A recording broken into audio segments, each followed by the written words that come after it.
Consolation of Philosophy by Boethius, translated by H.R. James.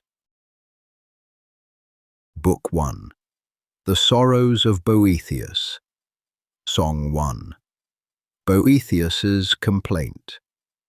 Who wrought my studious numbers. Smoothly once in happier days, now perforce in tears and sadness, learn a mournful strain to raise. Lo, the Muses, grief dishevelled, guide my pen and voice my woe. Down their cheeks unfeigned the teardrops to my sad complainings flow. These alone in danger's hour, faithful found, have dared attend on the footsteps of the exile to his lonely journey's end. These that were the pride and pleasure of my youth and high estate, still remain the only solace of the old man's mournful fate. Old? Ah, yes, swift ere I knew it. By these sorrows on me pressed, age hath come. Lo, grief hath bid me wear the garb that fits her best. O'er my head untimely sprinkled, these white hairs my woes proclaim, and the skin hangs loose and shrivelled on this sorrow-shrunken frame. Blessed is death that intervenes not in the sweet, sweet years of peace, but unto the broken-hearted, when they call him, brings release. Yet death passes by the wretched, shuts his ear and slumbers deep, will not heed the cry of anguish, will not close the eyes that weep. For while yet inconstant fortune poured her gifts and all was bright, death's dark hour had all but whelmed me in the gloom of endless night. Now, because misfortune's shadow hath o'erclouded that false face, cruel life still halts and lingers, though I loathe his weary race. Friends, why did ye once so lightly vaunt me happy among men? Surely he who so hath fallen was not firmly founded then. Chapter 1. While I was thus mutely pondering within myself, and recording my sorrowful complainings with my pen, it seemed to me that there appeared above my head a woman of a countenance exceeding venerable. Her eyes were bright as fire, and of a more than human keenness. Her complexion was lively, her vigour showed no trace of enfeeblement, and yet her years were right full, and she plainly seemed not of our age and time. Her stature was difficult to judge. At one moment it exceeded not the common height. At another, her forehead seemed to strike the sky, and whenever she raised her head higher, she began to pierce within the very heavens, and to baffle the eyes of them that looked upon her. Her garments were of an imperishable fabric, wrought with the finest threads and of the most delicate workmanship. And these, as her own lips afterwards assured me, she had herself woven with her own hands. The beauty of this vesture had been somewhat tarnished by age and neglect, and wore that dingy look which marble contracts from exposure. On the lowermost edge was inwoven the Greek letter pi, on the topmost the letter theta, and between the two were to be seen steps, like a staircase, from the lower to the upper letter. This robe, moreover, had been torn by the hands of violent persons, who had each snatched away what he could clutch. Her right hand held a notebook, in her left she bore a staff, and when she saw the Muses of Poesy standing by my bedside, dictating the words of my lamentations, she was moved awhile to wrath, and her eyes flashed sternly. "Who," said she, "has allowed yon play-acting wantons to approach this sick man? These who, so far from giving medicine to heal his malady, even feed it with sweet poison. These it is who kill the rich crop of reason with the barren thorns of passion, who accustom men's minds to disease instead of setting them free. Now, were it some common man whom your allurements were seducing, as is usually your way, I should be less indignant. On such a one I should not have spent my pains for naught. But this is one nurtured in the Eleatic and academic philosophies. Nay, get ye gone, ye sirens, whose sweetness lasteth not. Leave him for my muses to tend and heal." At these words of upbraiding, the whole band, in deepened sadness, with downcast eyes, and blushes that confessed their shame, dolefully left the chamber. But I, because my sight was dimmed with much weeping, and I could not tell who was this woman of authority so commanding, I was dumbfounded, and, with my gaze fastened on the earth, continued silently to await what she might do next. Then she drew near me and sat on the edge of my couch, and, looking into my face, all heavy with grief, and fixed in sadness on the ground, she bewailed in these words the disorder of my mind. Song 2. His despondency. Alas, in what abyss his mind is plunged, how wildly tossed. Still towards the outer night she sinks, her true light lost, as oft as, lashed tumultuously by earth-born blasts, care's waves rise high. Yet once he ranged the open heavens, the sun's bright pathway tracked, watched how the cold moon waxed and waned, nor rested till there lacked to his wide ken no star that steers amid the maze of circling spheres.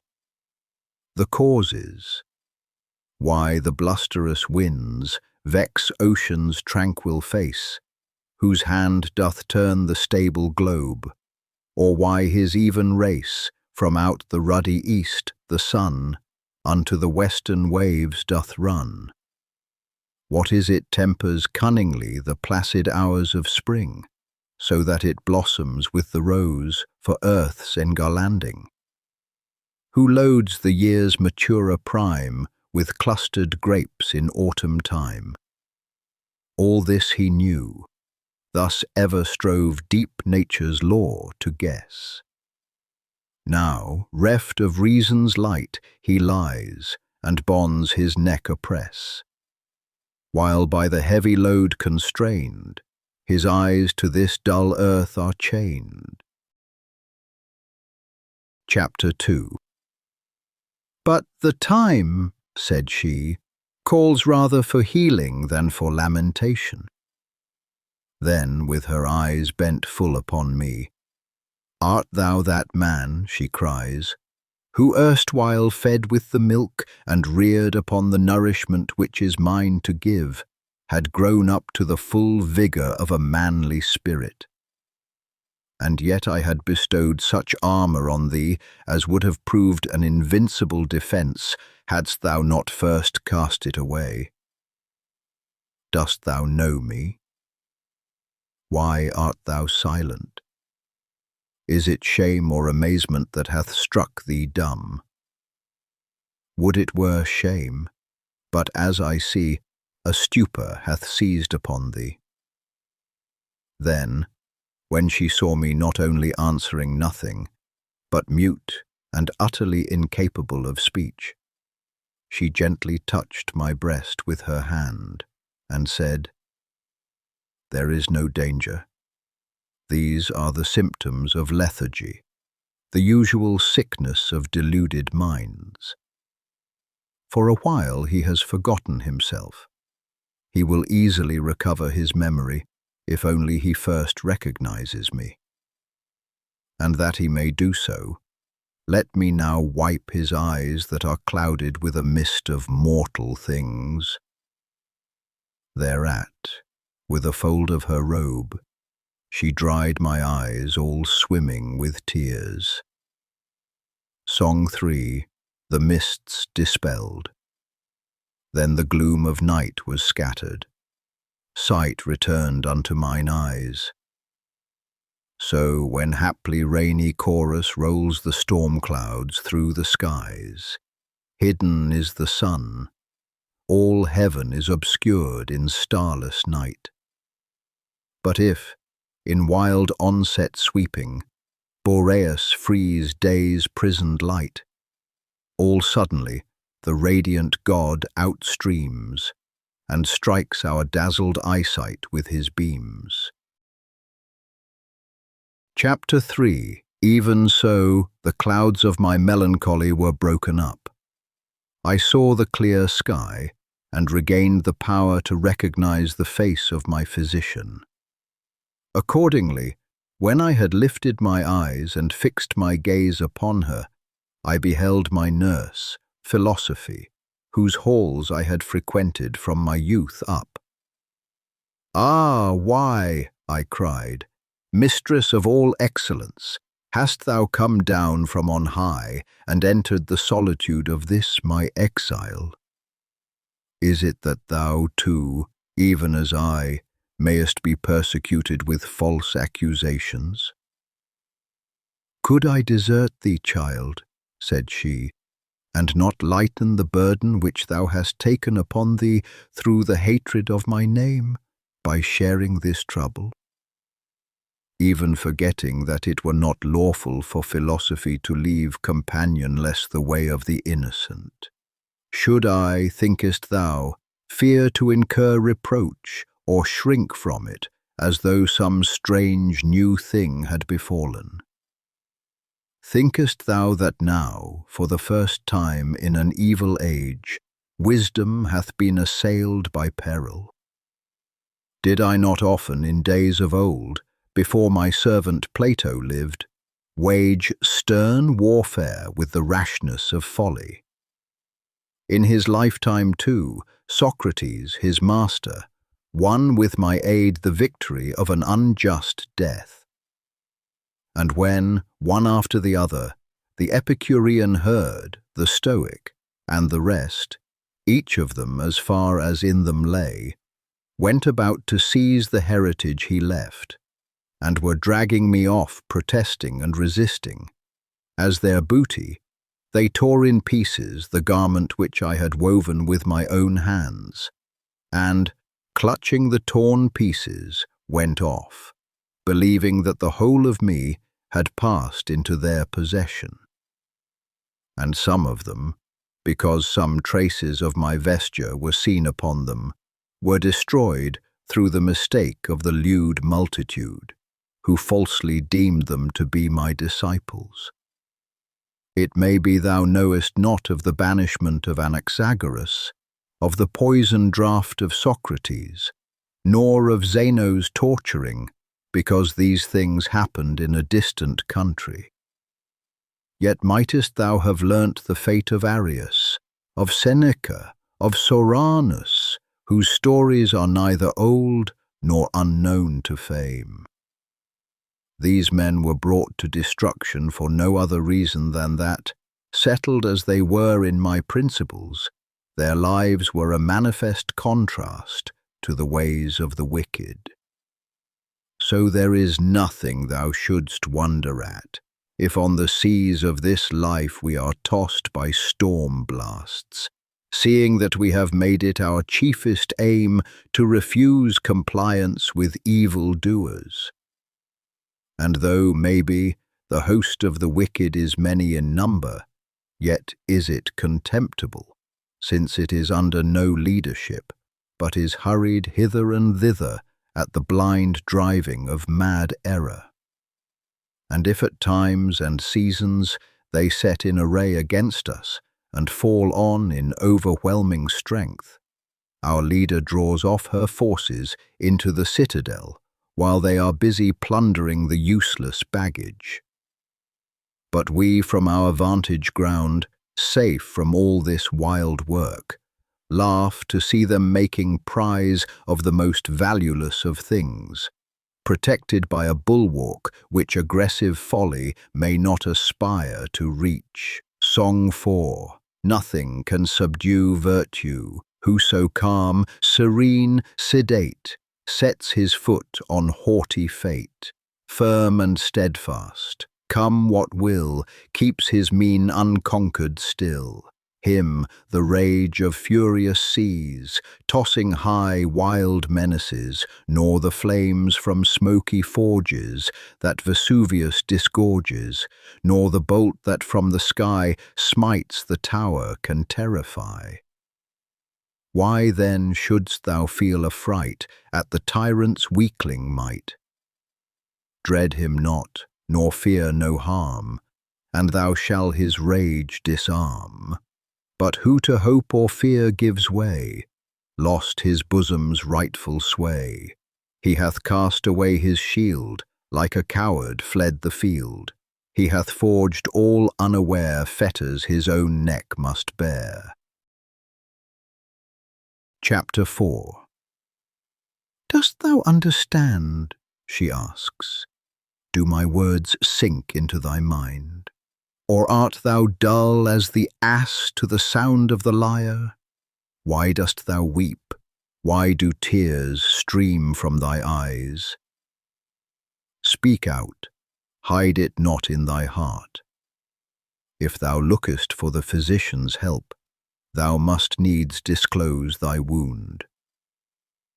Then I, gathering together what strength I could, began, Is there still need of telling? Is not the cruelty of fortune against me plain enough? Doth not the very aspect of this place move thee? Is this the library, the room which thou hadst chosen as thy constant resort in my home? The place where we so often sat together and held discourse of all things in heaven and earth? Was my garb and mien like this when I explored with thee nature's hid secrets, and thou didst trace for me with thy wand the courses of the stars, moulding the while my character and the whole conduct of my life after the pattern of the celestial order? Is this the recompense of my obedience? Yet thou hast enjoined by Plato's mouth the maxim that states would be happy either if philosophers ruled them, or if it should so befall that their rulers would turn philosophers. By his mouth likewise thou didst point out this imperative reason why philosophers should enter public life. To wit, lest, if the reins of government be left to unprincipled and profligate citizens, trouble and destruction should come upon the good. Following these precepts, I have tried to apply in the business of public administration the principles which I learnt from thee in leisured seclusion. Thou art my witness, and that divinity who hath implanted thee in the hearts of the wise, that I brought to my duties no aim but zeal for the public good. For this cause I have become involved in bitter and irreconcilable feuds, and, as happens inevitably, if a man holds fast to the independence of conscience, I have had to think nothing of giving offence to the powerful in the cause of justice. How often have I encountered and balked Conegastus in his assaults on the fortunes of the weak? How often have I thwarted Triguilla, steward of the king's household, even when his villainous schemes were as good as accomplished? How often have I risked my position and influence to protect poor wretches from the false charges innumerable with which they were forever being harassed by the greed and license of the barbarians? No one has ever drawn me aside from justice to oppression. when ruin was overtaking the fortunes of the provincials through the combined pressure of private rapine and public taxation, I grieved no less than the sufferers. When at a season of grievous scarcity a forced sale, disastrous as it was unjustifiable, was proclaimed and threatened to overwhelm Campania with starvation, I embarked on a struggle with the Praetorian prefect in the public interest. I fought the case at the king's judgment seat and succeeded in preventing the enforcement of the sale. I rescued the consular Paulinus from the gaping jaws of the court bloodhounds, who in their covetous hopes had already made short work of his wealth. To save Albinus, who was of the same exalted rank, from the penalties of a prejudged charge, I exposed myself to the hatred of Cyprian, the informer. Thinkest thou I had laid up for myself store of enmities enough? Well, with the rest of my countrymen, at any rate, my safety should have been assured, since my love of justice had left me no hope of security at court. Yet who was it brought the charges by which I have been struck down? Why, one of my accusers is Basil, who, after being dismissed from the king's household, was driven by his debts to lodge an information against my name. There is Opilio, there is Gaudentius, men who for many and various offences the king's sentence had condemned to banishment.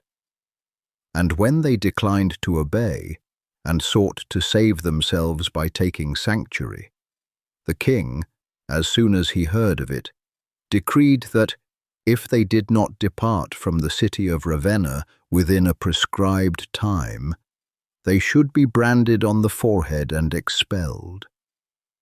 What would exceed the rigour of this severity? And yet on that same day these very men lodged an information against me, and the information was admitted. Just heaven, had I deserved this by my way of life? Did it make them fit accusers that my condemnation was a foregone conclusion? Has fortune no shame, if not at the accusation of the innocent, at least for the vileness of the accusers? Perhaps thou wonderest what is the sum of the charges laid against me. I wished, they say, to save the Senate. But how? I am accused of hindering an informer from producing evidence to prove the Senate guilty of treason. Tell me then, what is thy counsel, O my mistress? Shall I deny the charge, lest I bring shame on thee? But I did wish it, and I shall never cease to wish it. Shall I admit it? Then the work of thwarting the informer will come to an end. Shall I call the wish for the preservation of that illustrious house a crime? Of a truth the Senate, by its decrees concerning me, has made it such. But blind folly, though it deceive itself with false names, cannot alter the true merits of things, and, mindful of the precept of Socrates, I do not think it right either to keep the truth concealed or allow falsehood to pass. But this, however it may be, I leave to thy judgment and to the verdict of the discerning. Moreover, lest the course of events and the true facts should be hidden from posterity, I have myself committed to writing an account of the transaction. What need to speak of the forged letters by which an attempt is made to prove that I hoped for the freedom of Rome? Their falsity would have been manifest if I had been allowed to use the confession of the informers themselves, evidence which has in all matters the most convincing force. Why, what hope of freedom is left to us? Would there were any! I should have answered with the epigram of Kennius, when Caligula declared him to have been cognizant of a conspiracy against him. "If I had known," said he, "thou shouldst never have known." Grief hath not so blunted my perceptions in this matter, that I should complain because impious wretches contrive their villainies against the virtuous, but at their achievement of their hopes I do exceedingly marvel. For evil purposes are, perchance, due to the imperfection of human nature. That it should be possible for scoundrels to carry out their worst schemes against the innocent, while God beholdeth, is verily monstrous. For this cause, not without reason, one of thy disciples asked, "If God exists, whence comes evil? Yet whence comes good, if he exists not?" However, it might well be that wretches who seek the blood of all honest men and of the whole Senate should wish to destroy me also, whom they saw to be a bulwark of the Senate and all honest men. But did I deserve such a fate from the fathers also? Thou rememberest, methinks, since thou didst ever stand by my side to direct what I should do or say. Thou rememberest, I say, how at Verona, when the king, eager for the general destruction, was bent on implicating the whole senatorial order in the charge of treason brought against Albinus, with what indifference to my own peril I maintained the innocence of its members, one and all.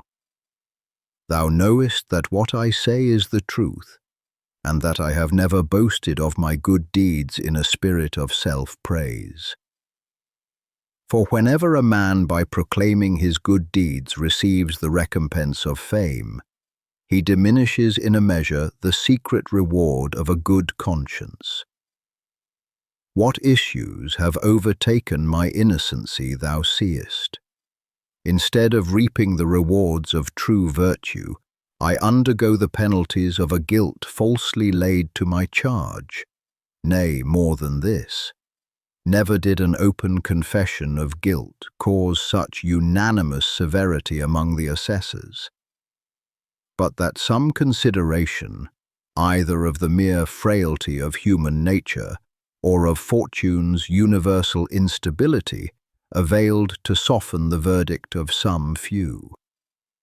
Had I been accused of a design to fire the temples, to slaughter the priests with impious sword, of plotting the massacre of all honest men, I should yet have been produced in court, and only punished on due confession or conviction.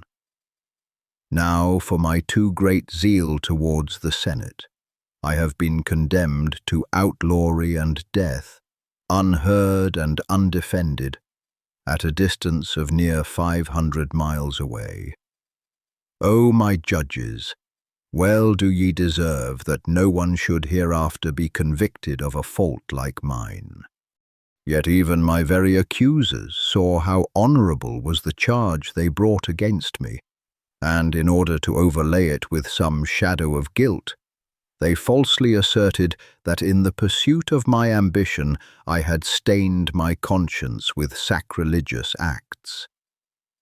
And yet thy Spirit, indwelling in me, had driven from the chamber of my soul all lust of earthly success, and with thine eye ever upon me, there could be no place left for sacrilege. For thou didst daily repeat in my ear and instill into my mind the Pythagorean maxim, "Follow after God."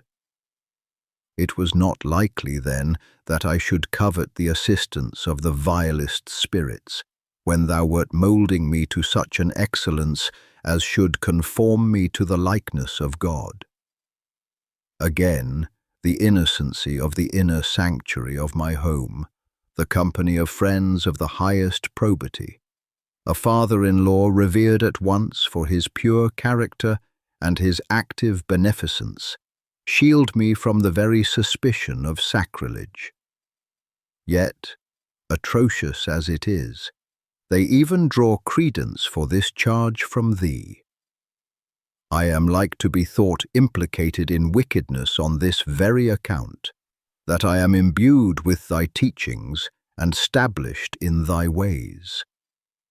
So it is not enough that my devotion to thee should profit me nothing, but thou also must be assailed by reason of the odium which I have incurred.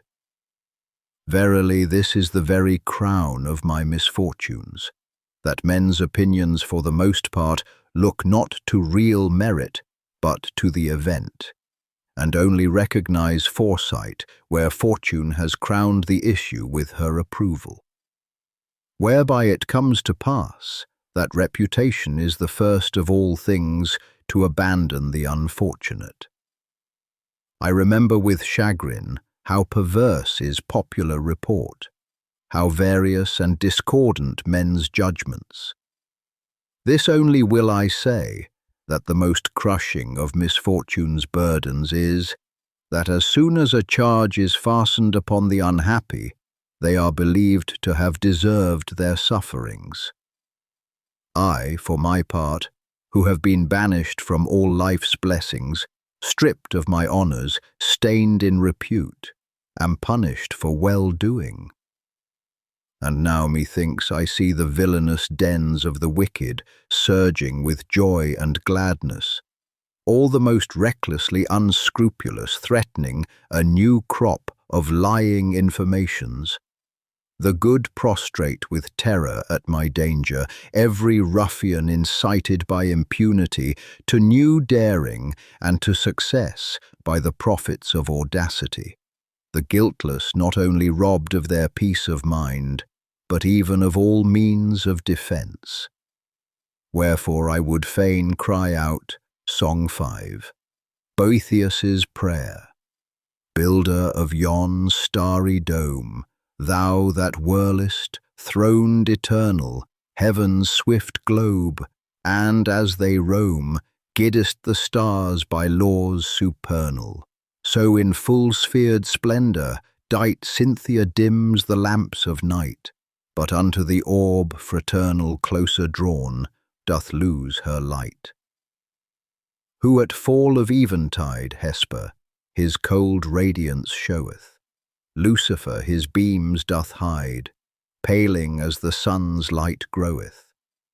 Brief while winter's frost holds sway, by thy will the space of day, swift, when summer's fervour gloweth, speed the hours of night away. Thou dost rule the changing year. When rude Boreas oppresses, fall the leaves, they reappear, wooed by Zephyr's soft caresses. Fields that Sirius burns deep grown by Arcturus's watch were sown. Each the reign of law confesses, keeps the place that is his own. Sovereign ruler, Lord of all, can it be that thou disdainest only man? 'Gainst him, poor thrall, wanton fortune plays her vainest. Guilt's deserved punishment falleth on the innocent, high uplifted the profanest, on the just their malice vent. Virtue cowers in dark retreats, crime's foul stain the righteous beareth, perjury and false deceits hurt not him the wrong who dareth. But whene'er the wicked trust in ill strength to work their lust, kings whom nations awe declareth mighty, grovel in the dust. Look, O look upon this earth, thou who on law's sure foundation framedst all. Have we no worth, we poor men, of all creation? Sore we toss on fortune's tide. Master, bid the waves subside, and earth's ways with consummation of thy heaven's order guide. Chapter 5. When I had poured out my griefs in this long and unbroken strain of lamentation, she, with calm countenance, and in no wise disturbed at my complainings, thus spake. When I saw thee sorrowful in tears, I straightway knew thee wretched and an exile. But how far distant that exile I should not know, had not thine own speech revealed it. Yet how far indeed from thy country hast thou not been banished, but rather hast strayed? Or, if thou wilt have it banishment, hast banished thyself? For no one else could ever lawfully have had this power over thee.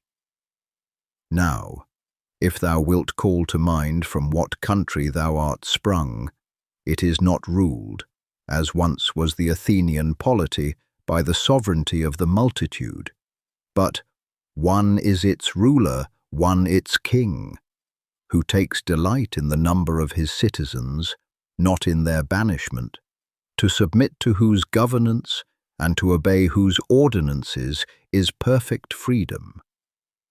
Art thou ignorant of that most ancient law of this thy country, whereby it is decreed that no one whatsoever, who hath chosen to fix there his dwelling, may be sent into exile? For truly there is no fear that one who is encompassed by its ramparts and defences should deserve to be exiled. But he who has ceased to wish to dwell therein, he likewise ceases to deserve to do so. And so it is not so much the aspect of this place which moves me, as thy aspect.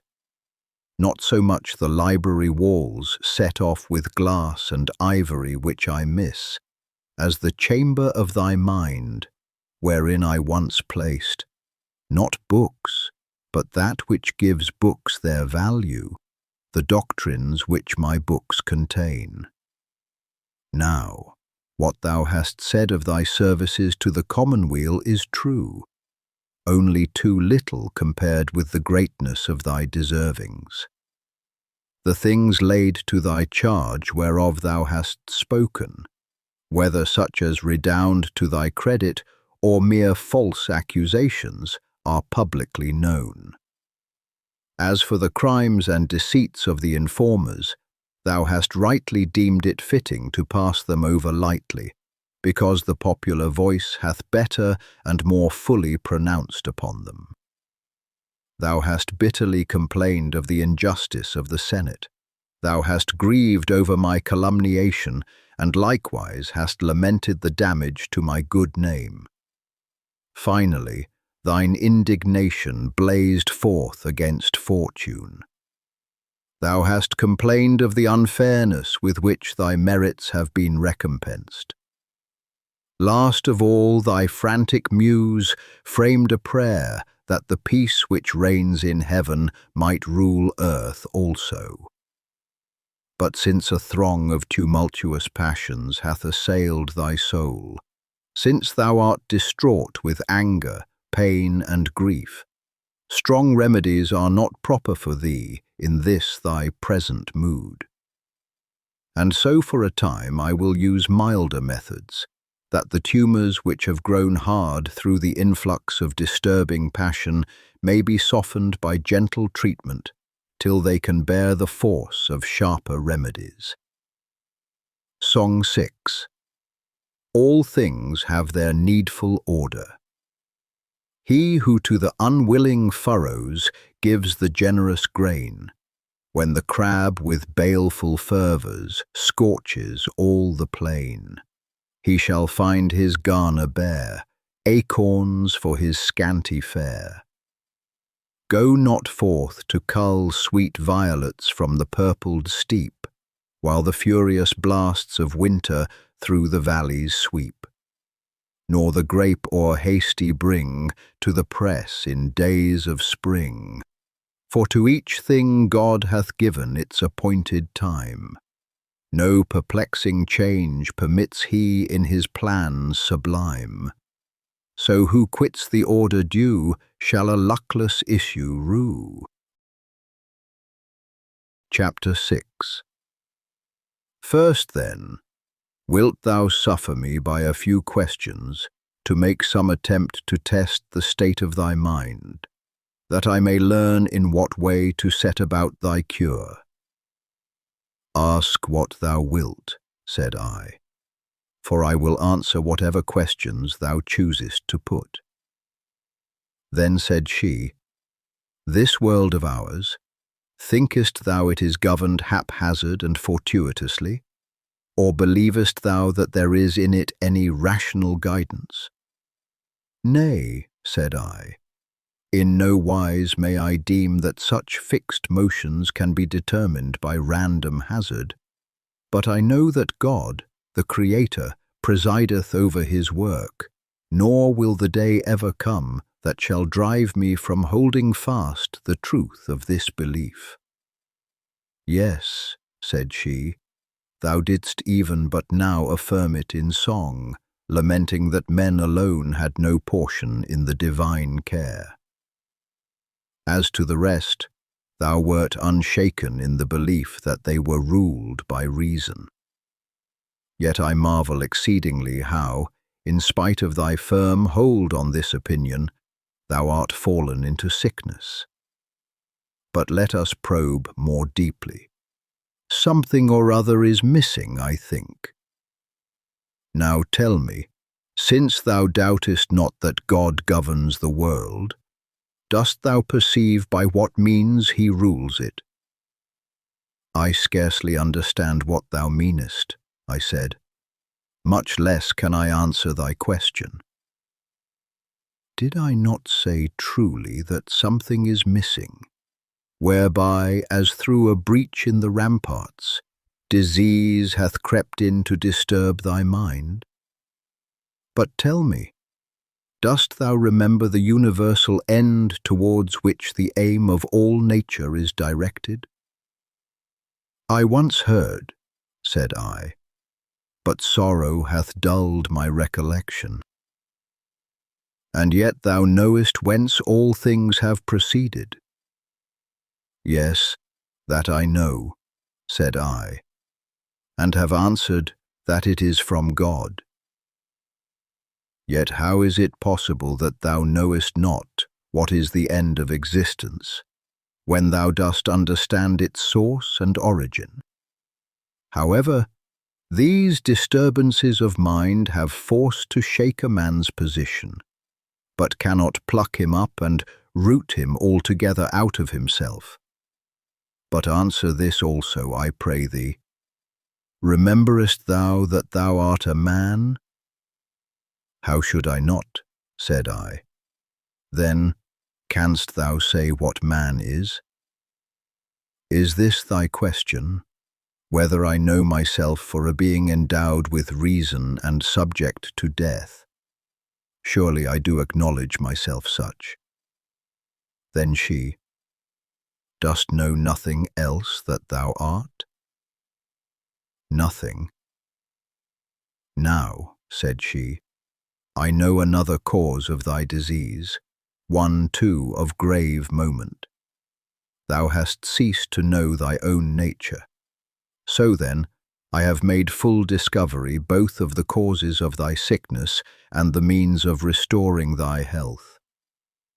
It is because forgetfulness of thyself hath bewildered thy mind that thou hast bewailed thee as an exile, as one stripped of the blessings that were his. It is because thou knowest not the end of existence that thou deemest abominable and wicked men to be happy and powerful, while, because thou hast forgotten by what means the earth is governed, thou deemest that fortune's changes ebb and flow without the restraint of a guiding hand.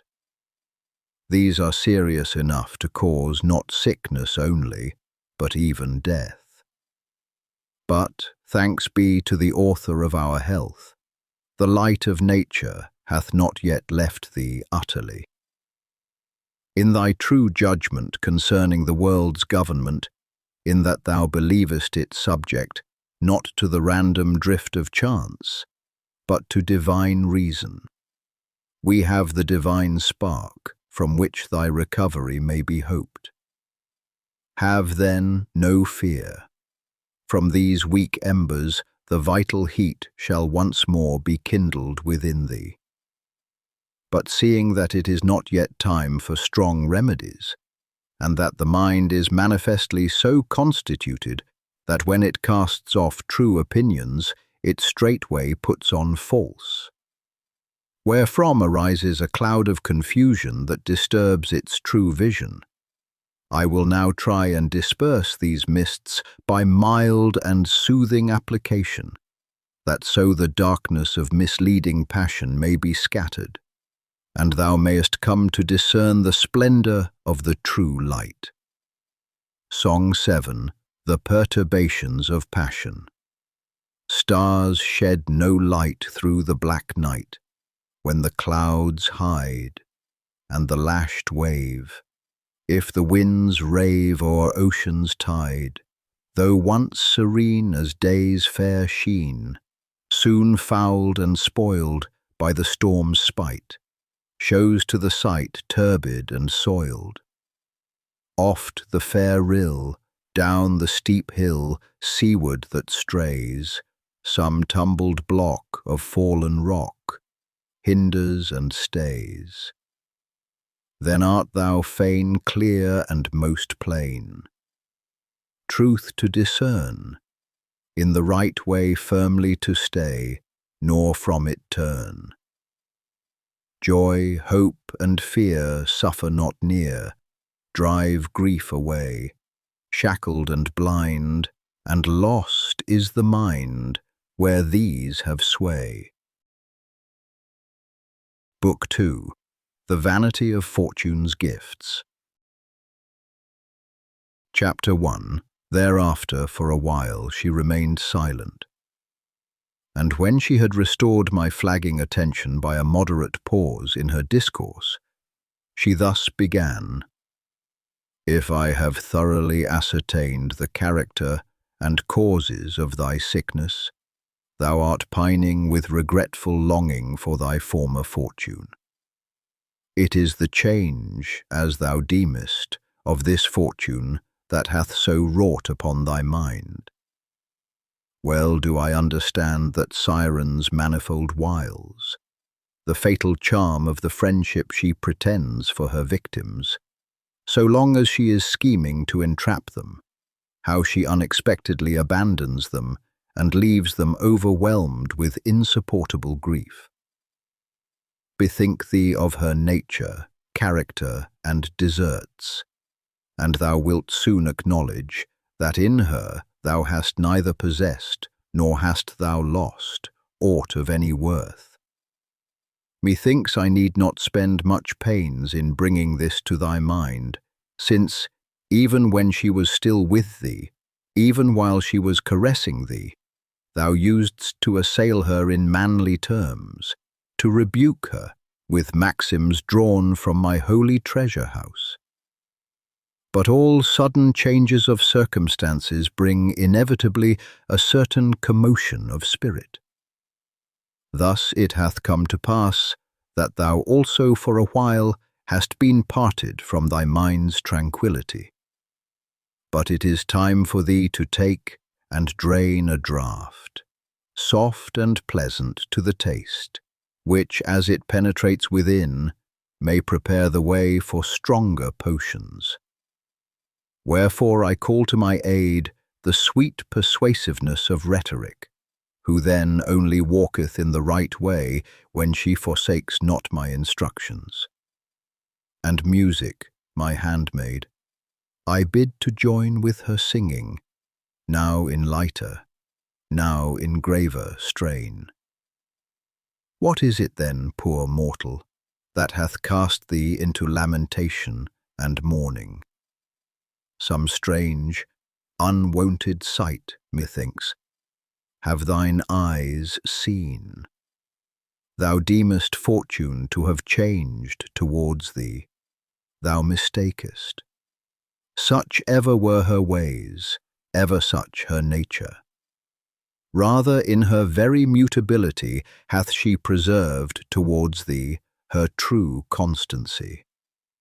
Such was she when she loaded thee with caresses, when she deluded thee with the allurements of a false happiness. Thou hast found out how changeful is the face of the blind goddess.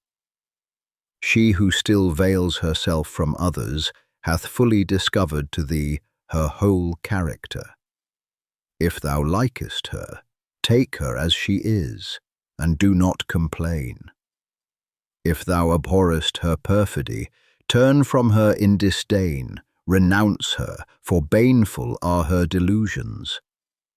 The very thing which is now the cause of thy great grief ought to have brought thee tranquillity.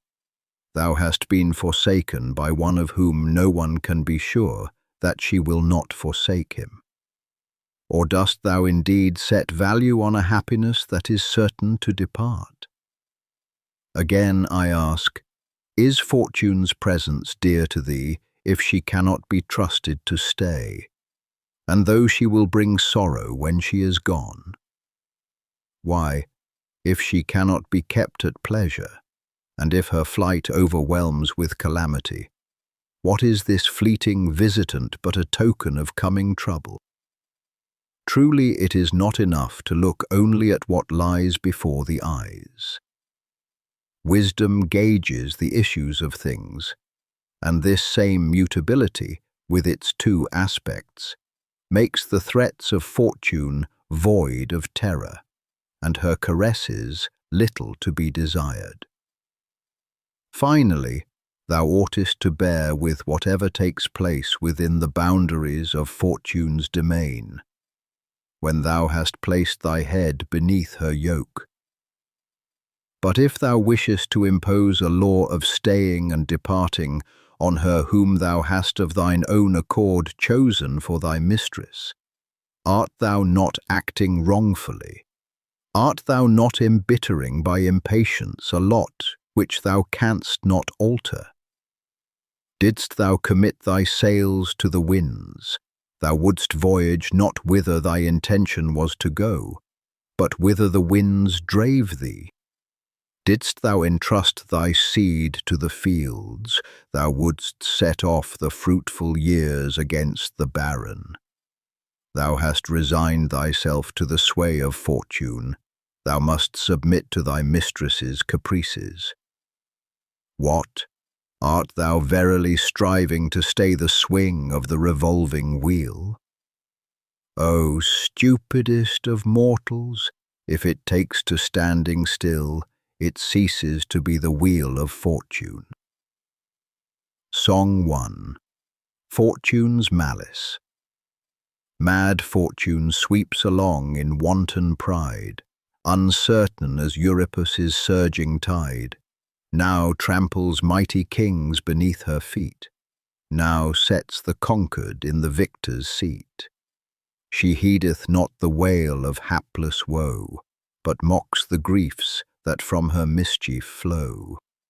Such is her sport, so proveth she her power, and great the marvel, when in one brief hour she shows her darling lifted high in bliss, then headlong plunged in misery's abyss. Chapter 2. Now I would fain also reason with thee a little in fortune's own words. Do thou observe whether her contentions be just. Man, she might say, why dost thou pursue me with thy daily complainings? What wrong have I done thee? What goods of thine have I taken from thee? Choose an thou wilt a judge, and let us dispute before him concerning the rightful ownership of wealth and rank. If thou succeedest in showing that any one of these things is the true property of mortal man, I freely grant those things to be thine which thou claimest. When nature brought thee forth out of thy mother's womb, I took thee, naked and destitute as thou wast. I cherished thee with my substance, and, in the partiality of my favour for thee, I brought thee up somewhat too indulgently, and this it is which now makes thee rebellious against me. I surrounded thee with a royal abundance of all those things that are in my power. Now it is my pleasure to draw back my hand. Thou hast reason to thank me for the use of what was not thine own. Thou hast no right to complain, as if thou hadst lost what was wholly thine. Why then dost bemoan thyself? I have done thee no violence. Wealth, honour, and all such things are placed under my control. My handmaidens know their mistress. With me they come, and at my going they depart. I might boldly affirm that if those things the loss of which thou lamentest had been thine, thou couldst never have lost them. Am I alone to be forbidden to do what I will with my own? Unrebuked, the skies now reveal the brightness of day, now shroud the daylight in the darkness of night. The year may now engarland the face of the earth with flowers and fruits, now disfigure it with storms and cold. The sea is permitted to invite with smooth and tranquil surface today, tomorrow to roughen with wave and storm. Shall man's insatiate greed bind me to a constancy foreign to my character? This is my art. This the game I never cease to play. I turn the wheel that spins. I delight to see the high come down and the low ascend. Mount up if thou wilt, but only on condition that thou wilt not think it a hardship to come down when the rules of my game require it. Wert thou ignorant of my character? Didst not know how Croesus, king of the Lydians, erstwhile the dreaded rival of Cyrus, was afterwards pitiably consigned to the flame of the pyre, and only saved by a shower sent from heaven? Has it scaped thee how Paulus paid a meed of pious tears to the misfortunes of King Perseus, his prisoner? What else do tragedies make such woeful outcry over save the overthrow of kingdoms by the indiscriminate strokes of fortune? Didst thou not learn in thy childhood how there stand at the threshold of Zeus 2 jars, the one full of blessings, the other of calamities? How if thou hast drawn over liberally from the good jar? What if not even now have I departed wholly from thee? What if this very mutability of mine is a just ground for hoping better things? But listen now, and cease to let thy heart consume away with fretfulness, nor expect to live on thine own terms in a realm that is common to all. Song 2. Man's Covetousness. What though plenty pour her gifts? With a lavish hand, numberless as are the stars, countless as the sand, will the race of man content, cease to murmur and lament. Nay, though God, all bounteous, give gold at man's desire, honours, rank and fame, content. Not a whit is nigher, but an all-devouring greed yawns with ever-widening need. Then what bounds can e'er restrain this wild lust of having, when with each new bounty fed grows the frantic craving? He is never rich whose fear sees grim want forever near. Chapter 3. If fortune should plead thus against thee, assuredly thou wouldst not have one word to offer in reply. Or, if thou canst find any justification of thy complainings, thou must show what it is. I will give thee space to speak. Then said I, Verily, thy pleas are plausible, yea, steeped in the honeyed sweetness of music and rhetoric. but their charm lasts only while they are sounding in the ear. The sense of his misfortunes lies deeper in the heart of the wretched. So, when the sound ceases to vibrate upon the air, the heart's indwelling sorrow is felt with renewed bitterness. Then said she, "It is indeed as thou sayest, for we have not yet come to the curing of thy sickness. As yet these are but lenitives conducing to the treatment of a malady hitherto obstinate. The remedies which go deep I will apply in due season. Nevertheless, to deprecate thy determination to be thought wretched, I ask thee, hast thou forgotten the extent and bounds of thy felicity? I say nothing of how, when orphaned and desolate, thou wast taken into the care of illustrious men, how thou wast chosen for alliance with the highest in the state, and even before thou wert bound to their house by marriage, wert already dear to their love, which is the most precious of all ties. Did not all pronounce thee most happy in the virtues of thy wife, the splendid honours of her father, and the blessing of male issue? I pass over, for I care not to speak of blessings in which others also have shared, the distinctions often denied to age, which thou enjoyedst in thy youth. I choose rather to come to the unparalleled culmination of thy good fortune. If the fruition of any earthly success has weight in the scale of happiness, can the memory of that splendor be swept away by any rising flood of troubles? That day when thou didst see thy 2 sons ride forth from home-joint consuls, followed by a train of senators, and welcomed by the goodwill of the people, when these 2 sat in curule chairs in the Senate house, and thou by thy panegyric on the king didst earn the fame of eloquence and ability, when in the circus, seated between the 2 consuls, thou didst glut the multitude thronging around with the triumphal largesses for which they looked. Methinks thou didst cozen fortune while she caressed thee, and made thee her darling. Thou didst bear off a boon which she had never before granted to any private person. Art thou then minded to cast up a reckoning with fortune? Now for the first time she has turned a jealous glance upon thee.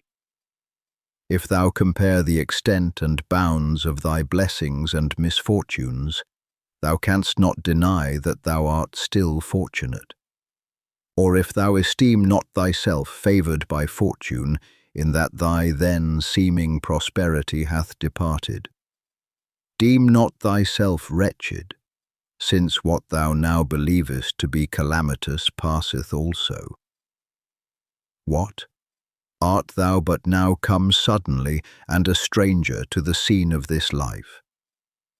Thinkest thou there is any stability in human affairs, when man himself vanishes away in the swift course of time? It is true that there is little trust that the gifts of chance will abide. Yet the last day of life is in a manner the death of all remaining fortune. What difference then, thinkest thou, is there, whether thou leavest her by dying, or she leave thee by fleeing away? Song 3. All passes. When in rosy chariot drawn, Phoebus gins to light the dawn, by his flaming beams assailed, every glimmering star is paled. When the grove, by zephyrs fed, with rose blossom blushes red, doth rude Auster breathe thereon, bare it stands, its glory gone. Smooth and tranquil lies the deep, while the winds are hushed in sleep. Soon, when angry tempests lash, wild and high the billows dash. Thus if nature's changing face holds not still a moment's space, fleeting deem man's fortunes, deem bliss as transient as a dream.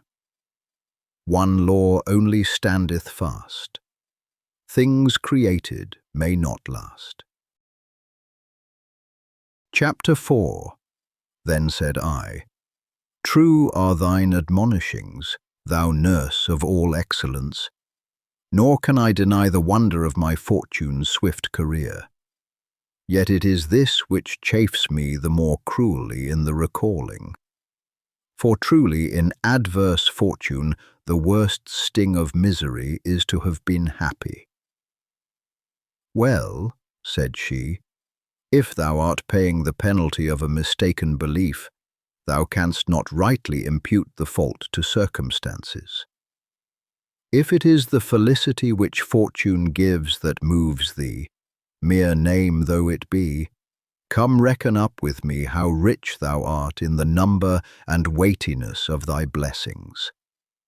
Then if, by the blessing of Providence, thou hast still preserved unto thee safe and inviolate that which, howsoever thou mightest reckon thy fortune, thou wouldst have thought thy most precious possession, what right hast thou to talk of ill fortune, whilst keeping all fortune's better gifts? Yet Symmachus, thy wife's father, a man whose splendid character does honour to the human race, is safe and unharmed. And while he bewails thy wrongs, this rare nature, in whom wisdom and virtue are so nobly blended, is himself out of danger. A boon thou wouldst have been quick to purchase at the price of life itself. Thy wife yet lives, with her gentle disposition, her peerless modesty and virtue, this the epitome of all her graces, that she is the true daughter of her sire. She lives, I say, and for thy sake only preserves the breath of life, though she loathes it, and pines away in grief and tears for thy absence, wherein, if in naught else, I would allow some marring of thy felicity. What shall I say of thy sons and their consular dignity? How in them, so far as may be in youths of their age, the example of their fathers' and grandfathers' character shines out. Since then, the chief care of mortal man is to preserve his life. How happy art thou, couldst thou but recognize thy blessings, who possessest even now what no one doubts to be dearer than life. Wherefore, now dry thy tears. Fortune's hate hath not involved all thy dear ones. The stress of the storm that has assailed thee is not beyond measure intolerable, since there are anchors still holding firm which suffer thee not to lack either consolation in the present or hope for the future. I pray that they still may hold, for while they still remain, however things may go, I shall ride out the storm. Yet thou seest how much is shorn of the splendour of my fortunes. We are gaining a little ground, said she, if there is something in thy lot wherewith thou art not yet altogether discontented. But I cannot stomach thy daintiness when thou complainest with such violence of grief and anxiety, because thy happiness falls short of completeness. Why, who enjoys such settled felicity as not to have some quarrel with the circumstances of his lot? A troublous matter are the conditions of human bliss. Either they are never realized in full, or never stay permanently. One has abundant riches, but is shamed by his ignoble birth. Another is conspicuous for his nobility, but through the embarrassments of poverty would prefer to be obscure. A third, richly endowed with both, laments the loneliness of an unwedded life. Another, though happily married, is doomed to childlessness and nurses his wealth for a stranger to inherit. Yet another, blessed with children, mournfully bewails the misdeeds of son or daughter. Wherefore, it is not easy for anyone to be at perfect peace with the circumstances of his lot. There lurks in each several portion something which they who experience it not know nothing of, but which makes the sufferer wince. Besides, the more favoured a man is by fortune, the more fastidiously sensitive is he, and, unless all things answer to his whim, he is overwhelmed by the most trifling misfortunes, because utterly unschooled in adversity. So petty are the trifles which rob the most fortunate of perfect happiness. How many are there, dost thou imagine, who would think themselves nigh heaven, if but a small portion from the wreck of thy fortune should fall to them? This very place which thou callest exile is to them that dwell therein their native land. So true is it that nothing is wretched, but thinking makes it so, and conversely, every lot is happy if borne with equanimity. Who is so blessed by fortune as not to wish to change his state, if once he gives rein to a rebellious spirit? With how many bitternesses is the sweetness of human felicity blent? And even if that sweetness seem to him to bring delight in the enjoying, yet he cannot keep it from departing when it will. How manifestly wretched, then, is the bliss of earthly fortune, which lasts not for ever with those whose temper is equable and can give no perfect satisfaction to the anxious-minded. Why then, ye children of mortality, seek ye from without that happiness whose seat is only within us? Error and ignorance bewilder you. I will show thee, in brief, the hinge on which perfect happiness turns. Is there anything more precious to thee than thyself? Nothing, thou wilt say. If then thou art master of thyself, thou wilt possess that which thou wilt never be willing to lose, and which fortune cannot take from thee. And that thou mayest see that happiness cannot possibly consist in these things which are the sport of chance. Reflect that, if happiness is the highest good of a creature living in accordance with reason, and if a thing which can, in any wise, be reft away, is not the highest good, since that which cannot be taken away is better than it, it is plain that fortune cannot aspire to bestow happiness by reason of its instability. And besides, a man borne along by this transitory felicity must either know or not know its instability. If he knows not, how poor is a happiness which depends on the blindness of ignorance? If he knows it, he needs must fear to lose a happiness whose loss he believes to be possible. Wherefore, a never-ceasing fear suffers him not to be happy. Or does he count the possibility of this loss a trifling matter? Insignificant, then, must be the good whose loss can be borne so equably. And further, I know thee to be one settled in the belief that the souls of men certainly die not with them, and convinced thereof by numerous proofs. It is clear also that the felicity which fortune bestows is brought to an end with the death of the body.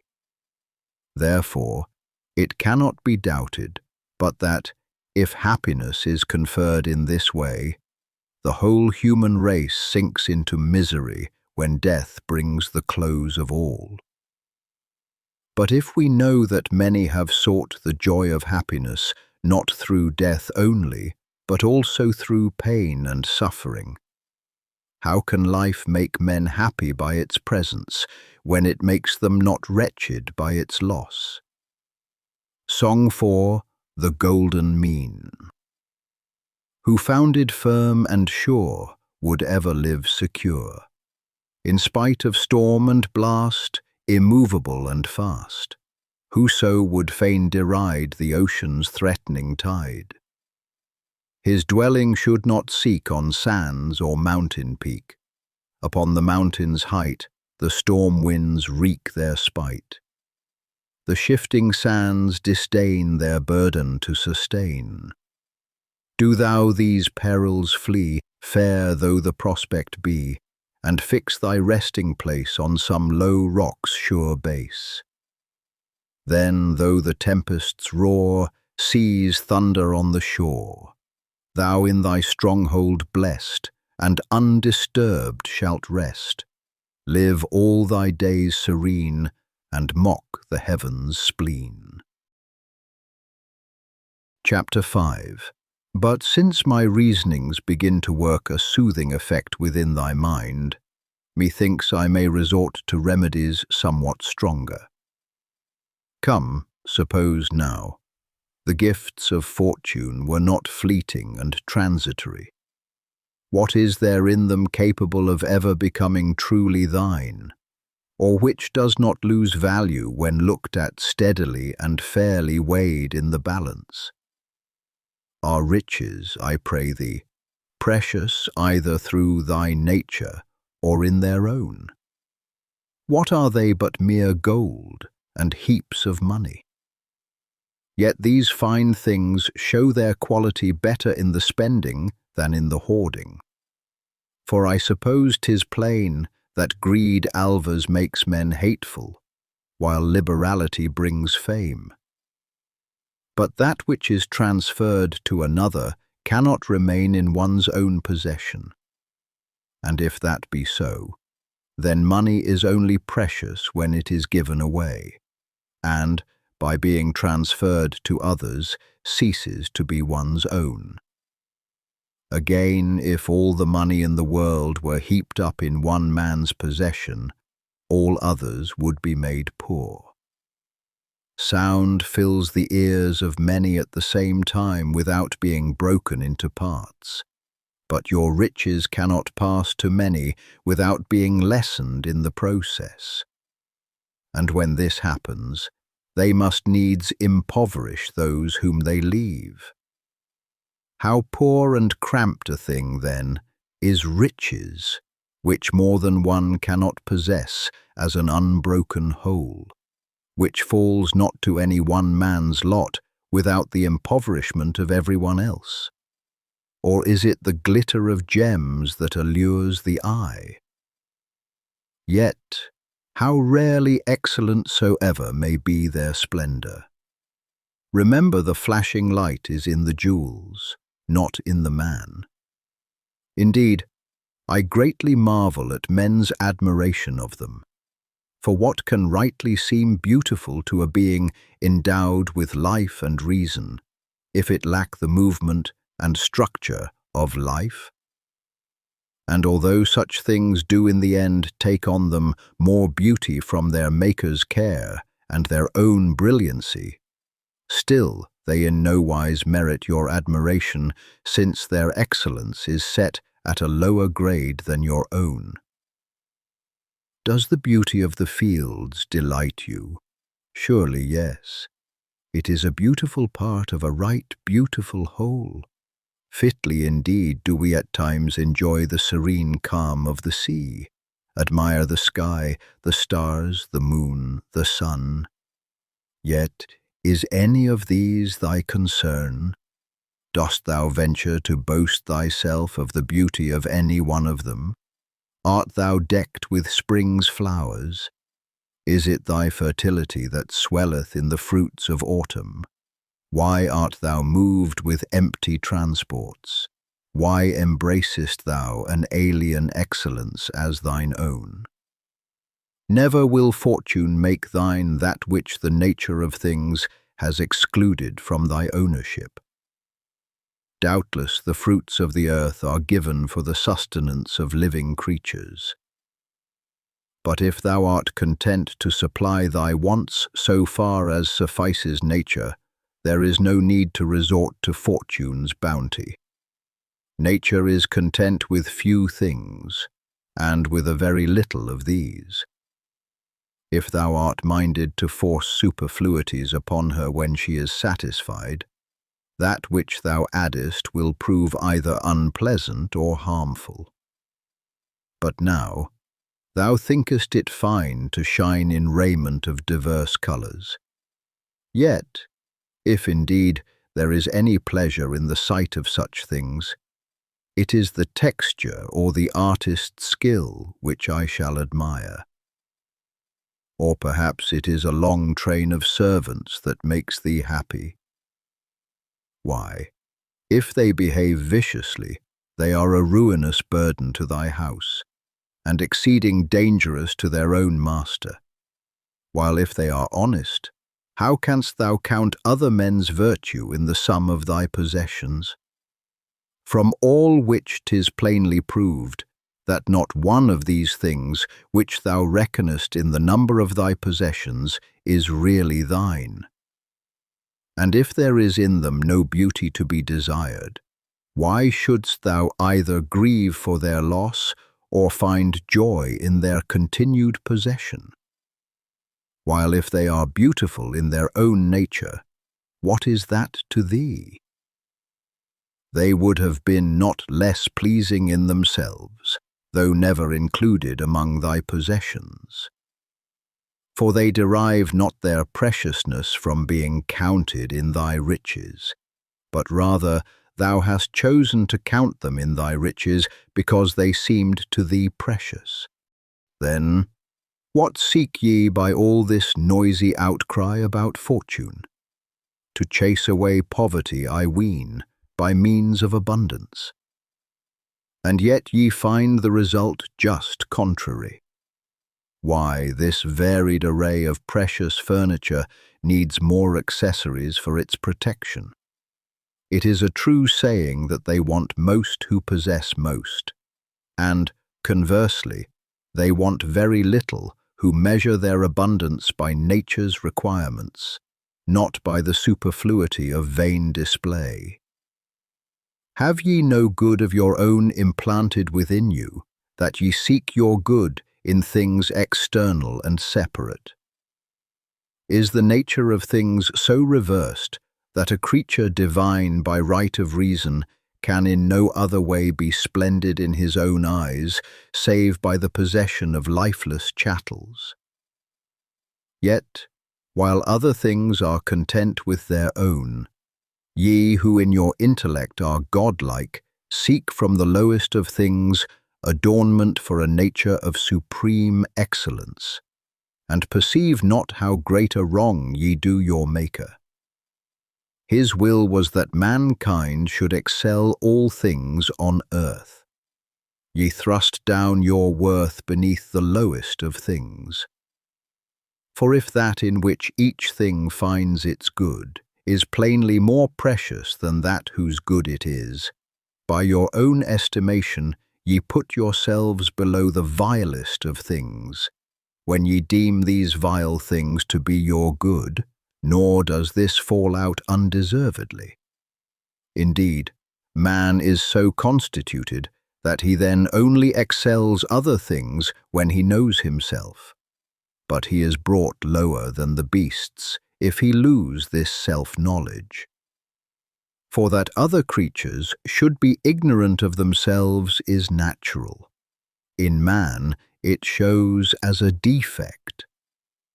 How extravagant, then, is this error of yours, in thinking that anything can be embellished by adornments not its own. It cannot be, for if such accessories add any lustre, it is the accessories that get the praise, while that which they veil and cover remains in its pristine ugliness. And again I say, that is no good, which injures its possessor. Is this untrue? No, quite true, thou sayest. And yet riches have often hurt those that possess them, since the worst of men, who are all the more covetous by reason of their wickedness, think none but themselves worthy to possess all the gold and gems the world contains. So thou, who now dreadest pike and sword, mightest have trolled a carol in the robber's face, hadst thou entered the road of life with empty pockets. O wondrous blessedness of perishable wealth, whose acquisition robs thee of security. Song 5. The Former Age. Too blessed the former age, their life who in the fields contented led, and still, by luxury unspoiled, on frugal acorns sparely fed. No skill was theirs the luscious grape with honey's sweetness to confuse, nor China's soft and sheeny silks to empurple with brave Tyrian hues. The grass their wholesome couch, their drink the stream, their roof the pine's tall shade. Not theirs to cleave the deep, nor seek in strange far lands the spoils of trade. The trump of war was heard not yet, nor soiled the fields by bloodshed's stain.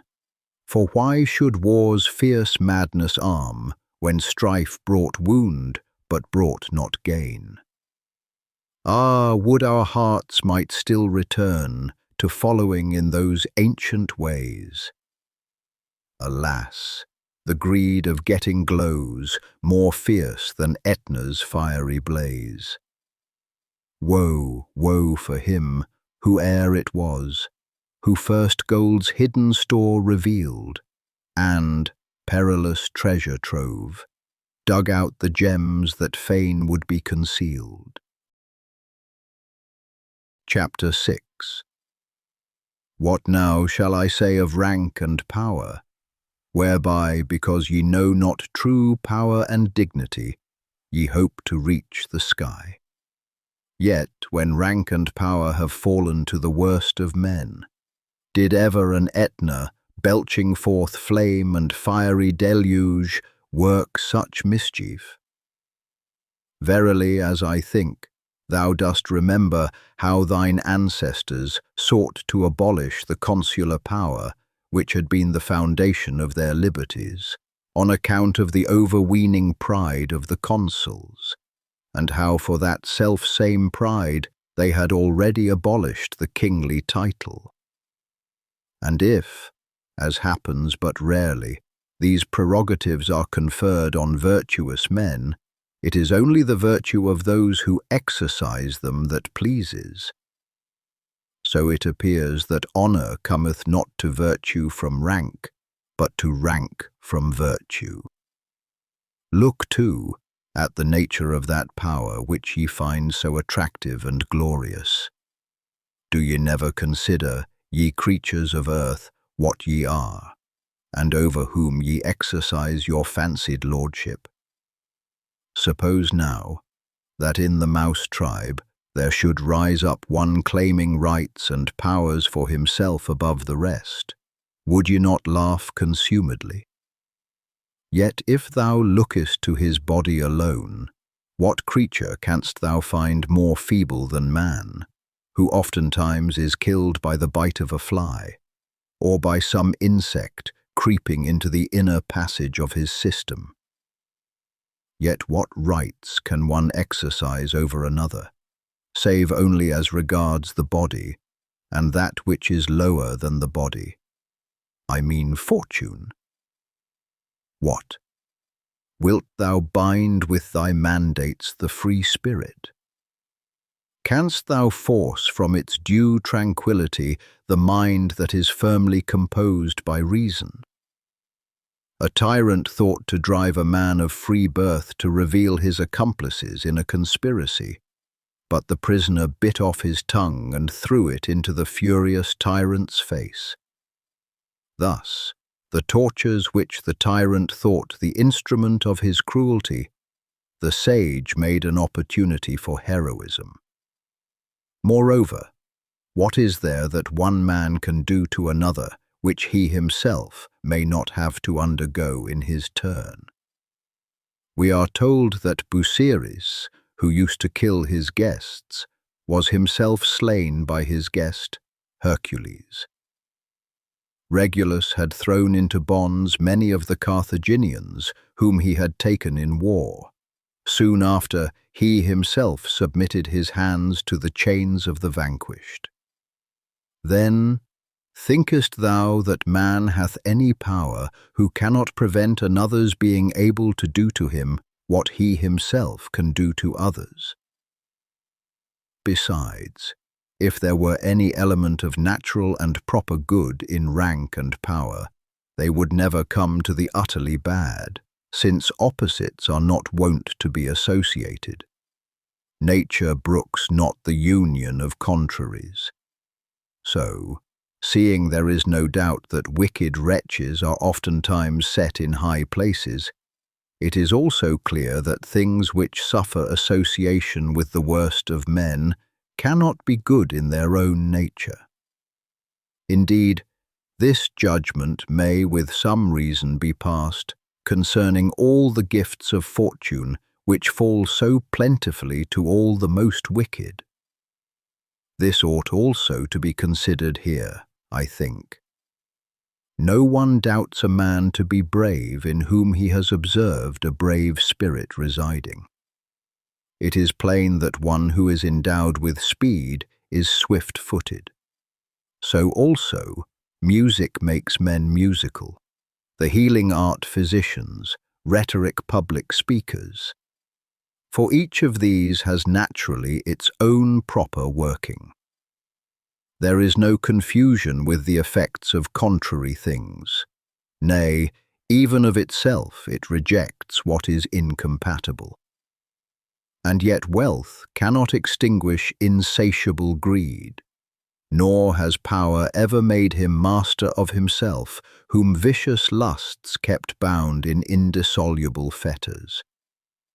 Dignity conferred on the wicked not only fails to make them worthy, but contrarily reveals and displays their unworthiness. Why does it so happen? Because ye take pleasure in calling by false names things whose nature is quite incongruous thereto, by names which are easily proved false by the very effects of the things themselves. Even so it is.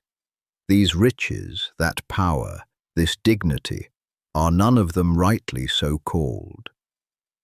Finally, we may draw the same conclusion concerning the whole sphere of fortune, within which there is plainly nothing to be truly desired, nothing of intrinsic excellence, for she neither always joins herself to the good, nor does she make good men of those to whom she is united.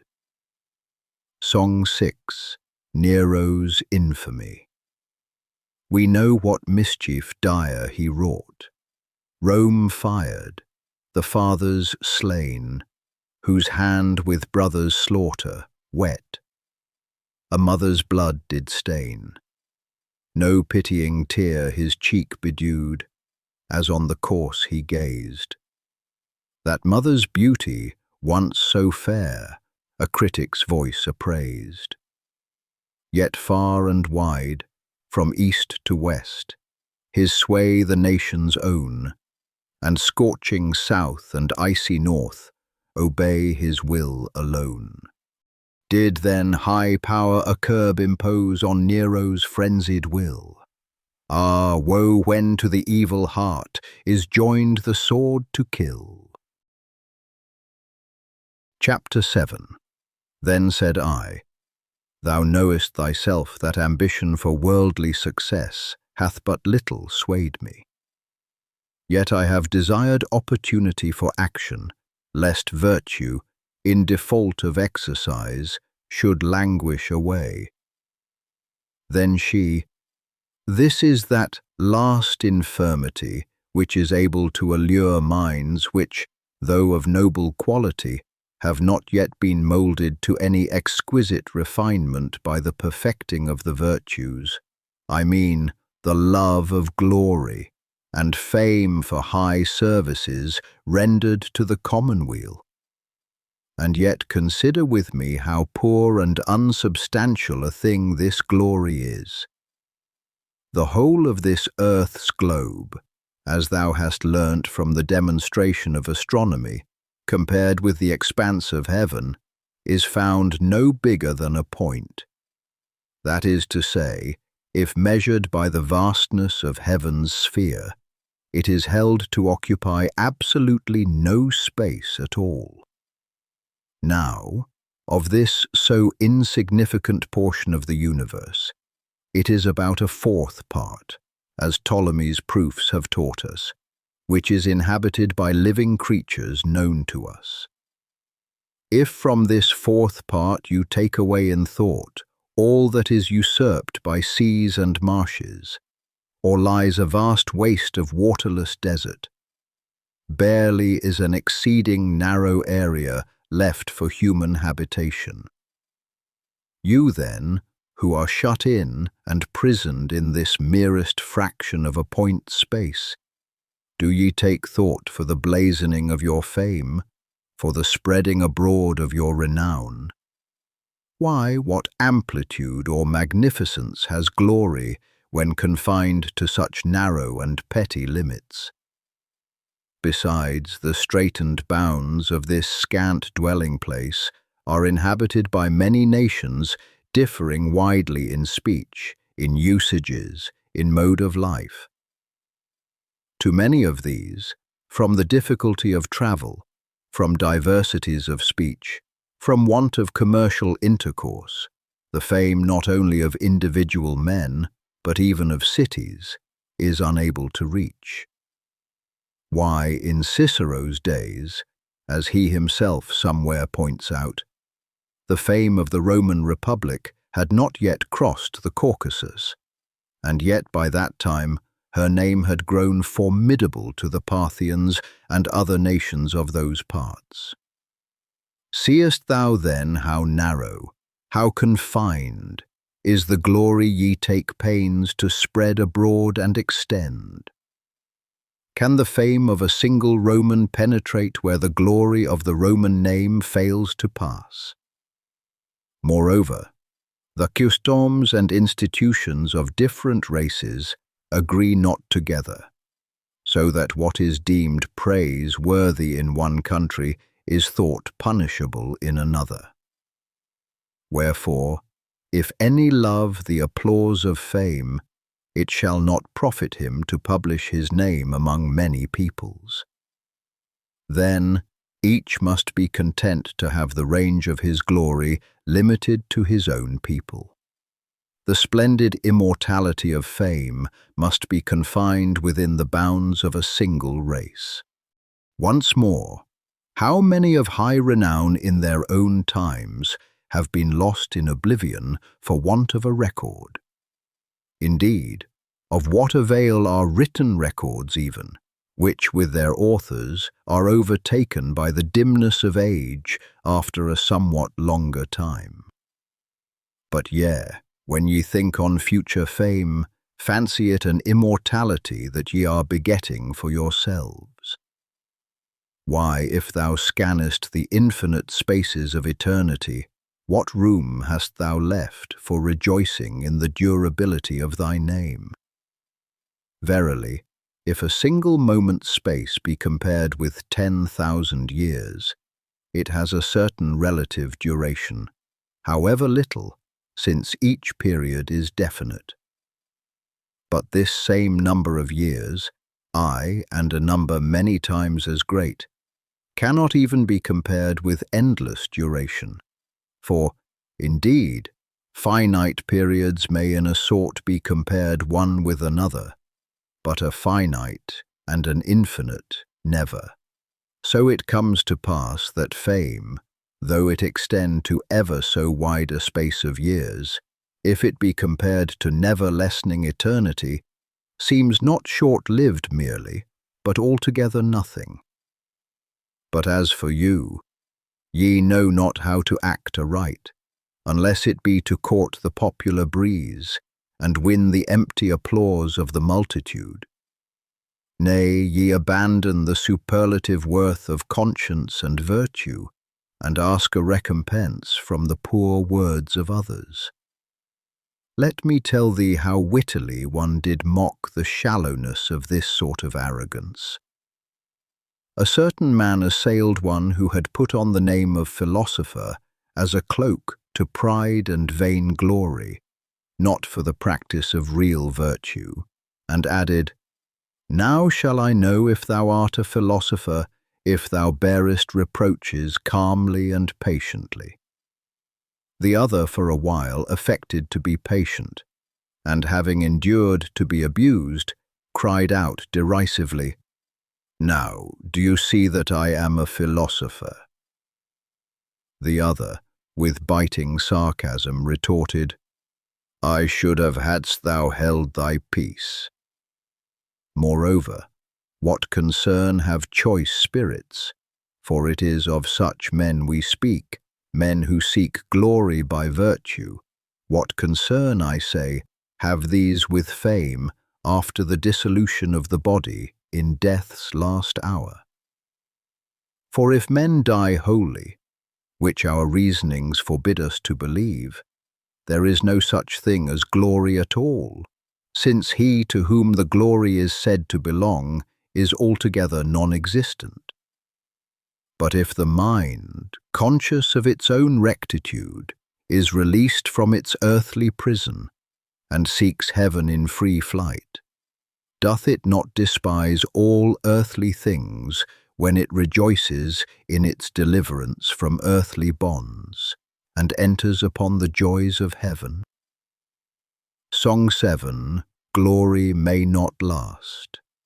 O let him who pants for glory's guerdon, deeming glory all in all, look and see how wide the heaven expandeth, earth's enclosing bounds how small. Shame it is, if your proud swelling glory may not fill this narrow room. Why then strive so vainly, O ye proud ones, to escape your mortal doom? Though your name, to distant regions bruited, o'er the earth be widely spread, though full many a lofty-sounding title on your house its lustre shed, death at all this pomp and glory spurneth. When his hour draweth nigh, shrouds alike the exalted and the humble, levels lowest and most high. Where are now the bones of stanch Fabricius, Brutus, Cato, where are they? Lingering fame, with a few graven letters, doth their empty name display. But to know the great dead is not given from a gilded name alone. Nay, ye all alike must lie forgotten, 'tis not you that fame makes known. Fondly do ye deem life's little hour lengthened by fame's mortal breath. There but waits you, when this too is taken, at the last a second death. Chapter 8. But that thou mayest not think that I wage implacable warfare against fortune, I own there is a time when the deceitful goddess serves men well. I mean when she reveals herself, uncovers her face, and confesses her true character. Perhaps thou dost not yet grasp my meaning. Strange is the thing I am trying to express, and for this cause I can scarce find words to make clear my thought. For truly I believe that ill fortune is of more use to men than good fortune. For good fortune, when she wears the guise of happiness and most seems to caress, is always lying. Ill fortune is always truthful, since in changing she shows her inconstancy. The one deceives, the other teaches. The one enchains the minds of those who enjoy her favor by the semblance of delusive good. the other delivers them by the knowledge of the frail nature of happiness. Accordingly, thou mayest see the one fickle, shifting as the breeze, and ever self-deceived, the other sober-minded, alert and wary, by reason of the very discipline of adversity. Finally, good fortune, by her allurements, draws men far from the true good. Ill fortune ofttimes draws men back to true good with grappling irons. Again, should it be esteemed a trifling boon, thinkest thou that this cruel, this odious fortune hath discovered to thee the hearts of thy faithful friends? That other hid from thee alike the faces of the true friends and of the false? But in departing she hath taken away her friends, and left thee thine. What price wouldst thou not have given for this service in the fullness of thy prosperity, when thou seemedst to thyself fortunate? Cease then to seek the wealth thou hast lost, since in true friends thou hast found the most precious of all riches. Song 8. Love is Lord of all. Why are nature's changes bound to a fixed and ordered round? What to legged peace hath bent every warring element? Wherefore doth the rosy morn rise on Phoebus's car upborne? Why should Phoebe rule the night, led by Hesper's guiding light? What the power that doth restrain in his place the restless main, that within fixed bounds he keeps, nor o'er earth in deluge sweeps? Love it is that holds the chains, love o'er sea and earth that reigns. Love, whom else but sovereign love, love, high Lord in heaven above. Yet should he his care remit, all that now so close is knit, in sweet love and holy peace, would no more from conflict cease, but with strife's rude shock and jar all the world's fair fabric mar. Tribes and nations love unites, by just treaties sacred rites, wedlock's bonds he sanctifies, by affection's softest ties. Love appointeth, as is due, faithful laws to comrades true. Love, all sovereign love. O then ye are blessed, ye sons of men, if the love that rules the sky in your hearts is throned on high. Book 3. True Happiness and False. Chapter 1. She ceased, but I stood fixed by the sweetness of the song in wonderment and eager expectation, my ears still strained to listen. And then after a little I said, Thou sovereign solace of the stricken soul, what refreshment hast thou brought me, no less by the sweetness of thy singing than by the weightiness of thy discourse? Verily, I think not that I shall hereafter be unequal to the blows of fortune. Wherefore, I no longer dread the remedies which thou saidst were something too severe for my strength. Nay, rather, I am eager to hear of them, and call for them with all vehemence. Then said she, I marked thee fastening upon my words silently and intently, and I expected, or, to speak more truly, I myself brought about in thee this state of mind. What now remains is of such sort that to the taste indeed it is biting, but when received within it turns to sweetness. But whereas thou dost profess thyself desirous of hearing, with what ardour wouldst thou not burn, didst thou but perceive whither it is my task to lead thee? Whither? Said I. To true felicity, said she, which even now thy spirit sees in dreams, but cannot behold in very truth, while thine eyes are engrossed with semblances. Then said I beseech thee, do thou show to me her true shape without a moment's loss. Gladly will I, for thy sake, said she.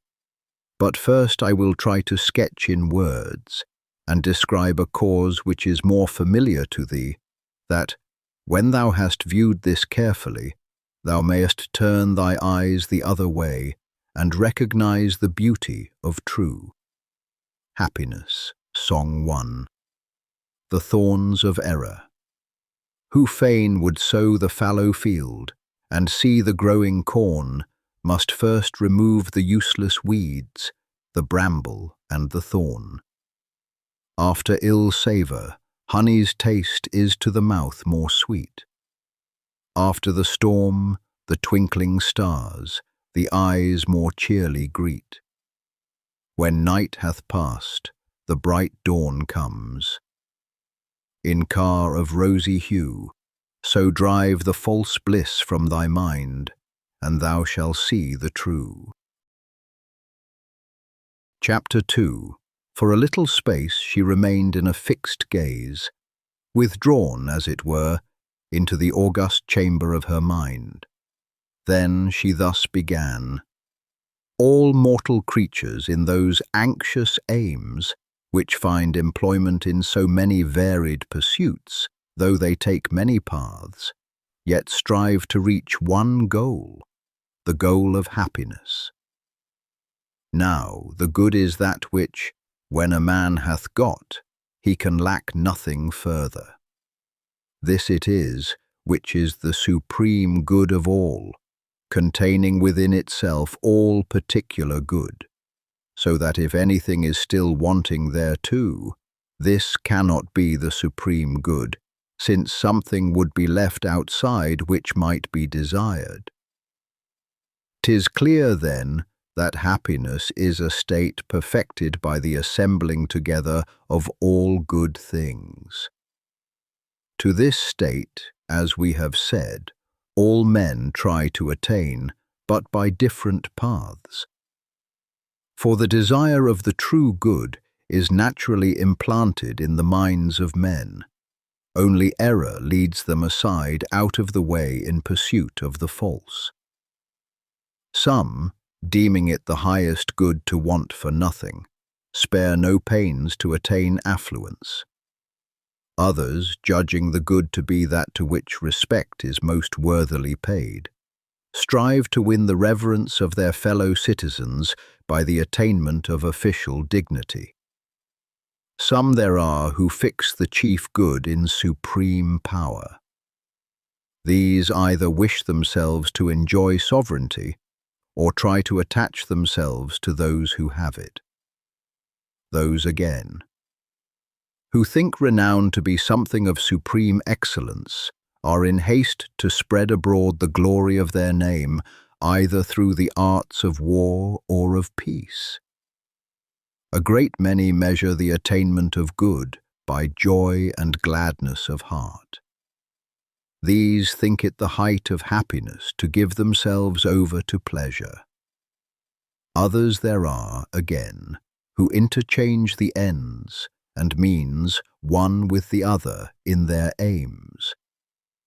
For instance, some want riches for the sake of pleasure and power. Some covet power either for the sake of money or in order to bring renown to their name. So it is on these ends, then, that the aim of human acts and wishes is centered, and on others, like to these, for instance, noble birth and popularity, which seem to compass a certain renown, wife and children, which are sought for the sweetness of their possession, while as for friendship, the most sacred kind indeed is counted, in the category of virtue, not of fortune. But other kinds are entered upon for the sake of power or of enjoyment. And as for bodily excellences, it is obvious that they are to be ranged with the above. For strength and stature surely manifest power. Beauty and fleetness of foot bring celebrity. Health brings pleasure.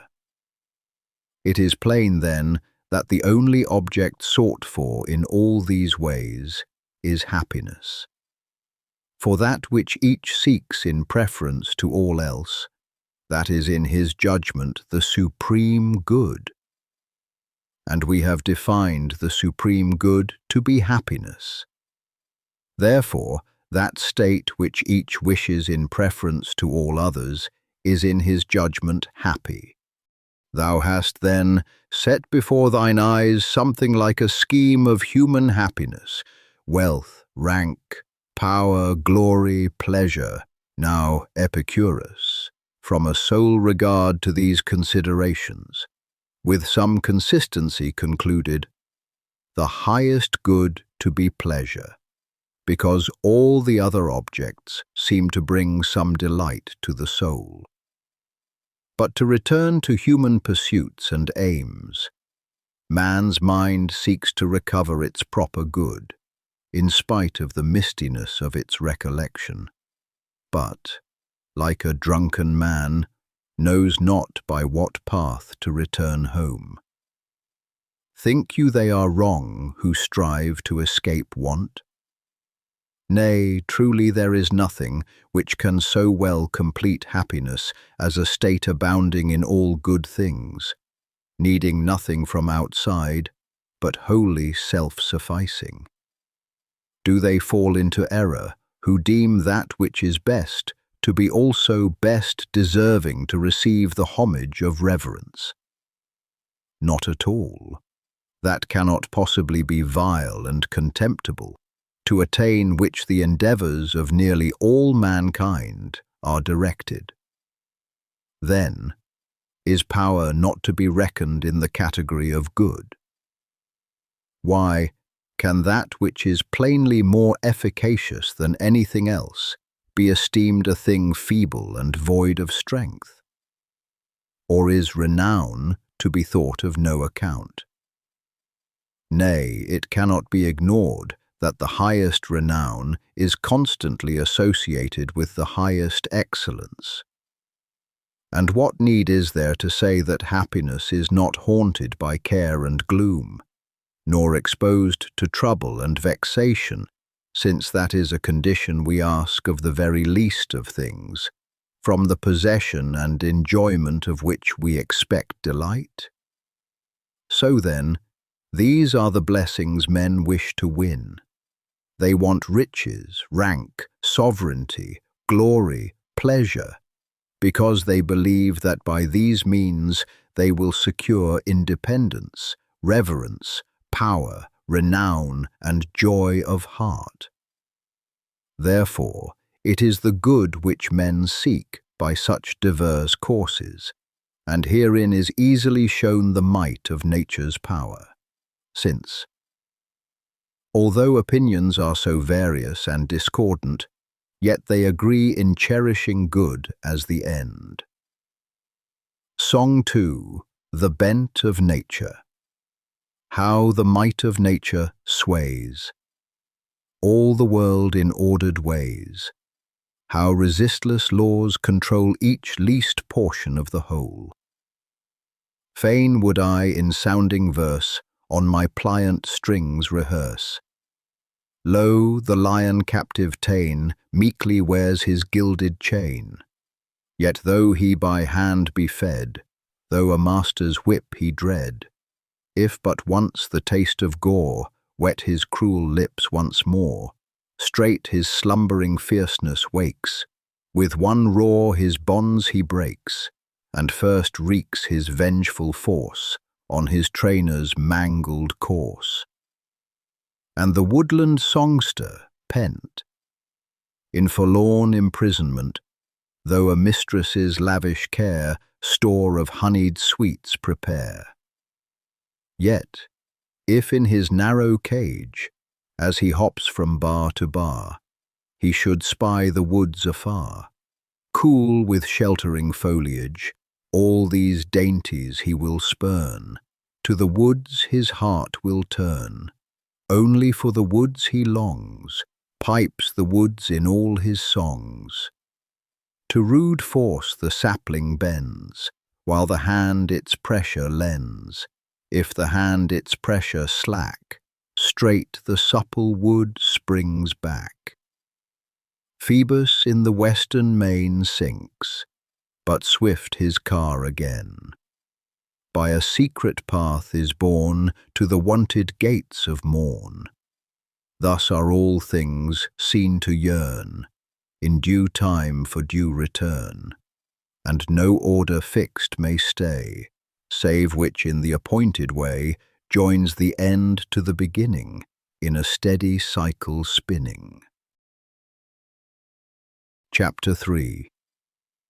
Ye too, creatures of earth, have some glimmering of your origin, however faint, and though in a vision dim and clouded, yet in some wise, notwithstanding, ye discern the true end of happiness, and so the aim of nature leads you thither, to that true good, while error, in many forms, leads you astray therefrom. For reflect whether men are able to win happiness by those means through which they think to reach the proposed end. Truly, if either wealth, rank, or any of the rest bring with them anything of such sort as seems to have nothing wanting to it that is good, we too acknowledge that some are made happy by the acquisition of these things. But if they are not able to fulfill their promises, and, moreover, lack many good things, is not the happiness men seek, in them clearly discovered to be a false show? Therefore do I first ask thee thyself, who but lately wert living in affluence, amid all that abundance of wealth? Was thy mind never troubled in consequence of some wrong done to thee? Nay, said I cannot ever remember a time when my mind was so completely at peace as not to feel the pang of some uneasiness. Was it not because either something was absent, which thou wouldst not have absent, or present which thou wouldst have away? Yes, said I. Then thou didst want the presence of the one, the absence of the other. Admitted. But a man lacks that of which he is in want? He does. And he who lacks something is not in all points self-sufficing? No, certainly not, said I. So wert thou then, in the plenitude of thy wealth, supporting this insufficiency? I must have been. Wealth, then, cannot make its possessor independent and free from all want. Yet this was what it seemed to promise. Moreover, I think this also well deserves to be considered, that there is nothing in the special nature of money to hinder its being taken away from those who possess it against their will. I admit it. Why, of course, when every day the stronger wrests it from the weaker without his consent. Else, whence come lawsuits, except in seeking to recover moneys which have been taken away against their owner's will by force or fraud? True, said I. Then everyone will need some extraneous means of protection to keep his money safe. Who can venture to deny it? Yet he would not, unless he possessed the money which it is possible to lose. No, he certainly would not. Then we have worked round to an opposite conclusion. The wealth which was thought to make a man independent rather puts him in need of further protection. How in the world, then, can want be driven away by riches? Cannot the rich feel hunger? Cannot they thirst? Are not the limbs of the wealthy sensitive to the winter's cold? But, thou wilt say, the rich have the wherewithal to sate their hunger, the means to get rid of thirst and cold. True enough. Want can thus be soothed by riches, wholly removed it cannot be. For if this ever-gaping, ever-craving want is glutted by wealth, it needs must be that the want itself, which can be so glutted, still remains. I do not speak of how very little suffices for nature, and how for avarice nothing is enough. Wherefore, if wealth cannot get rid of want, and makes new wants of its own, how can ye believe that it bestows independence? Song 3. The insatiableness of avarice. Though the covetous grown wealthy see his piles of gold rise high, though he gather store of treasure that can never satisfy, though with pearls his gorget blazes, rarest that the ocean yields, though 100 head of oxen travail in his ample fields, ne'er shall carking care forsake him while he draws this vital breath, and his riches go not with him when his eyes are closed in death. Chapter 4. Well, but official dignity clothes him to whom it comes with honour and reverence. Have then offices of state such power as to plant virtue in the minds of their possessors and drive out vice? Nay, they are rather wont to signalize iniquity than to chase it away, and hence arises our indignation that honours so often fall to the most iniquitous of men. Accordingly, Catullus calls Nonius an ulcer spot, though, sitting in the curule chair, dost not see what infamy high position brings upon the bad. Surely their unworthiness will be less conspicuous if their rank does not draw upon them the public notice. In thy own case, wouldst thou ever have been induced by all these perils to think of sharing office with Decoratus, since thou hast discerned in him the spirit of a rascally parasite and informer? No, we cannot deem men worthy of reverence on account of their office, whom we deem unworthy of the office itself. But didst thou see a man endued with wisdom? Couldst thou suppose him not worthy of reverence, nor of that wisdom with which he was endued? No, certainly not. There is in virtue a dignity of her own, which she forthwith passes over to those to whom she is united. And since public honours cannot do this, it is clear that they do not possess the true beauty of dignity. And here this well deserves to be noticed, that if a man is the more scorned in proportion as he is despised by a greater number, high position not only fails to win reverence for the wicked, but even loads them the more with contempt by drawing more attention to them. But not without retribution, for the wicked pay back a return in kind to the dignities they put on by the pollution of their touch. Perhaps, too, another consideration may teach thee to confess that true reverence cannot come through these counterfeit dignities. It is this: if one who had been many times consul chanced to visit barbaric lands, would his office win him the reverence of the barbarians? And yet if reverence were the natural effect of dignities, they would not forego their proper function in any part of the world, even as fire never anywhere fails to give forth heat. But since this effect is not due to their own efficacy, but is attached to them by the mistaken opinion of mankind, They disappear straightway when they are set before those who do not esteem them dignities. Thus the case stands with foreign peoples. But does their repute last forever, even in the land of their origin? Why, the prefecture, which was once a great power, is now an empty name, a burden merely on the senator's fortune. The commissioner of the public corn supply was once a personage. Now what is more contemptible than this office? For, as we said just now, that which hath no true comeliness of its own now receives, now loses, lustre at the caprice of those who have to do with it.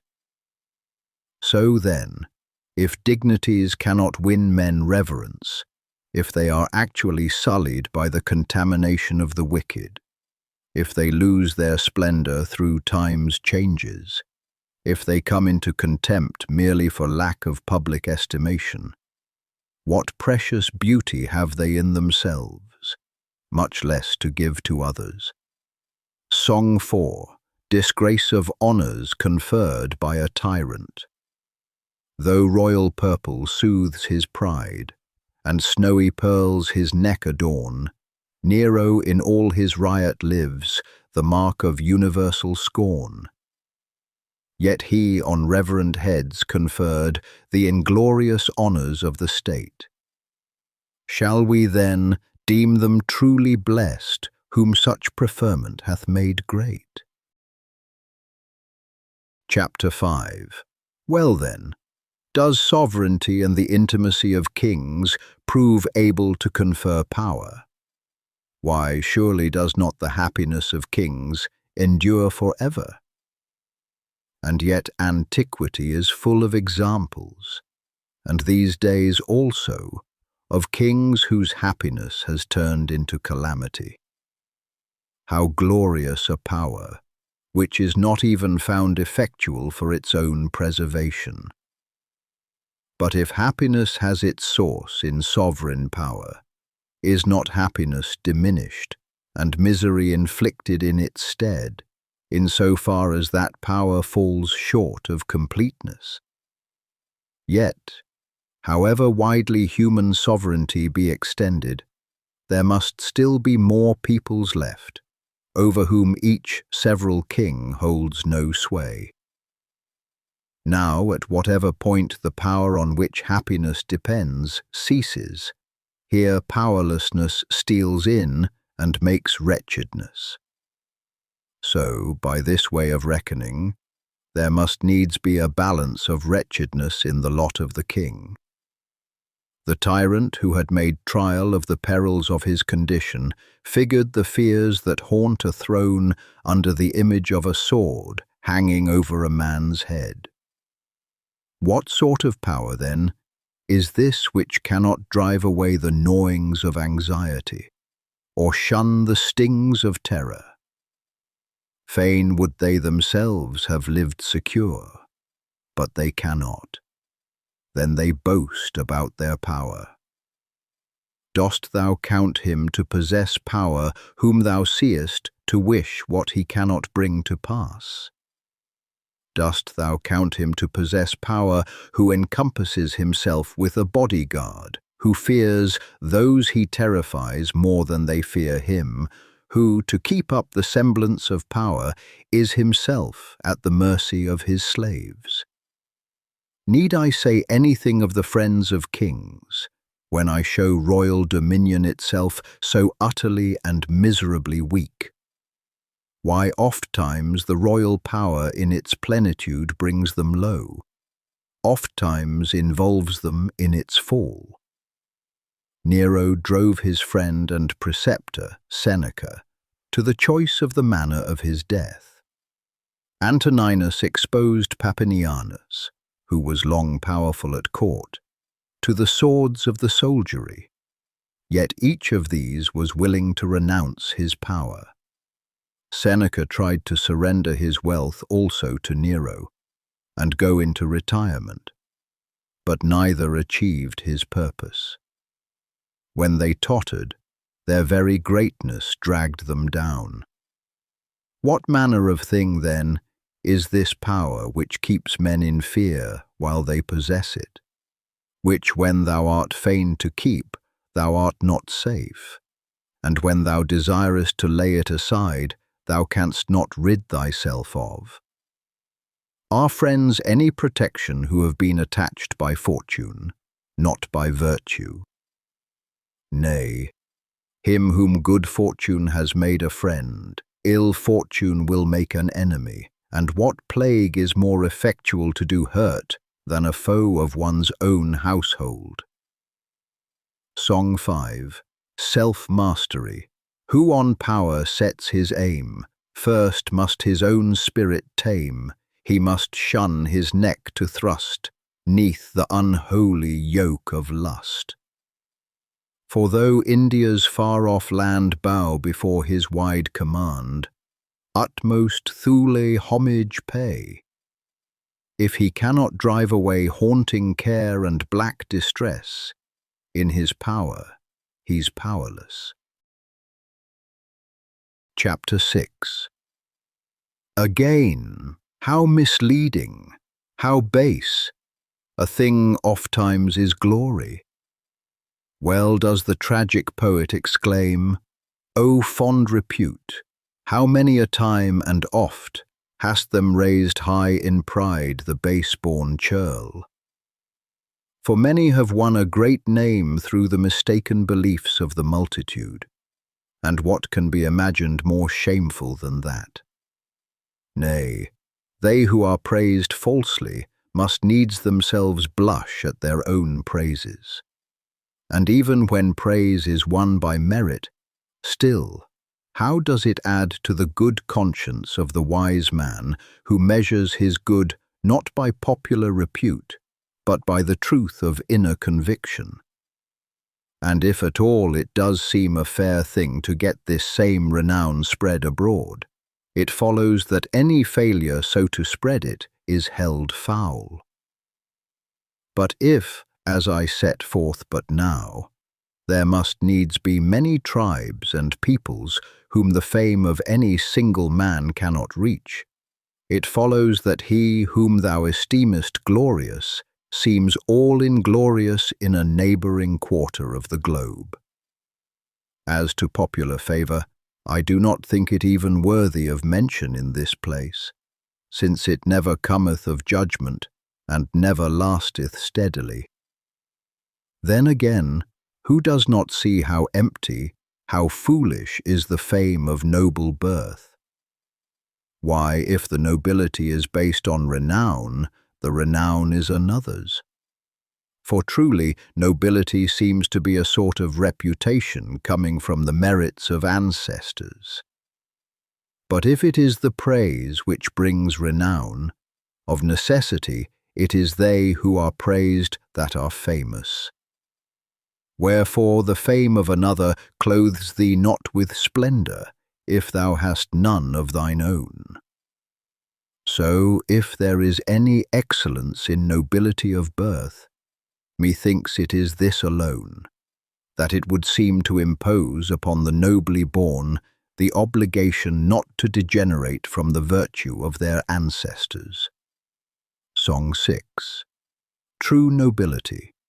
All men are of one kindred stock, though scattered far and wide. For one is father of us all, one doth for all provide. He gave the sun his golden beams, the moon her silver horn. He set mankind upon the earth, as stars the heavens adorn. He shut a soul, a heaven-born soul, within the body's frame. The noble origin he gave each mortal wight may claim. Why boast ye then so loud of race and high ancestral line? If ye behold your being's source, and God's supreme design, none is degenerate, none base, unless by taint of sin and cherished vice he foully stain his heavenly origin. Chapter 7.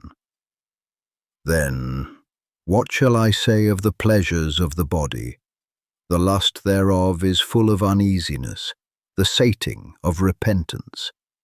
What sicknesses, what intolerable pains are they wont to bring on the bodies of those who enjoy them, the fruits of iniquity as it were. Now, what sweetness the stimulus of pleasure may have I do not know. But that the issues of pleasure are painful, everyone may understand who chooses to recall the memory of his own fleshly lusts. Nay, if these can make happiness, there is no reason why the beasts also should not be happy, since all their efforts are eagerly set upon satisfying the bodily wants. I know indeed that the sweetness of wife and children should be right comely, yet only too true to nature is what was said of one, that he found in his sons his tormentors.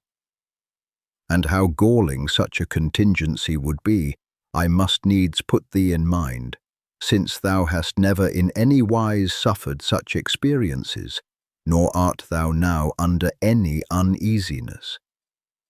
In such a case, I agree with my servant Euripides, who said that a man without children was fortunate in his misfortune. Song 7. Pleasure's Sting. This is the way of pleasure. She stings them that despoil her, and like the winged toiler who's lost her honeyed treasure, she flies, but leaves her smart, deep rankling in the heart. Chapter 8. It is beyond doubt, then, that these paths do not lead to happiness. They cannot guide anyone to the promised goal. Now, I will very briefly show what serious evils are involved in following them. Just consider, is it thy endeavour to heap up money? Why, thou must wrest it from its present possessor. Art thou minded to put on the splendour of official dignity? Thou must beg from those who have the giving of it. Thou who covetest to outvie others in honour must lower thyself to the humble posture of petition. Dost thou long for power? Thou must face perils, for thou wilt be at the mercy of thy subjects' plots. Is glory thy aim? Thou art lured on through all manner of hardships, and there is an end to thy peace of mind. Art fain to lead a life of pleasure. Yet who does not scorn and contemn one who is the slave of the weakest and vilest of things, the body? Again, on how slight and perishable a possession do they rely who set before themselves bodily excellences? Can ye ever surpass the elephant in bulk, or the bull in strength? Can ye excel the tiger in swiftness? Look upon the infinitude, the solidity, the swift motion of the heavens, and for once cease to admire things mean and worthless. And yet the heavens are not so much to be admired on this account as for the reason which guides them. Then, how transient is the lustre of beauty! How soon gone, more fleeting than the fading bloom of spring flowers. And yet if, as Aristotle says, men should see with the eyes of Linnaeus, so that their sight might pierce through obstructions, would not that body of Alcibiades, so gloriously fair in outward seeming, appear altogether loathsome when all its inward parts lay open to the view? Therefore, it is not thy own nature that makes thee seem beautiful, but the weakness of the eyes that see thee. Yet prize as unduly as ye will that body's excellences, so long as ye know that this that ye admire, whatever its worth, can be dissolved away by the feeble flame of a 3 days' fever. From all which considerations we may conclude as a whole, that these things which cannot make good the advantages they promise, which are never made perfect by the assemblage of all good things, these neither lead as byways to happiness, nor themselves make men completely happy. Song 8. Human folly. Alas, how wide astray doth ignorance these wretched mortals lead from truth's own way. For not on leafy stems do ye within the green wood look for gold, nor strip the vine for gems. Your nets ye do not spread upon the hilltops, that the groaning board with fish be furnished. If ye are fain to chase the bounding goat, ye sweep not in vain search the ocean's ruffled face. The sea's far depths they know, each hidden nook, wherein the waves o'erwash the pearl as white as snow, where lurks the Tyrian shell, where fish and prickly urchins do abound. All this they know full well. But not to know or care where hidden lies the good all hearts desire. This blindness they can bear. With gaze on earth low bent, they seek for that which reacheth far beyond the starry firmament. What curse shall I call down on hearts so dull? May they the race still run for wealth and high renown, and when with much ado the false good they have grasped, then too late, may they discern the true. Chapter 9. This much may well suffice to set forth the form of false happiness. If this is now clear to thine eyes, the next step is to show what true happiness is. Indeed, said I see clearly enough that neither is independence to be found in wealth, nor power in sovereignty, nor reverence in dignities, nor fame in glory, nor true joy in pleasures. Hast thou discerned also the causes why this is so? I seem to have some inkling, but I should like to learn more at large from thee. Why, truly the reason is hard at hand. That which is simple and indivisible by nature, human error separates and transforms from the true and perfect to the false and imperfect. Dost thou imagine that which lacketh nothing can want power? Certainly not. Right. For if there is any feebleness of strength in anything, in this there must necessarily be need of external protection. That is so. Accordingly, the nature of independence and power is one and the same. It seems so. Well, but dost think that anything of such a nature as this can be looked upon with contempt? Or is it rather, of all things, most worthy of veneration? Nay, there can be no doubt as to that. Let us, then, add reverence to independence and power, and conclude these three to be one. We must, if we will acknowledge the truth. Thinkest thou, then, this combination of qualities to be obscure and without distinction, or rather famous in all renown? Just consider. Can that want renown which has been agreed to be lacking in nothing, to be supreme in power, and right worthy of honour, for the reason that it cannot bestow this upon itself, and so comes to appear somewhat poor in esteem?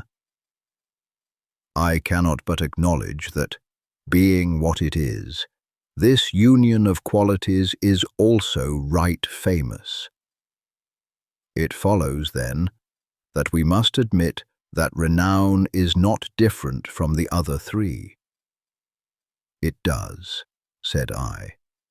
That, then, which needs nothing outside itself, which can accomplish all things in its own strength, which enjoys fame and compels reverence, must not this evidently be also fully crowned with joy? In sooth, I cannot conceive, said I, how any sadness can find entrance into such a state. Wherefore I must needs acknowledge it full of joy, at least if our former conclusions are to hold. Then, for the same reasons, this also is necessary, that independence, power, renown, reverence, and sweetness of delight are different only in name, but in substance differ no wise one from the other. It is, said I, this then which is one, and simple by nature, human perversity separates, and in trying to win a part of that which has no parts, fails to attain not only that portion, since there are no portions, but also the whole, to which it does not dream of aspiring. How so? Said I. He who, to escape want, seeks riches, gives himself no concern about power. He prefers a mean and low estate, and also denies himself many pleasures dear to nature to avoid losing the money which he has gained. But at this rate, he does not even attain to independence. A weakling void of strength, vexed by distresses, mean and despised, and buried in obscurity. He, again, who thirsts alone for power, squanders his wealth, despises pleasure, and thinks fame and rank alike worthless without power. But thou seest in how many ways his state also is defective. Sometimes it happens that he lacks necessaries, that he is gnawed by anxieties, and, since he cannot rid himself of these inconveniences, even ceases to have that power which was his whole end and aim.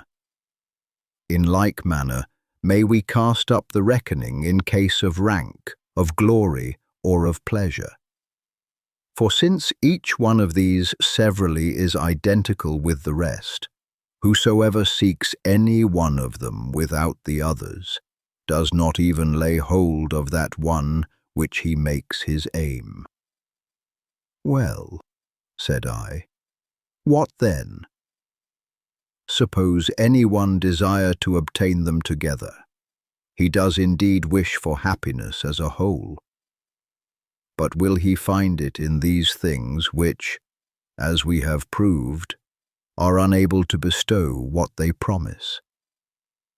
Nay, by no means, said I. Then, happiness must certainly not be sought in these things which severally are believed to afford some one of the blessings most to be desired. They must not, I admit. No conclusion could be more true. So then, the form and the causes of false happiness are set before thine eyes. Now turn thy gaze to the other side. There thou wilt straightway see the true happiness I promised. Yea, indeed, 'tis plain to the blind, said I. Thou didst point it out even now in seeking to unfold the causes of the false. For, unless I am mistaken, that is true and perfect happiness, which crowns one with the union of independence, power, reverence, renown, and joy. And to prove to thee with how deep an insight I have listened, since all these are the same, that which can truly bestow one of them I know to be without doubt full and complete happiness. Happy art thou, my scholar, in this thy conviction. Only one thing shouldst thou add. What is that? Said I. Is there aught, thinkest thou, amid these mortal and perishable things which can produce a state such as this? Nay, surely not. And this thou hast so amply demonstrated that no word more is needed. Well then, these things seem to give to mortals shadows of the true good, or some kind of imperfect good, but the true and perfect good they cannot bestow. Even so, said I. Since then thou hast learnt what that true happiness is, and what men falsely call happiness, it now remains that thou shouldst learn from what source to seek this. Yes, to this I have long been eagerly looking forward. Well, since, as Plato maintains in the Timaeus, we ought even in the most trivial matters to implore the divine protection, what thinkest thou should we now do in order to deserve to find the seat of that highest good? We must invoke the Father of all things, said I, for without this no enterprise sets out from a right beginning. Thou sayest well, said she, and forthwith lifted up her voice and sang, Song 9, Invocation. Maker of earth and sky from age to age, who rulest the world by reason, at whose word time issues from eternity's abyss. To all that moves the source of movement, fixed thyself and moveless.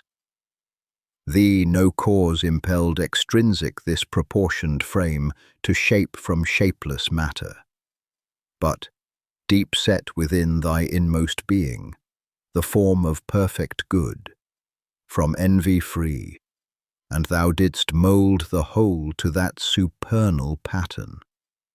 Beauteous the world in thee thus imaged, being thyself most beautiful, so thou the work didst fashion in that fair likeness, bidding it put on perfection through the exquisite perfectness of every part's contrivance.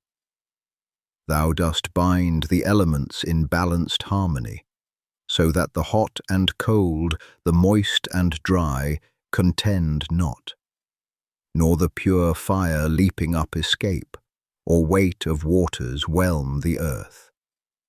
Thou joinest and diffusest through the whole, linking accordantly its several parts, a soul of threefold nature, moving all.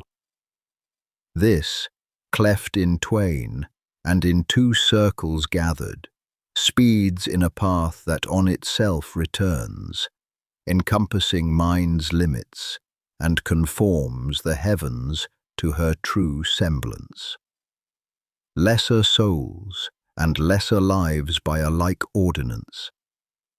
Thou sendest forth, each to its starry car affixing, and dost strew them far and wide o'er earth and heaven. These by a law benign thou biddest turn again, and render back to thee their fires. O grant, Almighty Father, grant us on reason's wing to soar aloft to heaven's exalted height. Grant us to see the fount of good. Grant us the true light found, to fix our steadfast eyes in vision clear on thee. Disperse the heavy mists of earth, and shine in thine own splendor.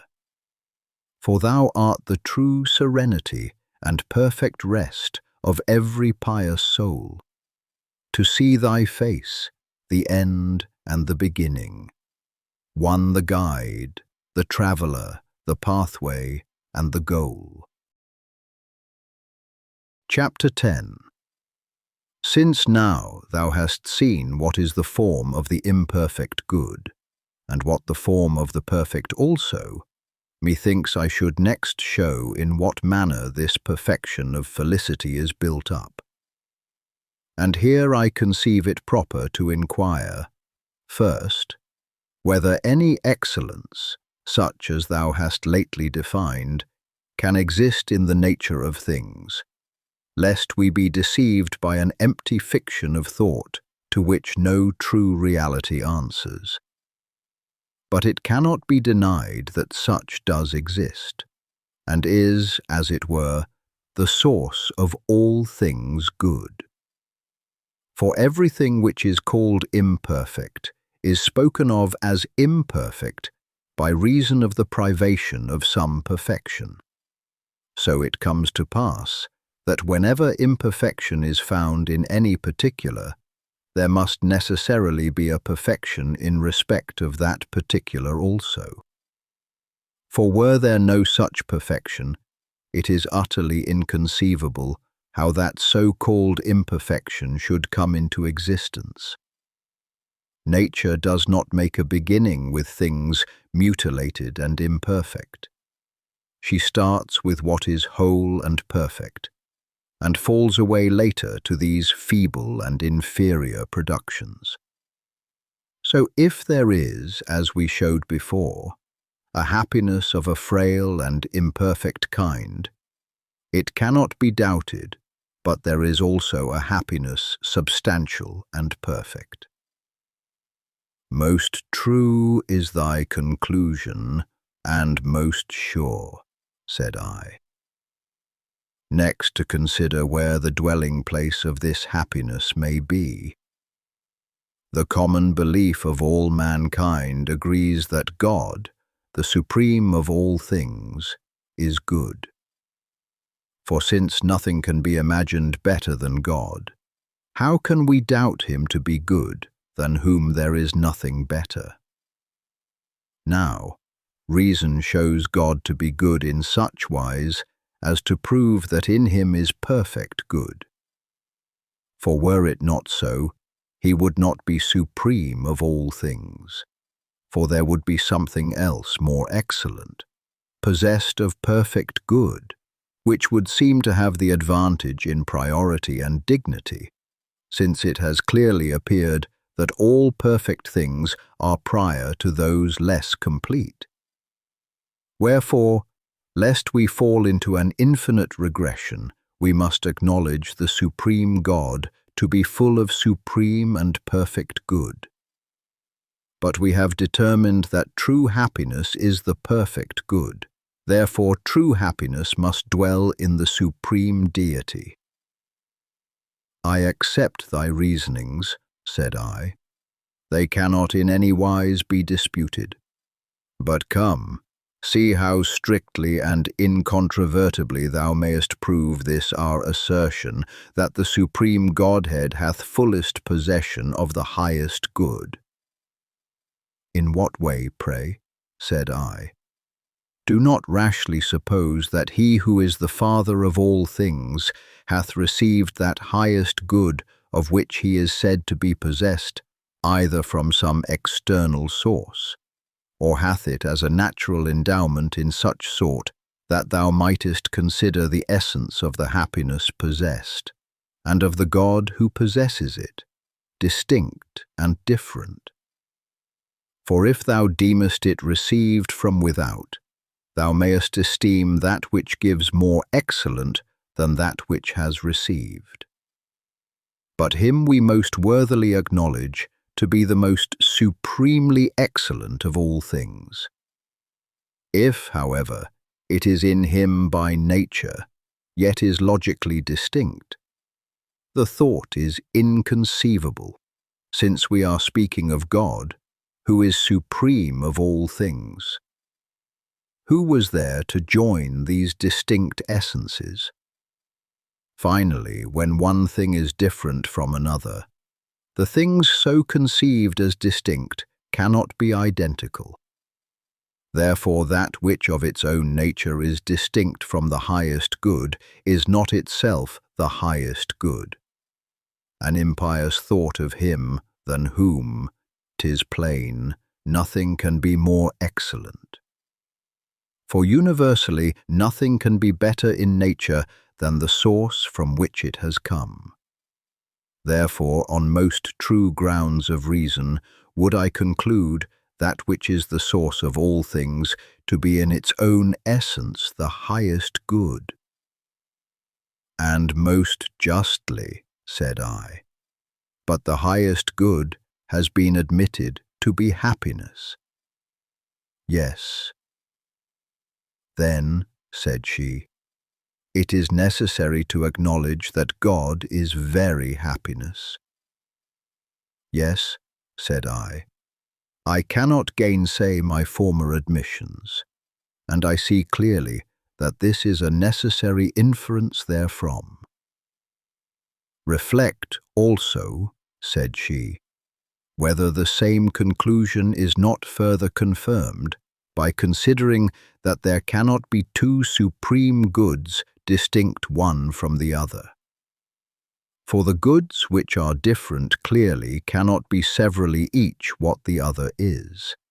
Wherefore neither of the two can be perfect, since to either the other is wanting. But since it is not perfect, it cannot manifestly be the supreme good. By no means, then, can goods which are supreme be different one from the other. But we have concluded that both happiness and God are the supreme good. Wherefore that which is highest divinity must also itself necessarily be supreme happiness. No conclusion, said I, could be truer to fact, nor more soundly reasoned out, nor more worthy of God. Then further, said she, just as geometricians are wont to draw inferences from their demonstrations, to which they give the name deductions, so will I add here a sort of corollary. For since men become happy by the acquisition of happiness, while happiness is very godship, it is manifest that they become happy by the acquisition of godship. But as by the acquisition of justice men become just, and wise by the acquisition of wisdom, so by parity of reasoning by acquiring godship, they must of necessity become gods.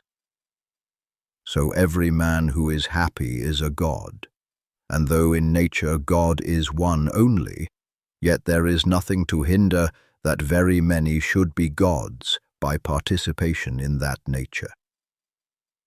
A fair conclusion, and a precious, said I, deduction or corollary, by whichever name thou wilt call it. And yet, said she, not one whit fairer than this which reason persuades us to add. Why, what? Said I. Why, seeing happiness has many particulars included under it, should all these be regarded as forming one body of happiness, as it were, made up of various parts? Or is there some one of them which forms the full essence of happiness, while all the rest are relative to this? I would thou wouldst unfold the whole matter to me at large. We judge happiness to be good, do we not? Yea, the supreme good.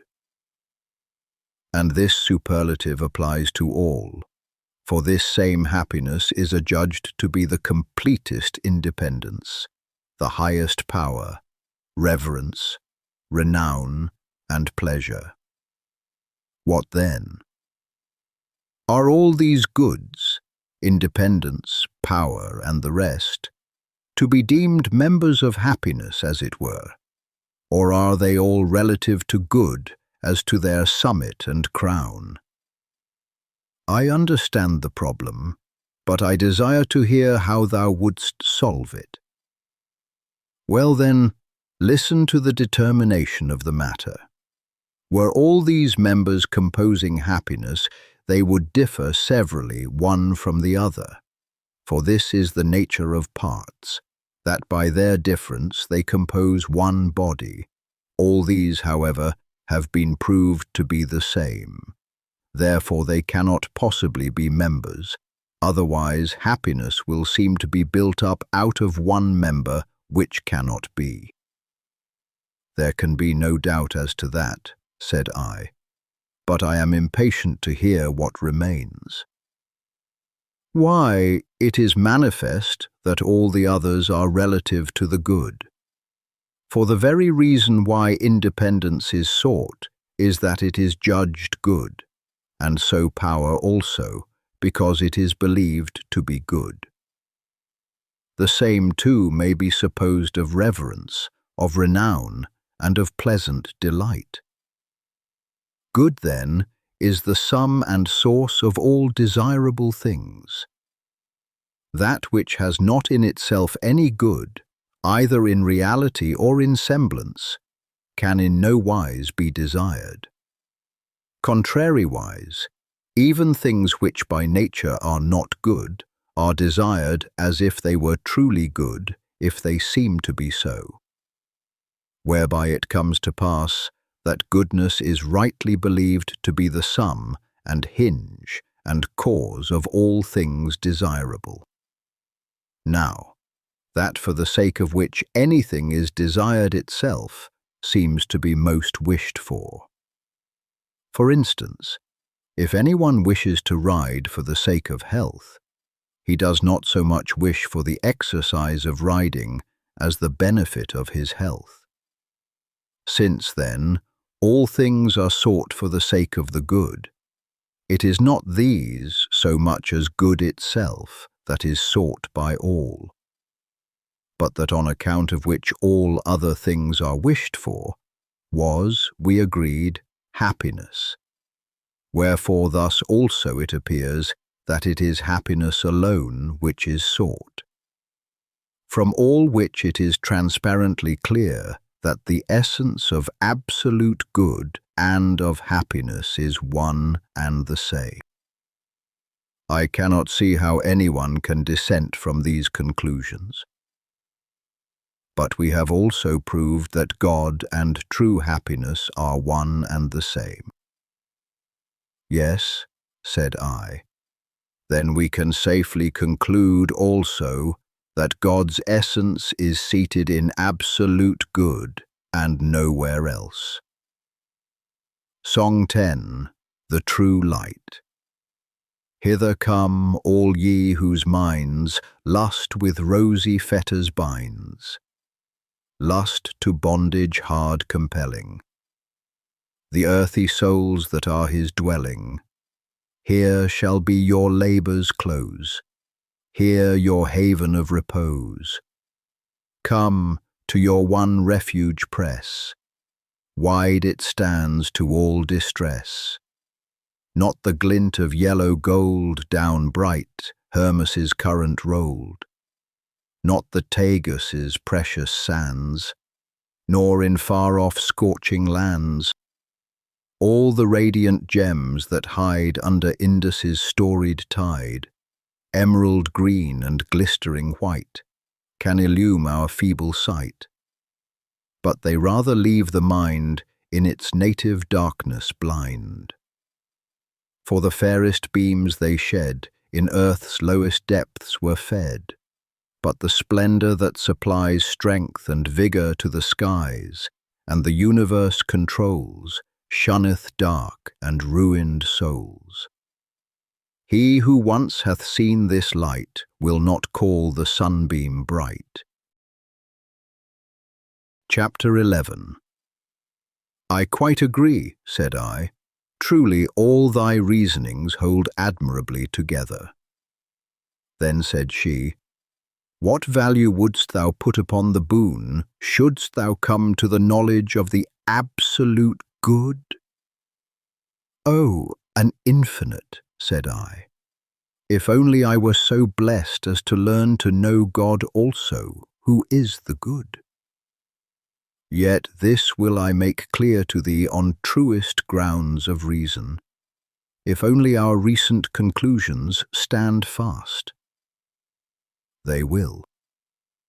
Have we not shown that those things which most men desire are not true and perfect good precisely for this cause, that they differ severally one from another, and, seeing that one is wanting to another, they cannot bestow full and absolute good, but that they become the true good when they are gathered, as it were, into one form and agency, so that that which is independence is likewise power, reverence, renown, and pleasant delight. And unless they are all one and the same, they have no claim to be counted among things desirable. Yes, this was clearly proved, and cannot in any wise be doubted. Now, when things are far from being good while they are different, but become good as soon as they are one, is it not true that these become good by acquiring unity? It seems so, said I. But dost not thou allow that all which is good by participation in goodness? It is. Then thou must on similar grounds admit that unity and goodness are the same. For when the effects of things in their natural working differ not, their essence is one and the same. There is no denying it. Now dost thou know, said she, that all which is abides and subsists so long as it continues one, but so soon as it ceases to be one, it perishes and falls to pieces. In what way? Why, take animals, for example. When soul and body come together and continue in one, this is, we say, a living creature. But when this unity is broken by the separation of these two, the creature dies and is clearly no longer living. The body also, while it remains in one form by the joining together of its members, presents a human appearance. But if the separation and dispersal of the parts break up the body's unity, it ceases to be what it was. And if we extend our survey to all other things, without doubt it will manifestly appear that each several thing subsists while it is one, but when it ceases to be one, perishes. Yes, when I consider further, I see it to be even as thou sayest. Well, is there aught, said she, which, in so far as it acts conformably to nature, abandons the wish for life, and desires to come to death and corruption? Looking to living creatures which have some faults of choice, I find none that, without external compulsion, forego the will to live, and of their own accord hasten to destruction. For every creature diligently pursues the end of self-preservation and shuns death and destruction. As to herbs and trees and inanimate things generally, I am altogether in doubt what to think. And yet there is no possibility of question about this either, since thou seest how herbs and trees grow in places suitable for them, where, as far as their nature admits, they cannot quickly wither and die. Some spring up in the plains, others in the mountains. Some grow in marshes, others cling to rocks, and others, again, find a fertile soil in the barren sands. And if you try to transplant these elsewhere, they wither away. Nature gives to each the soil that suits it, and uses her diligence to prevent any of them dying, so long as it is possible for them to continue alive. Why do they all draw their nourishment from roots, as from a mouth dipped into the earth, and distribute the strong bark over the pith? Why are all the softer parts, like the pith, deeply encased within, while the external parts have the strong texture of wood? And outside of all is the bark to resist the weather's inclemency, like a champion stout in endurance. Again, How great is nature's diligence to secure universal propagation by multiplying seed! Who does not know all these to be contrivances, not only for the present maintenance of a species, but for its lasting continuance, generation after generation, forever? And do not also the things believed inanimate on like grounds of reason seek each what is proper to itself? Why do the flames shoot lightly upward, while the earth presses downward with its weight? If it is not that these motions and situations are suitable to their respective natures. Moreover, each several thing is preserved by that which is agreeable to its nature, even as it is destroyed by things inimical. Things solid like stones resist disintegration by the close adhesion of their parts. Things fluid like air and water yield easily to what divides them, but swiftly flow back and mingle with those parts from which they have been severed, while fire, again, refuses to be cut at all. And we are not now treating of the voluntary motions of an intelligent soul, but of the drift of nature. Even so is it that we digest our food without thinking about it, and draw our breath unconsciously in sleep. Nay, even in living creatures the love of life cometh not of conscious will, but from the principles of nature. For oftentimes in the stress of circumstances will chooses the death which nature shrinks from, and contrarily, in spite of natural appetite, will restrains that work of reproduction by which alone the persistence of perishable creatures is maintained. So entirely does this love of self come from drift of nature, not from animal impulse. Providence has furnished things with this most cogent reason for continuance. They must desire life, so long as it is naturally possible for them to continue living. Wherefore in no way mayest thou doubt but that things naturally aim at continuance of existence and shun destruction. I confess, said I, that what I lately thought uncertain, I now perceive to be indubitably clear. Now that which seeks to subsist and continue desires to be one. For if its oneness be gone, its very existence cannot continue. True, said I. All things then desire to be one. I agree. But we have proved that one is the very same thing as good. We have. All things then seek the good. Indeed, you may express the fact by defining good as that which all desire. Nothing could be more truly thought out. Either there is no single end to which all things are relative, or else the end to which all things universally hasten must be the highest good of all. Then she, exceedingly do I rejoice, dear pupil. Thine eye is now fixed on the very central mark of truth. Moreover, herein is revealed that of which thou didst erstwhile profess thyself ignorant. What is that? Said I. The end and aim of the whole universe.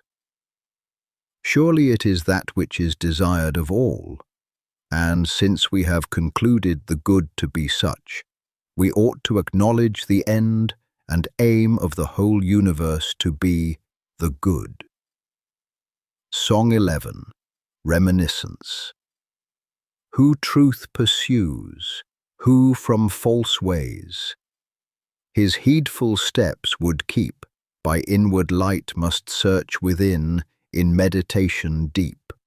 All outward bent, he must repress his soul's true treasure to possess. Then all that error's mists obscured, shall shine more clear than light. This fleshly frame's oblivious weight hath quenched not reason quite.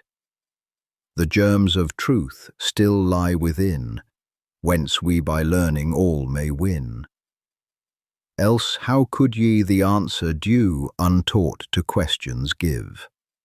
Were't not that deep within the soul truth's secret sparks do live? If Plato's teaching erreth not, we learn but that we have forgot. Chapter 12. Then said I, with all my heart I agree with Plato. Indeed, this is now the second time that these things have been brought back to my mind. First I lost them through the clogging contact of the body, then after through the stress of heavy grief. Then she continued, if thou wilt reflect upon thy former admissions, it will not be long before thou dost also recollect that of which erstwhile thou didst confess thyself ignorant. What is that? Said I. The principles of the world's government, said she. Yes, I remember my confession, and, although I now anticipate what thou intendest, I have a desire to hear the argument plainly set forth. A while ago thou deemedst it beyond all doubt that God doth govern the world.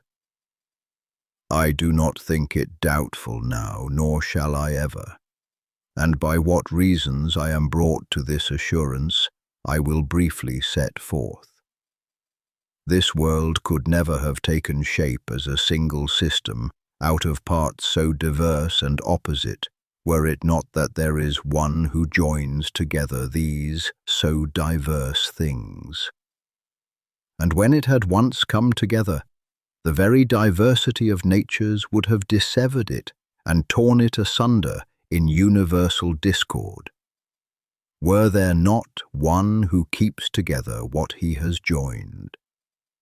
Nor would the order of nature proceed so regularly, nor could its course exhibit motions so fixed in respect of position, time, range, efficacy, and character, unless there were one who, himself abiding, disposed these various vicissitudes of change. This power, whatsoever it be, whereby they remain as they were created, and are kept in motion, I call by the name which all recognize, God. Then said she, seeing that such is thy belief, it will cost me little trouble, I think, to enable thee to win happiness and return in safety to thy own country. But let us give our attention to the task that we have set before ourselves. Have we not counted independence in the category of happiness, and agreed that God is absolute happiness? Truly we have. Then he will need no external assistance for the ruling of the world. Otherwise, if he stands in need of aught, he will not possess complete independence. That is necessarily so, said I. Then, by his own power alone, he disposes all things. It cannot be denied. Now, God was proved to be absolute good. Yes, I remember.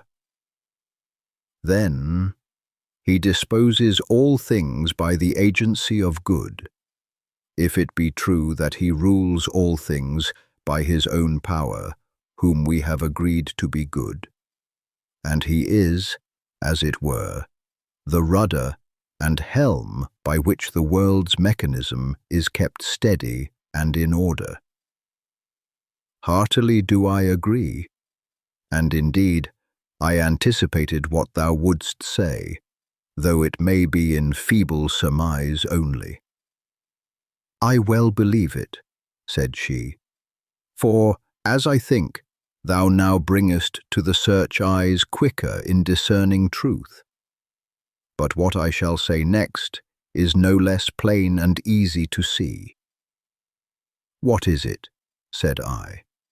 "Why," said she, "since God is rightly believed to govern all things with the rudder of goodness, and since all things do likewise, as I have taught, haste towards good by the very aim of nature, can it be doubted that his governance is willingly accepted, and that all submit themselves to the sway of the disposer as conformed and attempered to his rule?"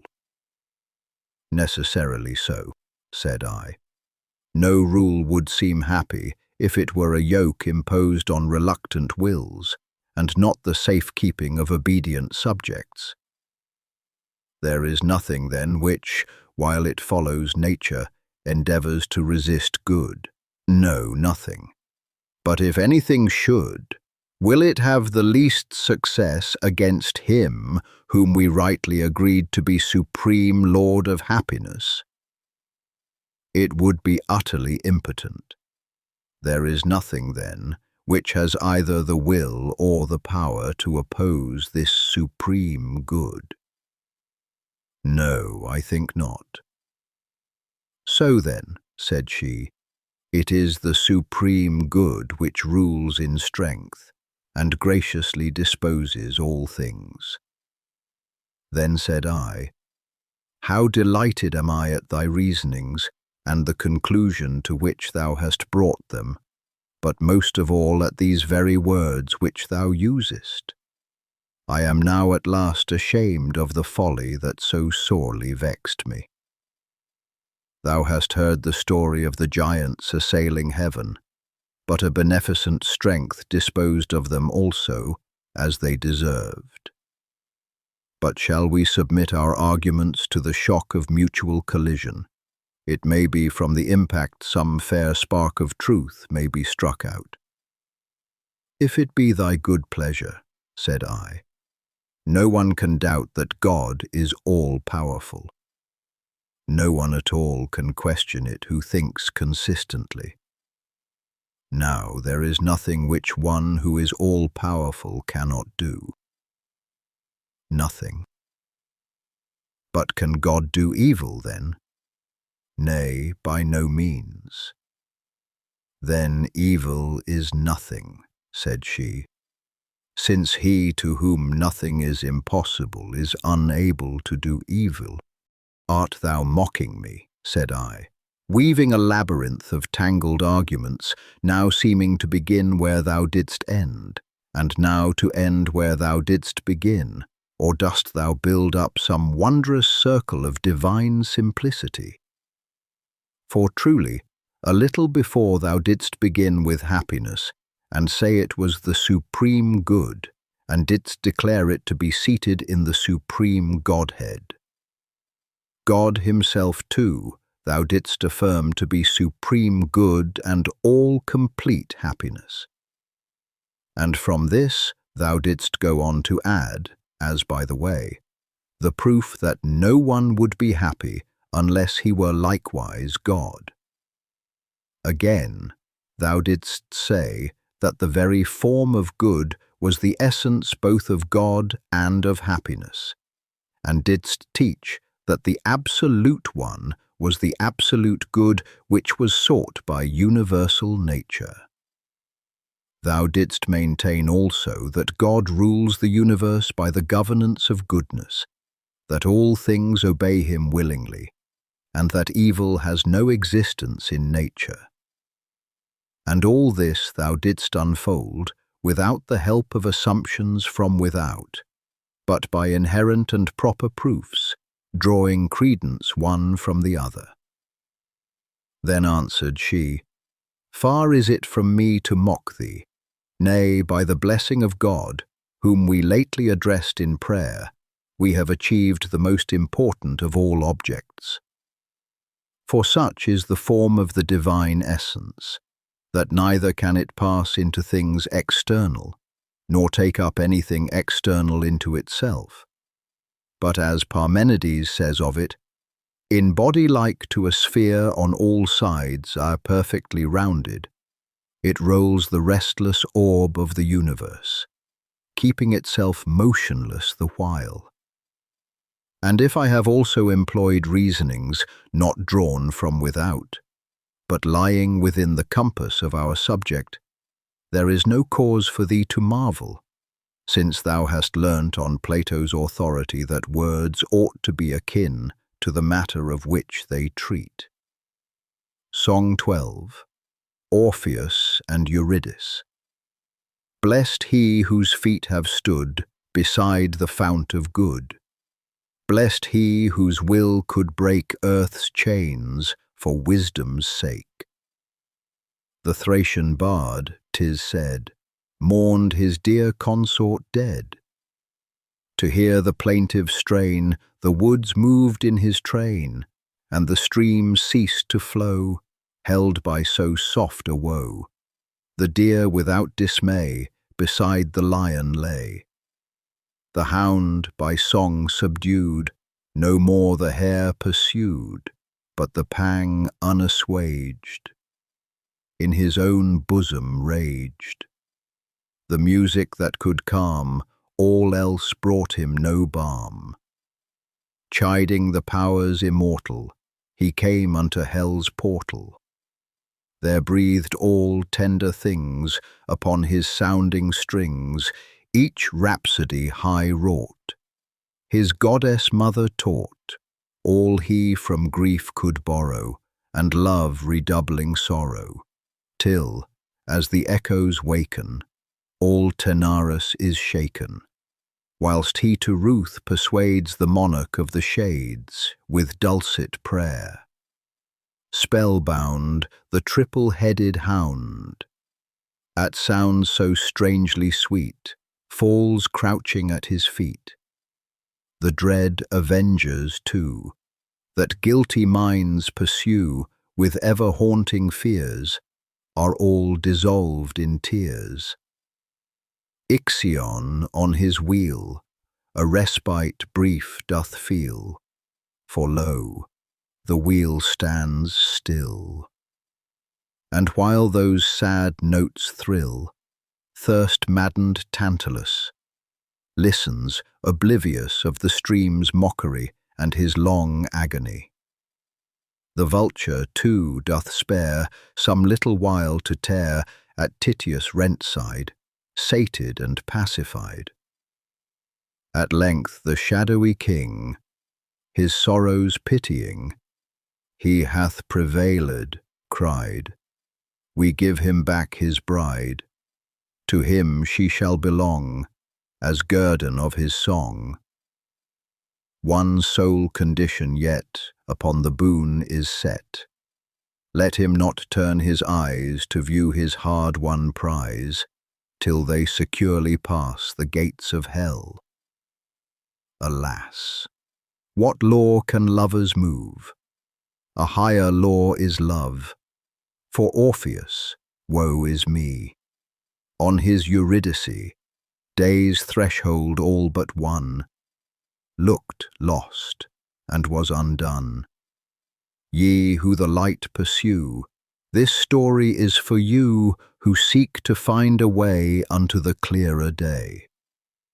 If on the darkness past one backward look ye cast, your weak and wandering eyes have lost the matchless prize. Book 4. Good and Ill Fortune. Chapter 1. Softly and sweetly.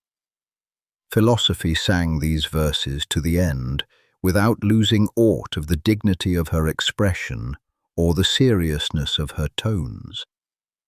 Then, forasmuch as I was as yet unable to forget my deeply seated sorrow, just as she was about to say something further, I broke in and cried, O thou guide into the way of true light, all that thy voice hath uttered from the beginning, even unto now, has manifestly seemed to me at once divine contemplated in itself, and by the force of thy arguments placed beyond the possibility of overthrow. Moreover, These truths have not been altogether unfamiliar to me heretofore, though because of indignation at my wrongs they have for a time been forgotten. But lo, herein is the very chiefest cause of my grief, that, while there exists a good ruler of the universe, it is possible that evil should be at all, still more that it should go unpunished. Surely thou must see how deservedly this of itself provokes astonishment. But a yet greater marvel follows. While wickedness reigns and flourishes, virtue not only lacks its reward, but is even thrust down and trampled under the feet of the wicked, and suffers punishment in the place of crime. That this should happen under the rule of a God who knows all things and can do all things, but wills only the good, cannot be sufficiently wondered at, nor sufficiently lamented.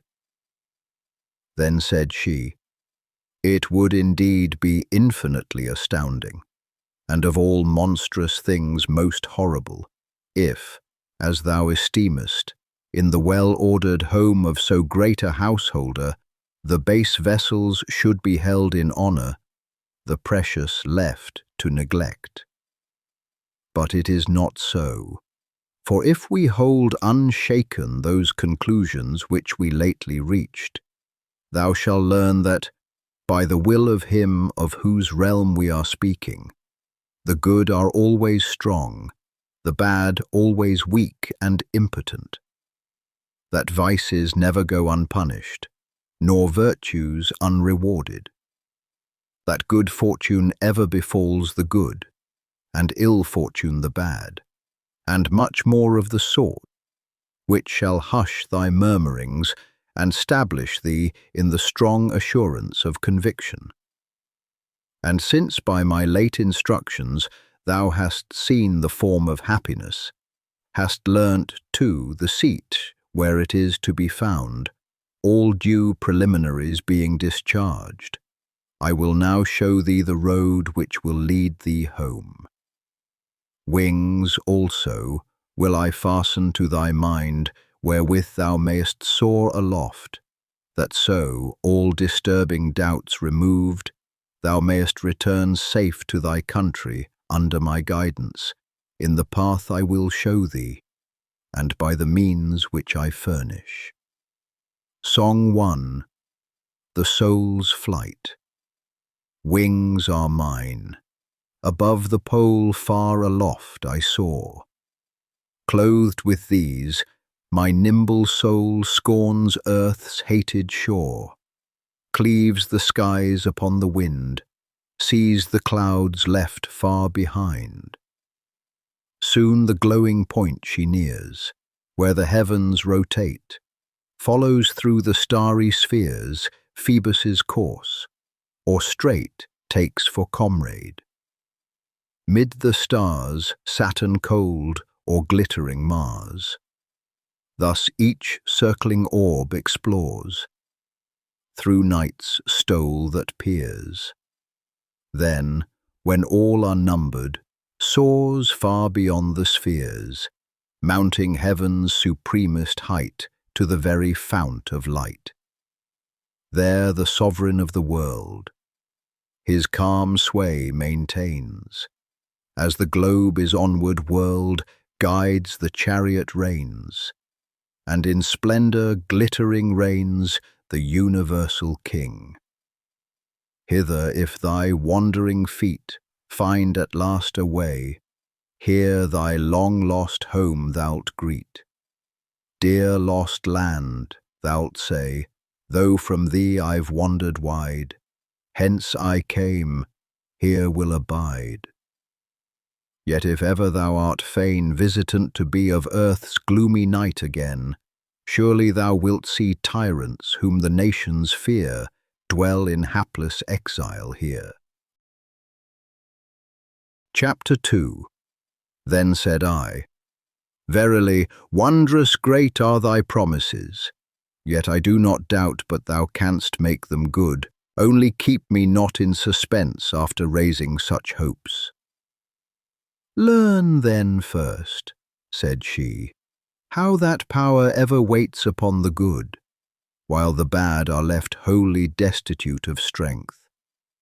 Of these truths the one proves the other, for since good and evil are contraries, if it is made plain that good is power, the feebleness of evil is clearly seen, and, conversely, if the frail nature of evil is made manifest, the strength of good is thereby known.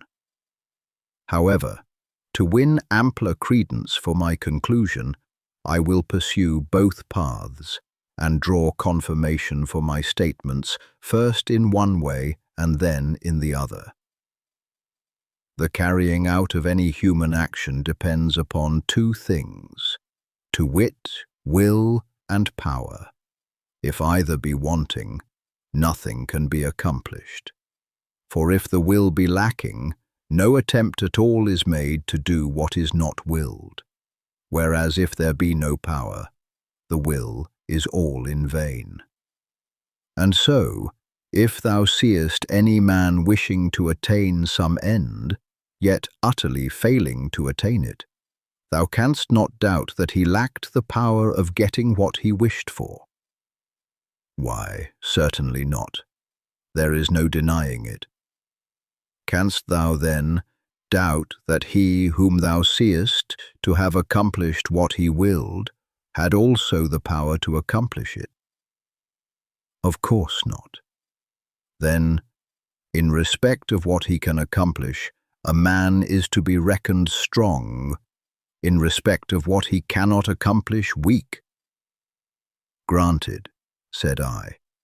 Then, dost thou remember that, by our former reasonings, it was concluded that the whole aim of man's will, though the means of pursuit vary, is set intently upon happiness? I do remember that this, too, was proved. Dost thou also call to mind how happiness is absolute good, and therefore that, when happiness is sought, it is good which is, in all cases, the object of desire? Nay, I do not so much call to mind as keep it fixed in my memory. Then all men, good and bad alike, with one indistinguishable purpose, strive to reach good. Yes, that follows. But it is certain that by the attainment of good men become good? It is. Then, do the good attain their object? It seems so. But if the bad were to attain the good which is their object, they could not be bad? No. Then, since both seek good, but while the one sought attain it, the other attain it not, is there any doubt that the good are endued with power, while they who are bad are weak?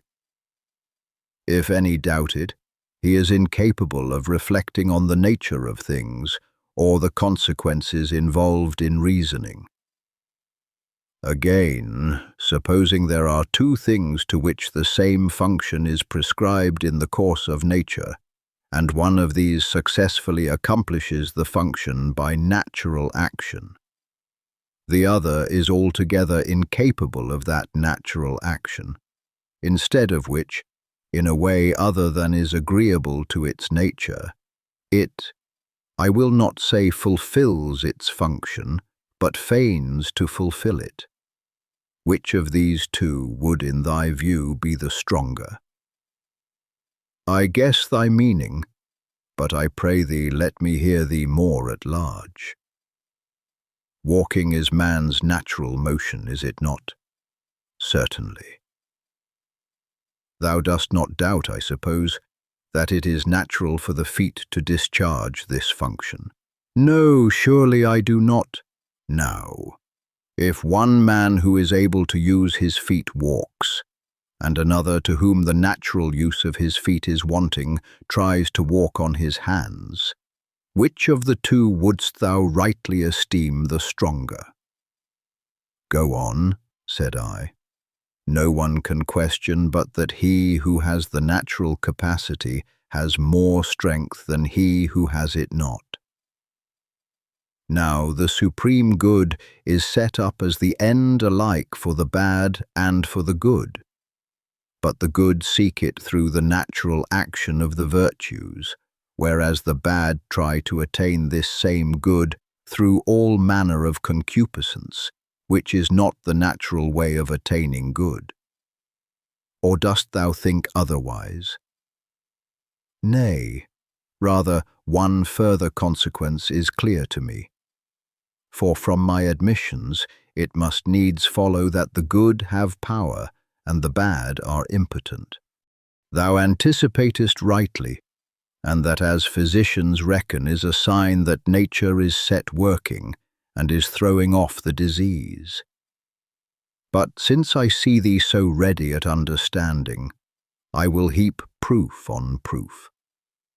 Look how manifest is the extremity of vicious men's weakness. They cannot even reach that goal to which the aim of nature leads and almost constrains them. What if they were left without this mighty, this well-nigh irresistible help of nature's guidance? Consider also how momentous is the powerlessness which incapacitates the wicked. Not light or trivial are the prizes which they contend for, but which they cannot win or hold. Nay, their failure concerns the very sum and crown of things. Poor wretches! They fail to compass even that for which they toil day and night. Herein also the strength of the good conspicuously appears. For just as thou wouldst judge him to be the strongest walker, whose legs could carry him to a point beyond which no further advance was possible, so must thou needs account him strong in power, who so attains the end of his desires, that nothing further to be desired lies beyond. Whence follows the obvious conclusion that they who are wicked are seen likewise to be wholly destitute of strength. For why do they forsake virtue and follow vice? Is it from ignorance of what is good? Well, what is more weak and feeble than the blindness of ignorance? Do they know what they ought to follow, but lust drives them aside out of the way? If it be so, they are still frail by reason of their incontinence, for they cannot fight against vice. Or do they knowingly and willfully forsake the good and turn aside to vice? Why, at this rate, they not only cease to have power, but cease to be at all. For they who forsake the common end of all things that are, they likewise also cease to be at all. Now, to some it may seem strange that we should assert that the bad, who form the greater part of mankind, do not exist. But the fact is so. I do not indeed deny that they who are bad, but that they are in an unqualified and absolute sense I deny. Just as we call a corpse a dead man, but cannot call it simply man, so I would allow the vicious to be bad, but that they are in an absolute sense I cannot allow. That only is which maintains its place and keeps its nature. Whatever falls away from this forsakes the existence which is essential to its nature. But, thou wilt say, the bad have an ability. Nor do I wish to deny it. Only this ability of theirs comes not from strength, but from impotence. For their ability is to do evil, which would have had no efficacy at all if they could have continued in the performance of good. So this ability of theirs proves them still more plainly to have no power. For if, as we concluded just now, evil is nothing, 'tis clear that the wicked can effect nothing, since they are only able to do evil. 'Tis evident, and that thou mayest understand what is the precise force of this power, we determined, did we not, a while back, that nothing has more power than supreme good? We did, said I, but that same highest good cannot do evil. Certainly not. Is there anyone, then, who thinks that men are able to do all things? None but a madman. Yet they are able to do evil. Aye, would they could not. Since then, he who can do only good is omnipotent, while they who can do evil also are not omnipotent, it is manifest that they who can do evil have less power. There is this also. We have shown that all power is to be reckoned among things desirable, and that all desirable things are referred to good as to a kind of consummation of their nature. But the ability to commit crime cannot be referred to the good, therefore it is not a thing to be desired. And yet all power is desirable. It is clear, then, that ability to do evil is not power. From all which considerations appeareth the power of the good, and the indubitable weakness of the bad. And it is clear that Plato's judgment was true. The wise alone are able to do what they would, while the wicked follow their own heart's lust, but cannot accomplish what they would. For they go on in their willfulness, fancying they will attain what they wish for in the paths of delight. But they are very far from its attainment, since shameful deeds lead not to happiness. Song 2, The Bondage of Passion. When high enthroned the monarch sits, resplendent in the pride of purple robes, while flashing steel guards him on every side. When baleful terrors on his brow with frowning menace lower, and passion shakes his labouring breast, how dreadful seems his power.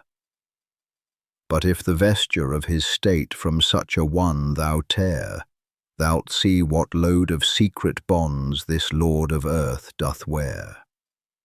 Lust's poison rankles, o'er his mind rage sweeps in tempest rude. Sorrow his spirit vexes sore, and empty hopes delude. Then thou'lt confess, one hapless wretch, whom many lords oppress, does never what he would, but lives in thraldom's helplessness.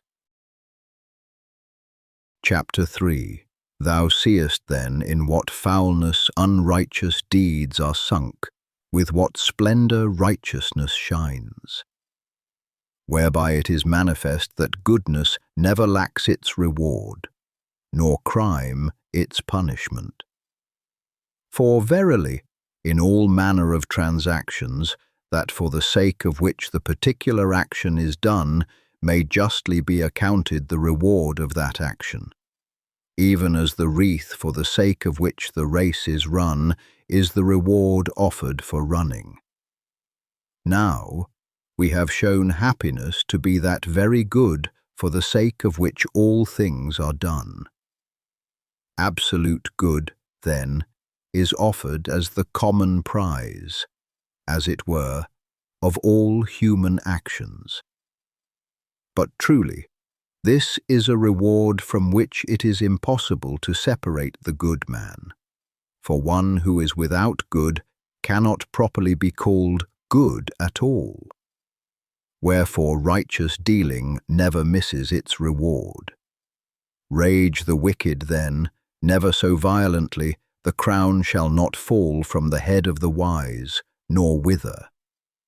Verily, other men's unrighteousness cannot pluck from righteous souls their proper glory. Were the reward in which the soul of the righteous delighteth received from without, then might it be taken away by him who gave it, or some other. But since it is conferred by his own righteousness, then only will he lose his prize when he has ceased to be righteous. Lastly, since every prize is desired because it is believed to be good, who can account him who possesses good to be without reward? And what a prize, the fairest and grandest of all! For remember the corollary which I chiefly insisted on a little while back, and reason thus. Since absolute good is happiness, 'tis clear that all the good must be happy for the very reason that they are good. But it was agreed that those who are happy are gods. So, then, the prize of the good is one which no time may impair, no man's power lessen, no man's unrighteousness tarnish. 'Tis very godship, and this being so, the wise man cannot doubt that punishment is inseparable from the bad. For since good and bad, and likewise reward and punishment, are contraries, it necessarily follows that, corresponding to all that we see accrue as reward of the good, there is some penalty attached as punishment of evil. As then righteousness itself is the reward of the righteous, so wickedness itself is the punishment of the unrighteous. Now, no one who is visited with punishment doubts that he is visited with evil. Accordingly, if they were but willing to weigh their own case, could they think themselves free from punishment? Whom wickedness, worst of all evils, has not only touched, but deeply tainted. See also from the opposite standpoint, the standpoint of the good, what a penalty attends upon the wicked. Thou didst learn a little since that whatever is one, and that unity itself is good. Accordingly, by this way of reckoning, whatever falls away from goodness ceases to be, whence it comes to pass that the bad cease to be what they were, while only the outward aspect is still left to show they have been men. Wherefore, by their perversion to badness, they have lost their true human nature. Further, since righteousness alone can raise men above the level of humanity, it must needs be that unrighteousness degrades below man's level those whom it has cast out of man's estate. It results, then, that thou canst not consider him human whom thou seest transformed by vice. The violent despoiler of other men's goods, inflamed with covetousness, surely resembles a wolf. A bold and restless spirit, ever wrangling in law courts, is like some yelping cur. The secret schemer, taking pleasure in fraud and stealth, is own brother to the fox. The passionate man, frenzied with rage, we might believe to be animated with the soul of a lion. The coward and runaway, afraid where no fear is, may be likened to the timid deer. He who is sunk in ignorance and stupidity lives like a dull ass. He who is light and inconstant, never holding long to one thing, is for all the world like a bird. He who wallows in foul and unclean lusts is sunk in the pleasures of a filthy hog. So it comes to pass that he who by forsaking righteousness ceases to be a man cannot pass into a godlike condition, but actually turns into a brute beast. Song 3, Circe's cup. The Ithacan discreet, and all his storm-tossed fleet, far o'er the ocean wave, the winds of heaven drave. Drave to the mystic isle, where dwelleth in her guile that fair and faithless one, the daughter of the sun. There for the stranger crew, with cunning spells she knew to mix the enchanted cup. For whoso drinks it up must suffer hideous change to monstrous shapes and strange. One like a boar appears, this his huge form uprears, mighty in bulk and limb, an Afric lion, grim with claw and fang. Confessed, a wolf this, sore distressed. When he would weep doth howl, and strangely tame, these prowl the Indian tiger's mates. And though in such sore straits, the pity of the god who bears the mystic rod had power the chieftain brave from her fell arts to save. His comrades unrestrained, the fatal goblet drained. All now with low bent head, like swine, on acorns fed. Man's speech and form were reft, no human feature left. But steadfast still, the mind, unaltered, unresigned, the monstrous change bewailed. How little then availed the potencies of ill? These herbs, this baneful skill, may change each outward part, but cannot touch the heart. In its true home, deep set, man's spirit liveth yet. Those poisons are more fell, more potent to expel man from his high estate, which subtly penetrate, and leave the body whole, but deep infect the soul. Chapter 4. Then said I, This is very true. I see that the vicious, though they keep the outward form of man, are rightly said to be changed into beasts in respect of their spiritual nature. But, inasmuch as their cruel and polluted minds vent their rage in the destruction of the good, I would this license were not permitted to them. Nor is it, said she, as shall be shown in the fitting place.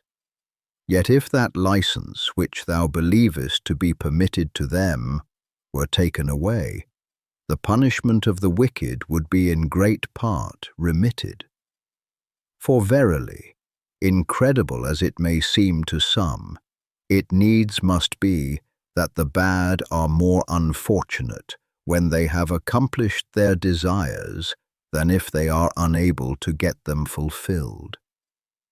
If it is wretched to will evil, to have been able to accomplish evil is more wretched. For without the power the wretched will would fail of effect. Accordingly, those whom thou seest to will, to be able to accomplish, and to accomplish crime, must needs be the victims of a threefold wretchedness, since each one of these states has its own measure of wretchedness.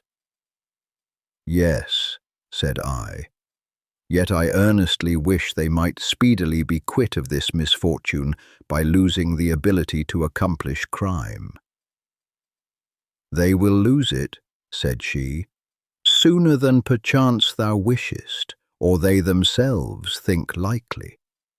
Since, verily, within the narrow bounds of our brief life, there is nothing so late in coming that any one, least of all an immortal spirit, should deem it long to wait for. Their great expectations, the lofty fabric of their crimes, is oft overthrown by a sudden and unlooked-for ending, and this but sets a limit to their misery. For if wickedness makes men wretched, He is necessarily more wretched who is wicked for a longer time. And were it not that death, at all events, puts an end to the evil doings of the wicked, I should account them wretched to the last degree. Indeed, if we have formed true conclusions about the ill fortune of wickedness, that wretchedness is plainly infinite which is doomed to be eternal. Then said I, a wonderful inference and difficult to grant, but I see that it agrees entirely with our previous conclusions. Thou art right, said she, but if anyone finds it hard to admit the conclusion, he ought in fairness either to prove some falsity in the premises, or to show that the combination of propositions does not adequately enforce the necessity of the conclusion. Otherwise, if the premises be granted, nothing whatever can be said against the inference of the conclusion.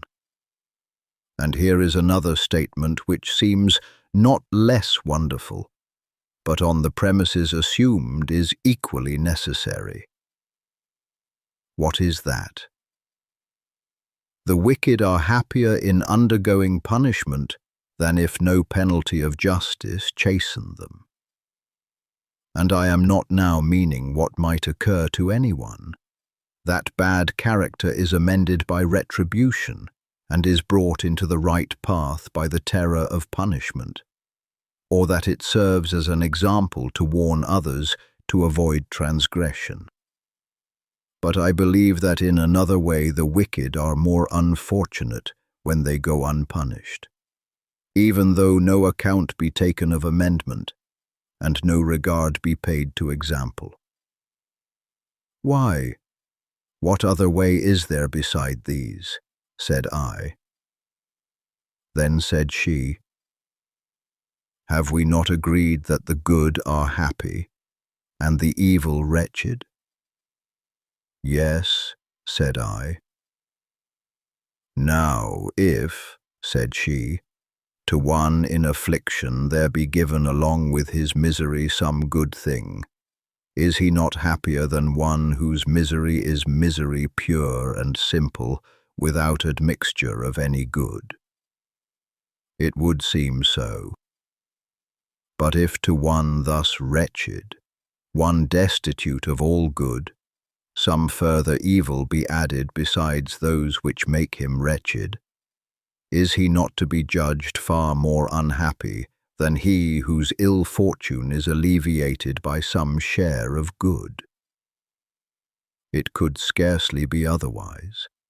Surely then the wicked, when they are punished, have a good thing added to them, to wit, the punishment which by the law of justice is good, and likewise, when they escape punishment, a new evil attaches to them in that very freedom from punishment which thou hast rightly acknowledged to be an evil in the case of the unrighteous.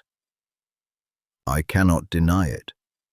Then the wicked are far more unhappy when indulged with an unjust freedom from punishment than when punished by a just retribution. Now, it is manifest that it is just for the wicked to be punished, and for them to escape unpunished is unjust. Why, who would venture to deny it? This, too, no one can possibly deny, that all which is just is good, and conversely, all which is unjust is bad. Then I answered, these inferences do indeed follow from what we lately concluded. But tell me, said I, dost thou take no account of the punishment of the soul after the death of the body? Nay, truly, said she, great are these penalties, some of them inflicted, I imagine, in the severity of retribution, others in the mercy of purification. But it is not my present purpose to speak of these. So far my aim hath been to make thee recognize that the power of the bad which shocked thee so exceedingly is no power, to make thee see that those of whose freedom from punishment thou didst complain are never without the proper penalties of their unrighteousness. To teach thee that the license which thou praidst might soon come to an end is not long enduring, that it would be more unhappy if it lasted longer, most unhappy of all if it lasted forever. Thereafter that the unrighteous are more wretched if unjustly let go without punishment than if punished by a just retribution, from which point of view it follows that the wicked are afflicted with more severe penalties just when they are supposed to escape punishment. Then said I, while I follow thy reasonings, I am deeply impressed with their truth. But if I turn to the common convictions of men, I find few who will even listen to such arguments, let alone admit them to be credible. True, said she, they cannot lift eyes accustomed to darkness to the light of clear truth, and are like those birds whose vision night illumines and day blinds. For while they regard not the order of the universe, but their own dispositions of mind, they think the license to commit crime, and the escape from punishment to be fortunate. But mark the ordinance of eternal law. Hast thou fashioned thy soul to the likeness of the better?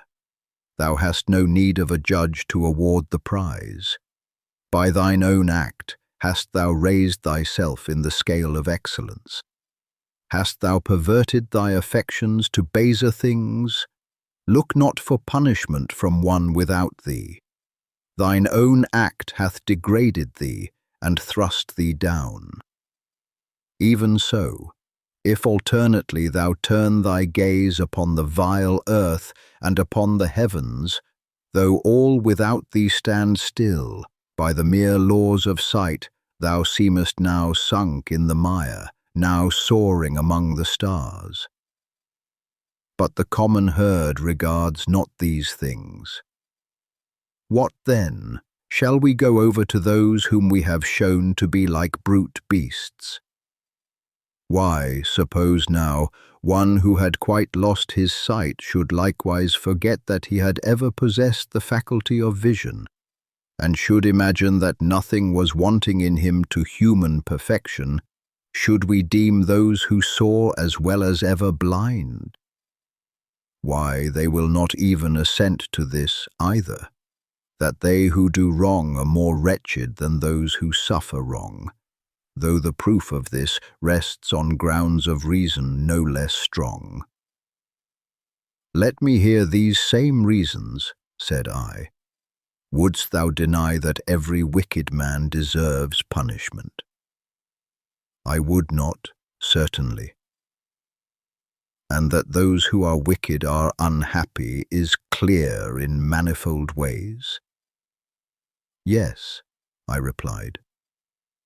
Thou dost not doubt, then, that those who deserve punishment are wretched?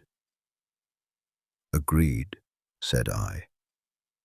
So then, if thou wert sitting in judgment, on whom wouldst thou decree the infliction of punishment?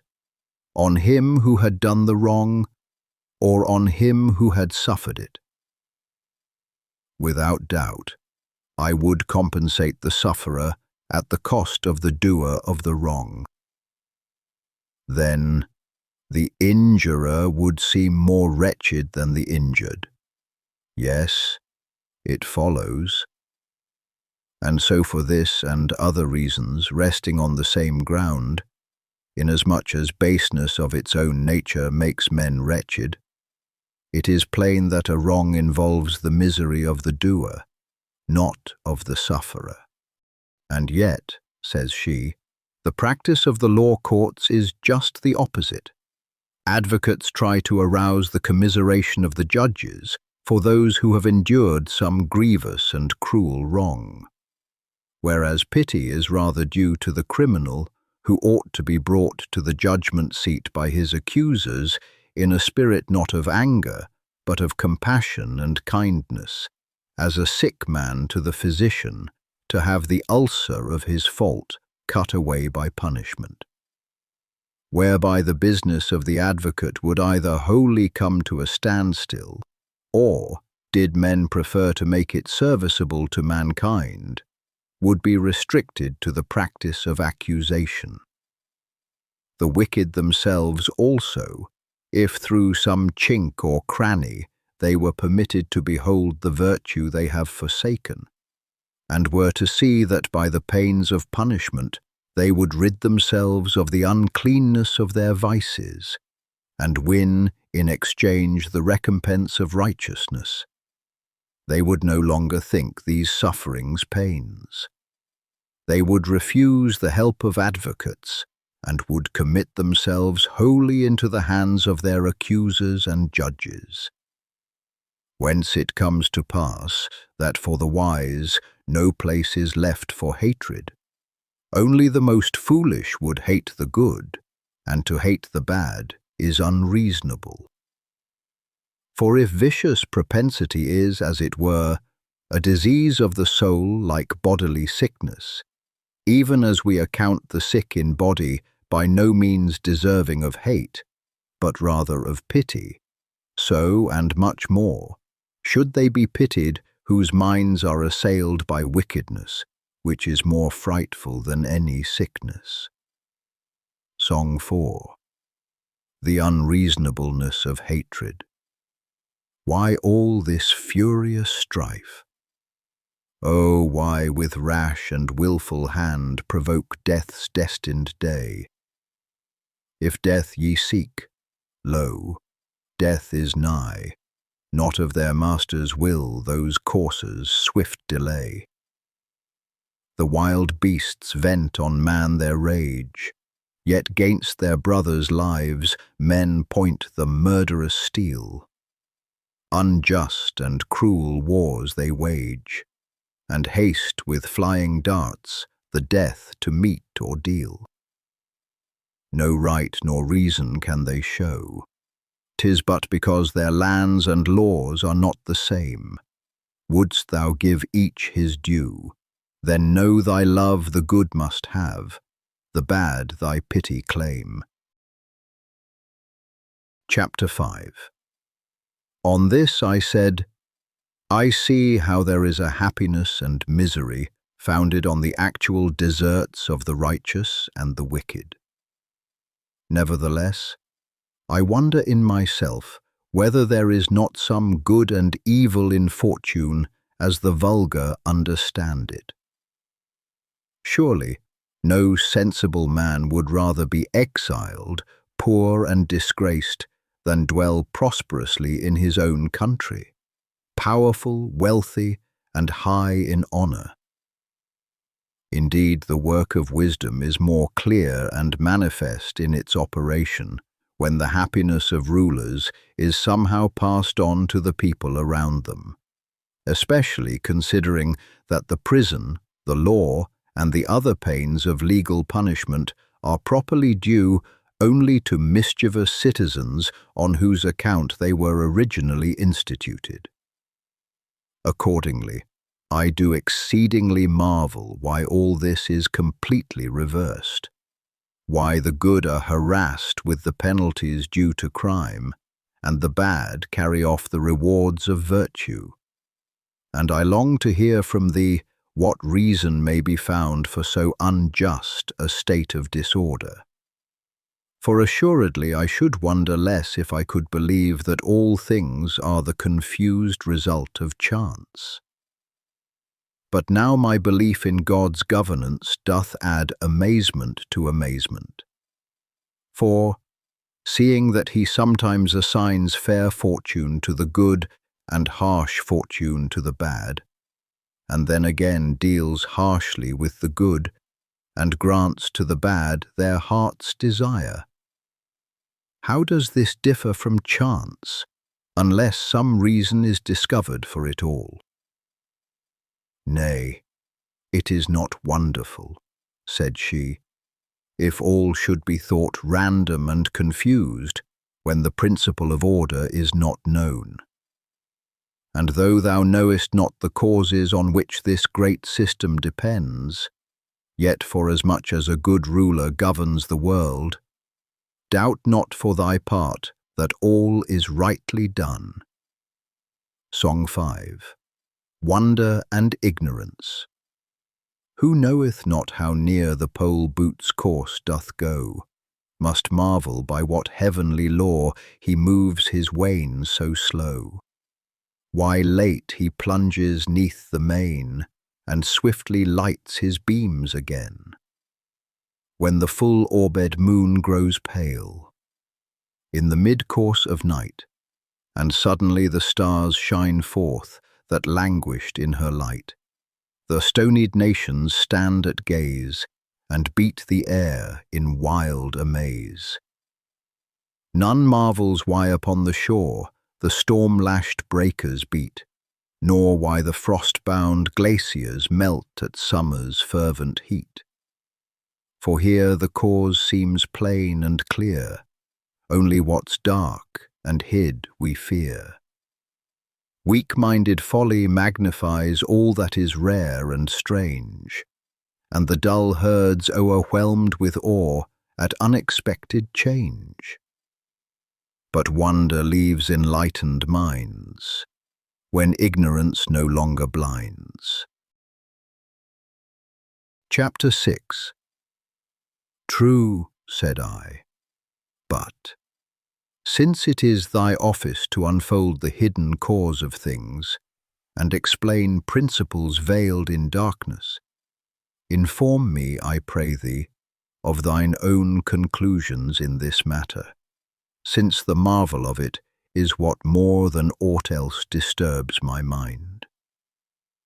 A smile played one moment upon her lips as she replied, Thou callest me to the greatest of all subjects of inquiry, a task for which the most exhaustive treatment barely suffices.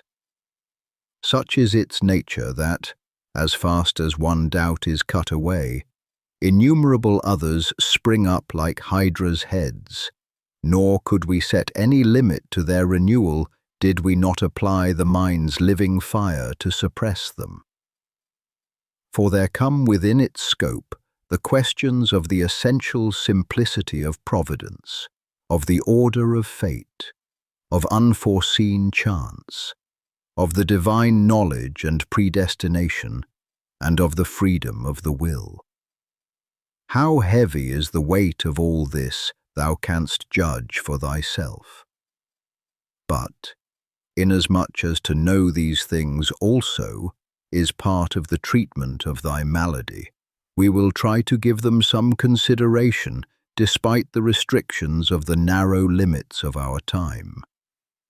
Moreover, thou must for a time dispense with the pleasures of music and song, if so be that thou findest any delight therein, whilst I weave together the connected train of reasons in proper order.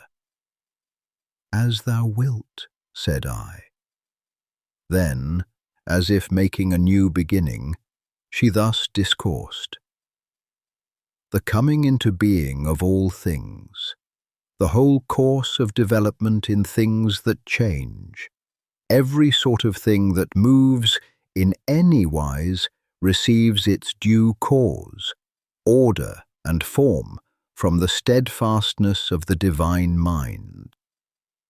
This mind, calm in the citadel of its own essential simplicity, has decreed that the method of its rule shall be manifold.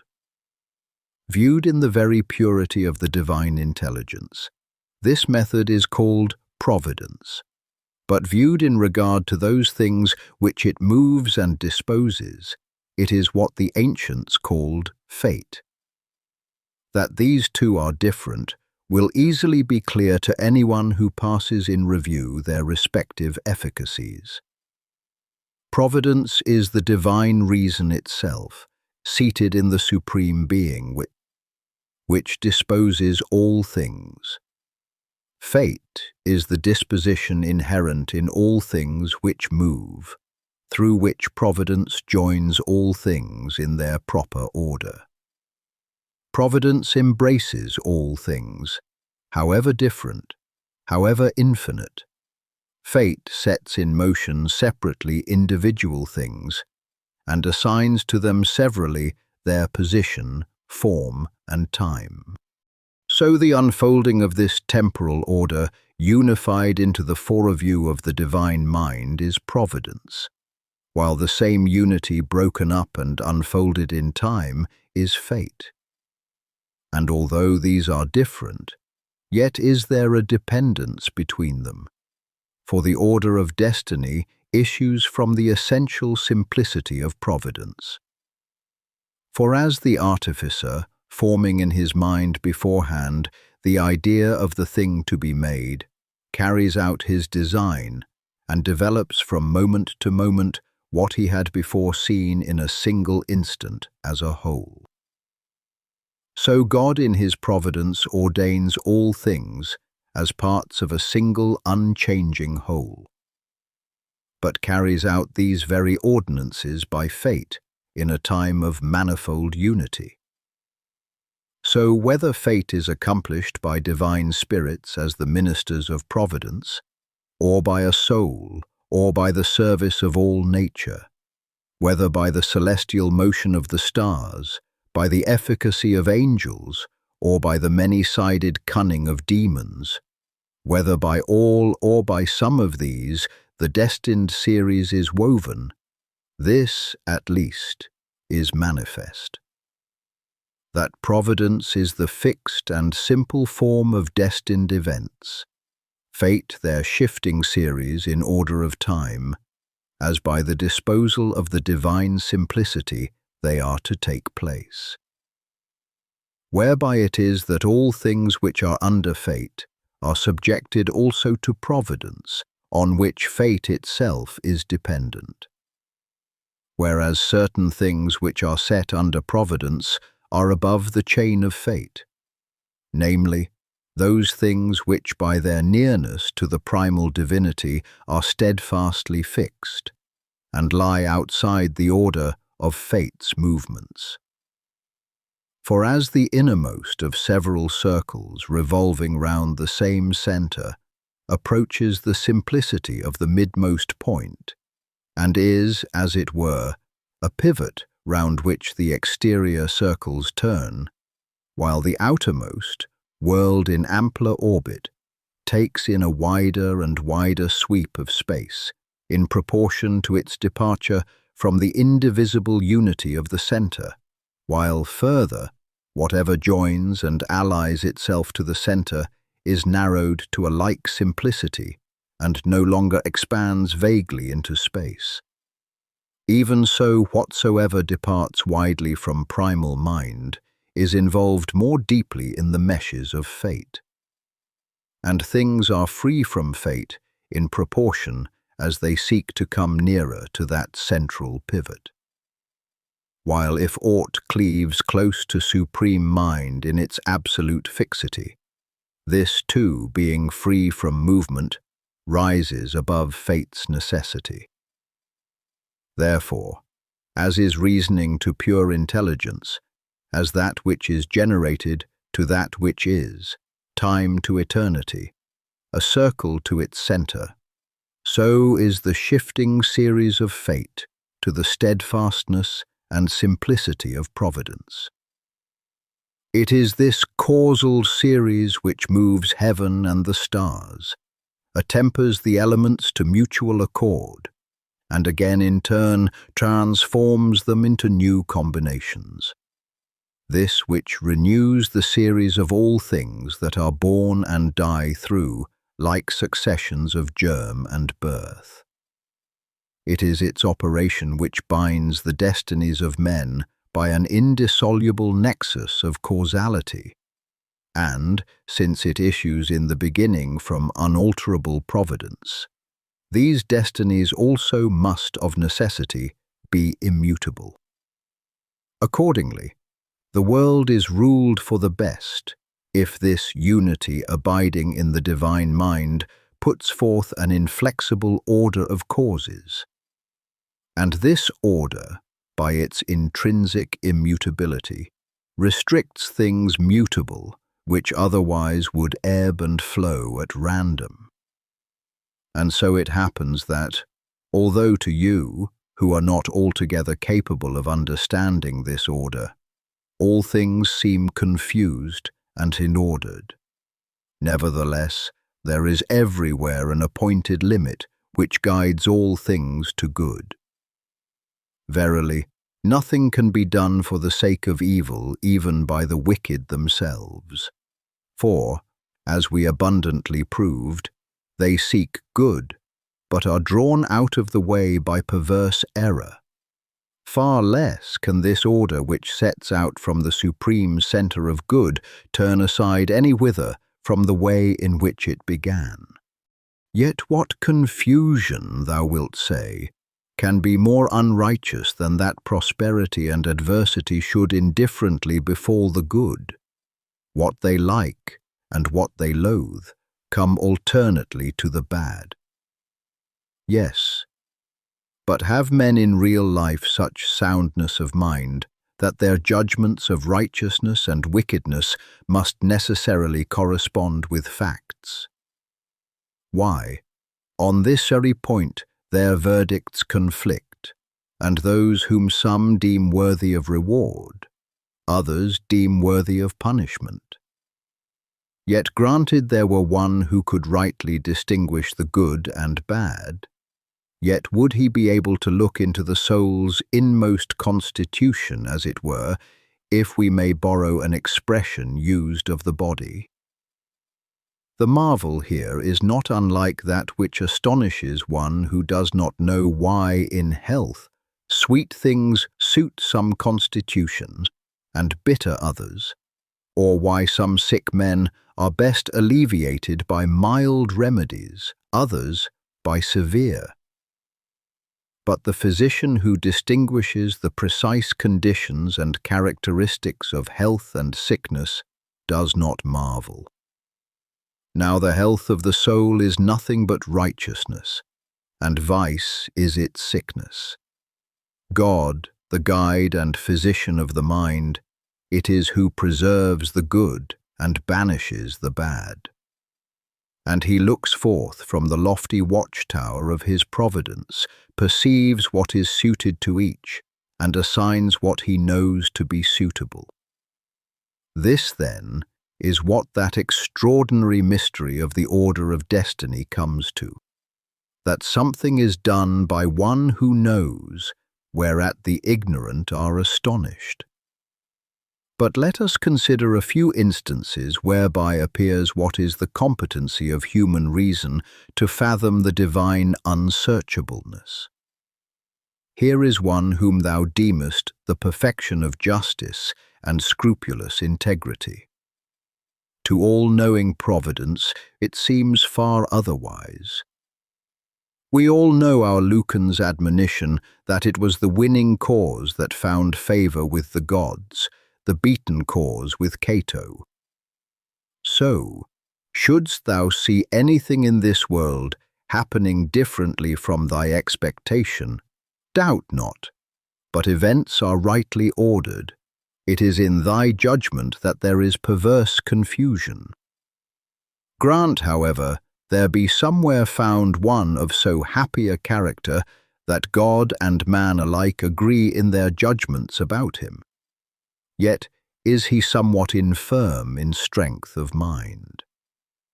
It may be, if he fall into adversity, he will cease to practice that innocency which has failed to secure his fortune.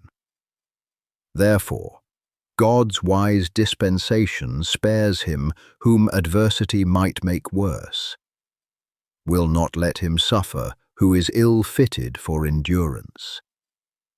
Another there is perfect in all virtue, so holy and nigh to God that Providence judges it unlawful that aught untoward should befall him. Nay, doth not even permit him to be afflicted with bodily disease. As one more excellent than I hath said, the very body of the holy saint is built of purest ether. Often it happens that the governance is given to the good that a restraint may be put upon superfluity of wickedness. To others, Providence assigns some mixed lot suited to their spiritual nature. Some it will plague, lest they grow rank through long prosperity. Others it will suffer to be vexed with sore afflictions, to confirm their virtues by the exercise and practice of patience. Some fear overmuch what they have strength to bear. Others despise overmuch that to which their strength is unequal. All these it brings to the test of their true self through misfortune.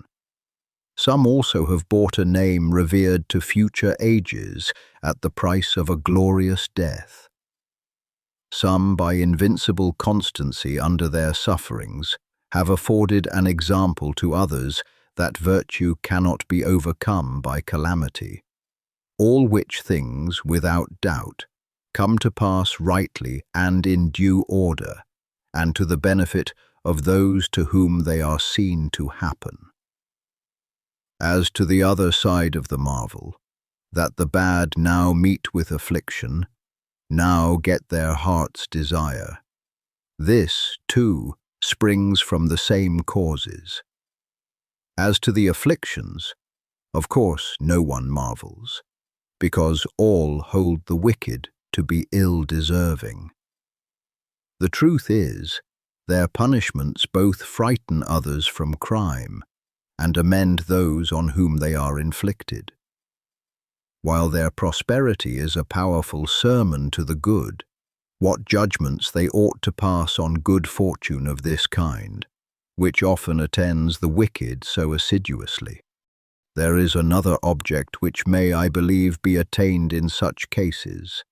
There is one, perhaps, whose nature is so reckless and violent that poverty would drive him more desperately into crime. His disorder Providence relieves by allowing him to amass money. Such a one, in the uneasiness of a conscience stained with guilt, while he contrasts his character with his fortune, perchance grows alarmed lest he should come to mourn the loss of that whose possession is so pleasant to him. He will then reform his ways, and through the fear of losing his fortune, he forsakes his iniquity. Some, through a prosperity unworthily born, have been hurled headlong to ruin. To some the power of the sword has been committed, to the end that the good may be tried by discipline and the bad punished. For while there can be no peace between the righteous and the wicked, neither can the wicked agree among themselves. How should they, when each is at variance with himself, because his vices rend his conscience, and ofttimes they do things which, when they are done, they judge ought not to have been done. Hence it is that this supreme providence brings to pass this notable marvel, that the bad make the bad good. For some, when they see the injustice which they themselves suffer at the hands of evil doers, are inflamed with detestation of the offenders, and, in the endeavor to be unlike those whom they hate, return to the ways of virtue. It is the divine power alone to which things evil are also good, in that, by putting them to suitable use, it bringeth them in the end to some good issue. For order in some way or other embraceth all things, so that even that which has departed from the appointed laws of the order nevertheless falleth within an order, though another order, that nothing in the realm of providence may be left to haphazard. But hard were the task, as a god, to recount all, nothing omitting. Nor truly is it lawful for man to compass in thought all the mechanism of the divine work, or set it forth in speech. Let us be content to have apprehended this only, that God, the Creator of universal nature, likewise disposeth all things, and guides them to good, and while he studies to preserve in likeness to himself all that he has created, he banishes all evil from the borders of his commonweal through the links of fatal necessity. Whereby it comes to pass that, if thou look to disposing providence, thou wilt nowhere find the evils which are believed so to abound on earth. But I see thou hast long been burdened with the weight of the subject, and fatigued with the prolixity of the argument, and now lookest for some refreshment of sweet poesy. Listen then, and may the draught so restore thee that thou wilt bend thy mind more resolutely to what remains. Song 6. The Universal Aim. Wouldst thou, with unclouded mind, view the laws by God designed, lift thy steadfast gaze on high to the starry canopy, see in rightful league of love all the constellations move. Fiery soul in full career ne'er obstructs cold Phoebe's sphere.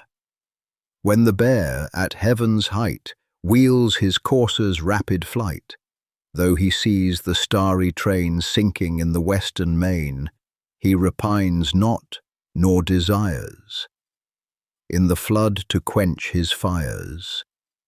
In true sequence, as decreed, daily morn and eve succeed. Vesper brings the shades of night, Lucifer the morning light. Love, in alternation due, still the cycle doth renew, and discordant strife is driven from the starry realm of heaven. Thus, in wondrous amity, warring elements agree, hot and cold, and moist and dry, lay their ancient quarrel by. High the flickering flame ascends, downward earth for ever tends. So the year in spring's mild hours loads the air with scent of flowers. Summer paints the golden grain. Then, when autumn comes again, bright with fruit the orchards glow. Winter brings the rain and snow. Thus the season's fixed progression, tempered in a due succession, nourishes and brings to birth all that lives and breathes on earth. Then soon run life's little day, all it brought it takes away. But one sits and guides the reins, he who made and all sustains. King and Lord and fountainhead, Judge most holy, law most dread, now impels and now keeps back, holds each waverer in the track. Else were once the power withheld, that the circling spheres compelled in their orbits to revolve, this world's order would dissolve, and the harmonious whole would all in one hideous ruin fall. But through this connected frame runs one universal aim. Towards the good do all things tend, many paths, but one the end. For naught lasts, unless it turns backward in its course, and yearns to that source to flow again, whence its being first was ta'en. Chapter 7. Dost thou then see the consequence of all that we have said? Nay, what consequence? That absolutely every fortune is good fortune. And how can that be? Said I. Attend, said she. Since every fortune, welcome and unwelcome alike, has for its object the reward or trial of the good, and the punishing or amending of the bad, every fortune must be good, since it is either just or useful. The reasoning is exceeding true, said I.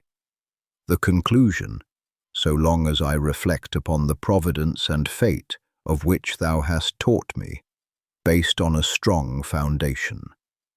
Yet, with thy leave, we will count it among those which just now thou didst set down as paradoxical. And why so? Said she. Because ordinary speech is apt to assert, and that frequently, that some men's fortune is bad. Shall we then, for a while, approach more nearly to the language of the vulgar, that we may not seem to have departed too far from the usages of men? At thy good pleasure, said I. That which advantageth thou callest good, dost thou not? Certainly. And that which either tries or amends advantageth. Granted. Is good then? Of course. Well, this is their case who have attained virtue and wage war with adversity, or turn from vice and lay hold on the path of virtue. I cannot deny it. What of the good fortune which is given as reward of the good? Do the vulgar adjudge it bad? Anything but that. They deem it to be the best, as indeed it is. What then of that which remains, which, though it is harsh, puts the restraint of just punishment on the bad? Does popular opinion deem it good? Nay, of all that can be imagined, it is accounted the most miserable. Observe, then, if in following popular opinion we have not ended in a conclusion quite paradoxical. How so? Said I.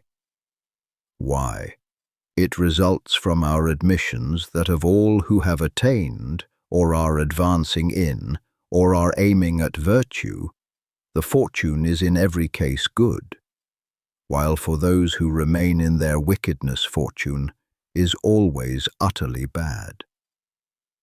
It is true, said I, yet no one dare acknowledge it. Wherefore, said she, the wise man ought not to take it ill, if ever he is involved in one of fortune's conflicts, any more than it becomes a brave soldier to be offended when at any time the trumpet sounds for battle. The time of trial is the express opportunity for the one to win glory, for the other to perfect his wisdom. Hence, indeed, virtue gets its name, because, relying on its own efficacy, it yieldeth not to adversity. And ye who have taken your stand on virtue's steep ascent, it is not for you to be dissolved in delights or enfeebled by pleasure. Ye close in conflict, yea, in conflict most sharp, with all fortune's vicissitudes, lest ye suffer foul fortune to overwhelm or fair fortune to corrupt you. Hold the mean with all your strength. Whatever falls short of this, or goes beyond, is fraught with scorn of happiness, and misses the reward of toil. It rests with you to make your fortune what you will. Verily, every harsh-seeming fortune, unless it either disciplines or amends, is punishment. Song 7. The Hero's Path. 10 years a tedious warfare raged, ere Ilium's smoking ruins paid, for wedlock stained and faith betrayed, and great Atrides' wrath assuaged. But when heaven's anger asked a life, and baffling winds his course withstood, the king put off his fatherhood, and slew his child with priestly knife. When by the cavern's glimmering light his comrades dear Odysseus saw, in the huge Cyclops' hideous maw engulfed, he wept the piteous sight. But blinded soon, and wild with pain, in bitter tears and sore annoy, for that foul feast's unholy joy, grim Polyphemus paid again. His labours for Alcides win, a name of glory far and wide. He tamed the centaur's haughty pride, and from the lion reft his skin. The foul birds with sure darts he slew, the golden fruit he stole, in vain the dragon's watch, with triple chain. From hell's depths Cerberus he drew, with their fierce lord's own flesh he fed the wild steeds, Hydra overcame with fire. 'Neath his own waves in shame, maimed Achelous hid his head. Huge Cacus for his crimes was slain. On Libya's sands Antaeus hurled, the shoulders that upheld the world. The great boar's dribbled spume did stain. Last toil of all, his might sustained the ball of heaven, nor did he bend beneath. This toil, his labour's end, the prize of heaven's high glory gained. Brave hearts, press on. Lo, heavenward lead these bright examples. From the fight turn not your backs in coward flight. Earth's conflict won, the stars your meed. Book 5. Free Will and God's Foreknowledge. Chapter 1. She ceased, and was about to pass on in her discourse to the exposition of other matters, when I break in and say, Excellent is thine exhortation, and such as well beseemeth thy high authority. But I am even now experiencing one of the many difficulties which, as thou saidst but now, beset the question of providence. I want to know whether thou deemest that there is any such thing as chance at all, and if so, what it is. Then she made answer, I am anxious to fulfill my promise completely, and open to thee a way of return to thy native land. As for these matters, though very useful to know, they are yet a little removed from the path of our design, and I fear lest digressions should fatigue thee, and thou shouldst find thyself unequal to completing the direct journey to our goal. Have no fear for that, said I. It is rest to me to learn, where learning brings delight so exquisite, especially when thy argument has been built up on all sides with undoubted conviction, and no place is left for uncertainty in what follows.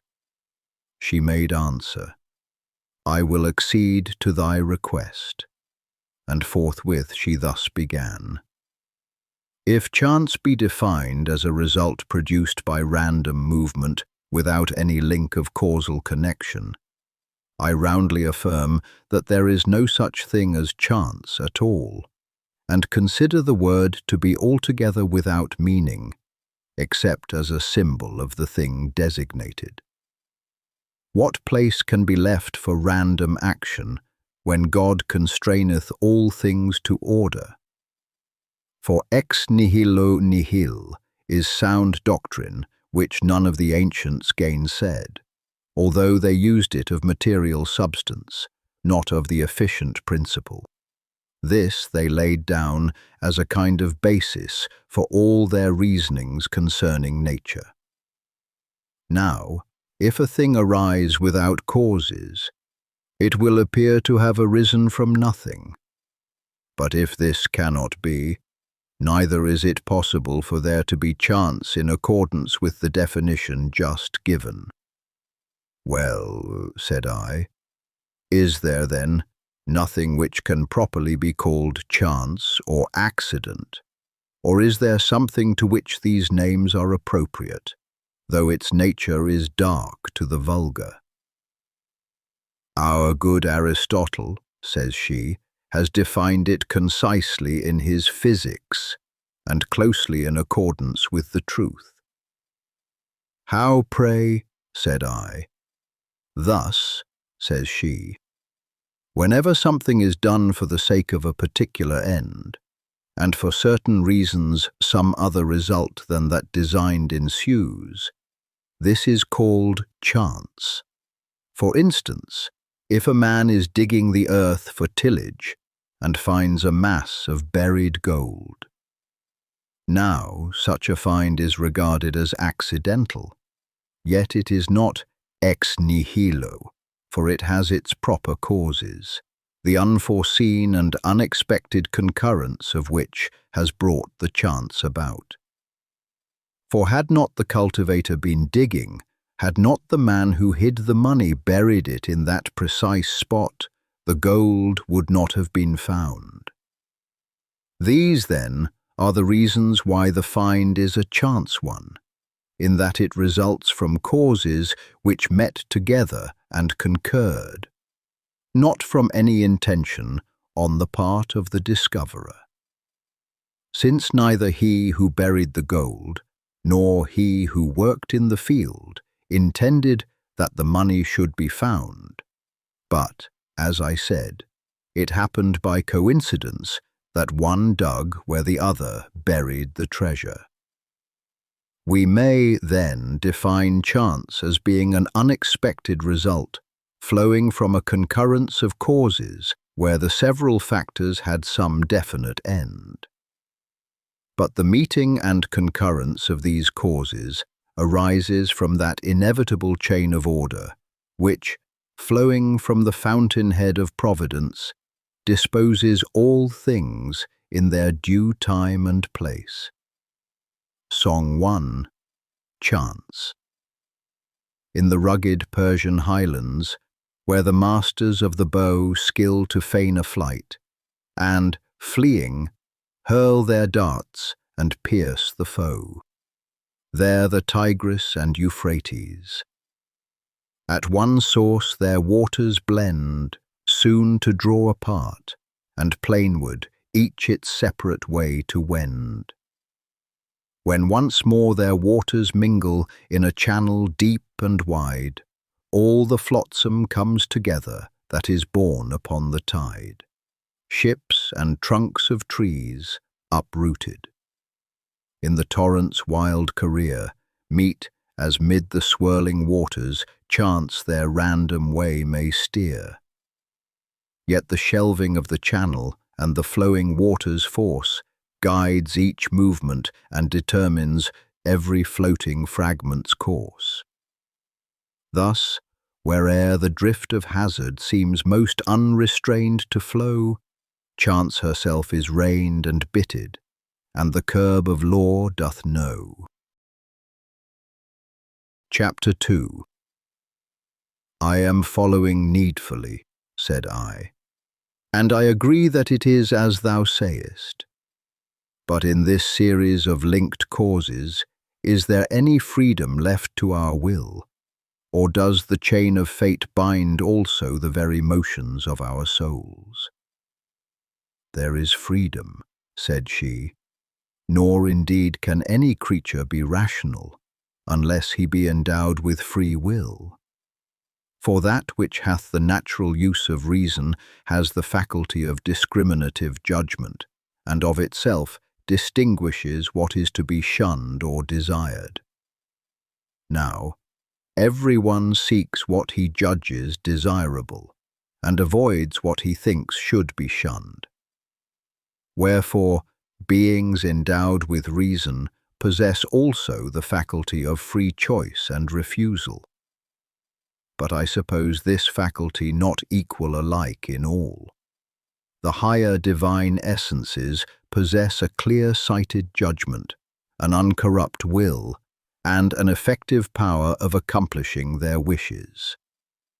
Human souls must needs be comparatively free while they abide in the contemplation of the divine mind, less free when they pass into bodily form, and still less, again, when they are enwrapped in earthly members.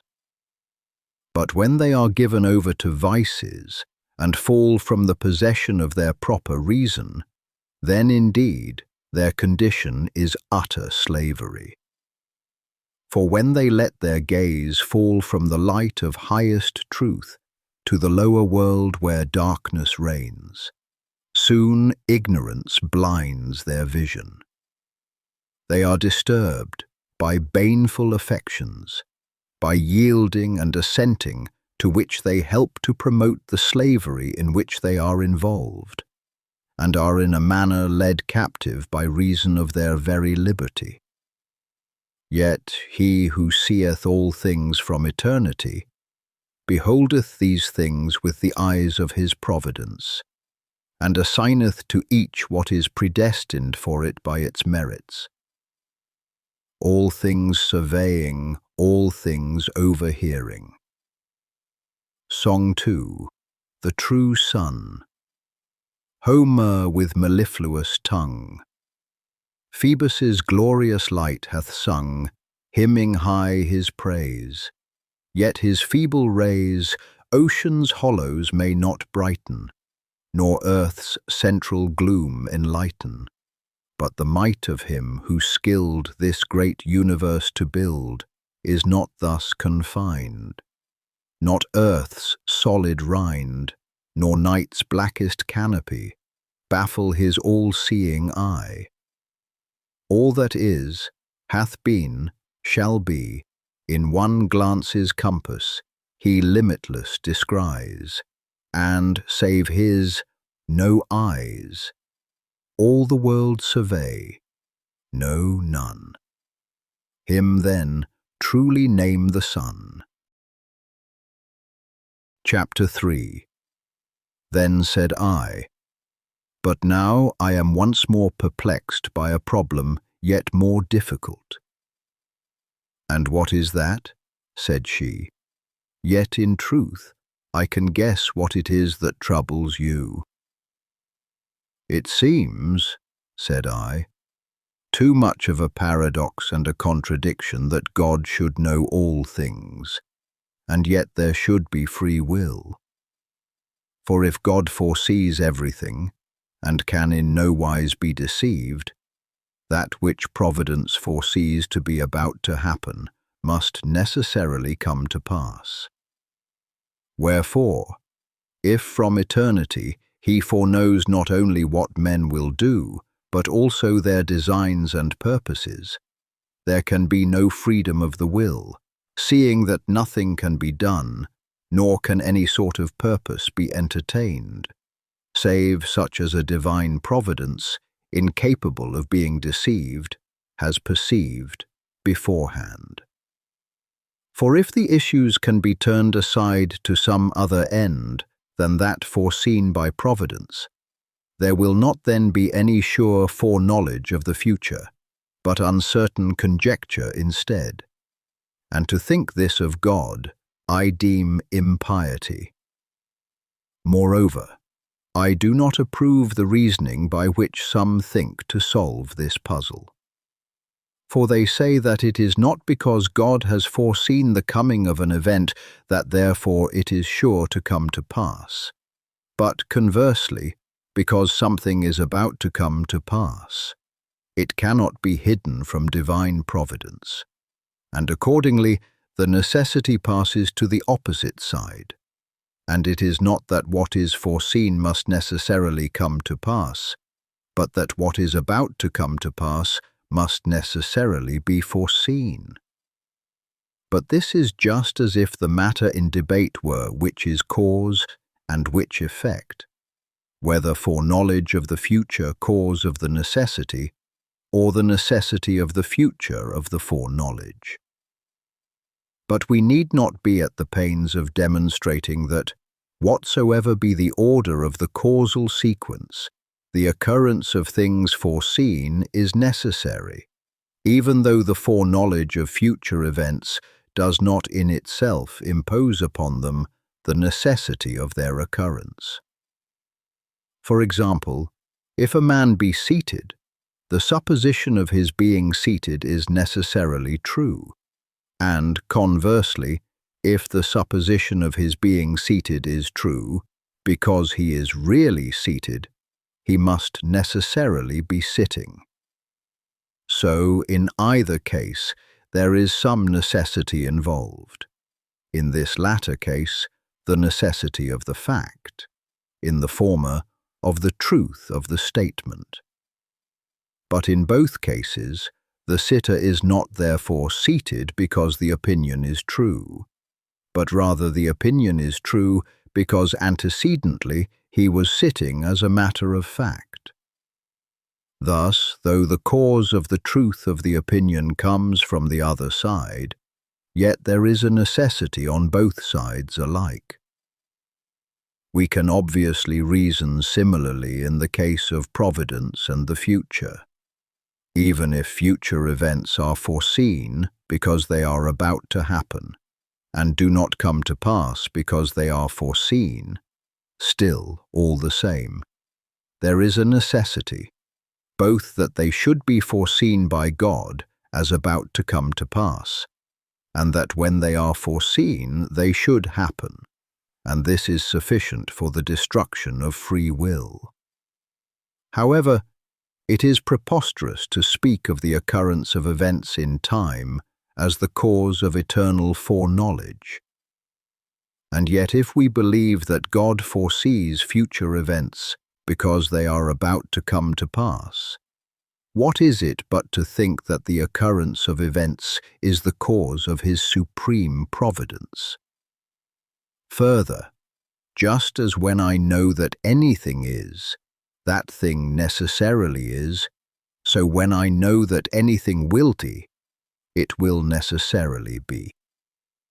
It follows, then, that things foreknown come to pass inevitably.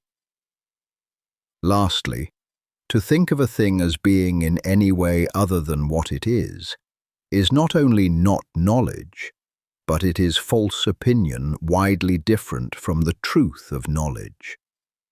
Consequently, if anything is about to be and yet its occurrence is not certain and necessary, how can anyone foreknow that it will occur?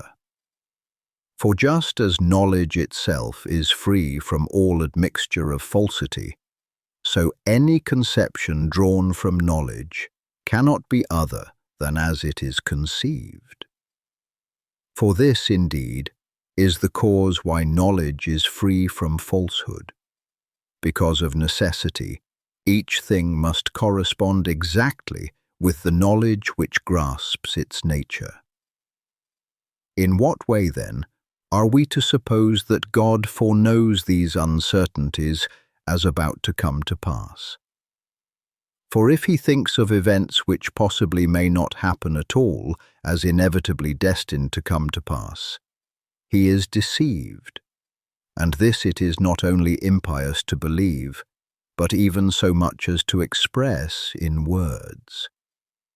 If, on the other hand, he sees them in the future as they are in such a sense as to know that they may equally come to pass or not, what sort of foreknowledge is this which comprehends nothing certain nor fixed? What better is this than the absurd vaticination of Tiresias?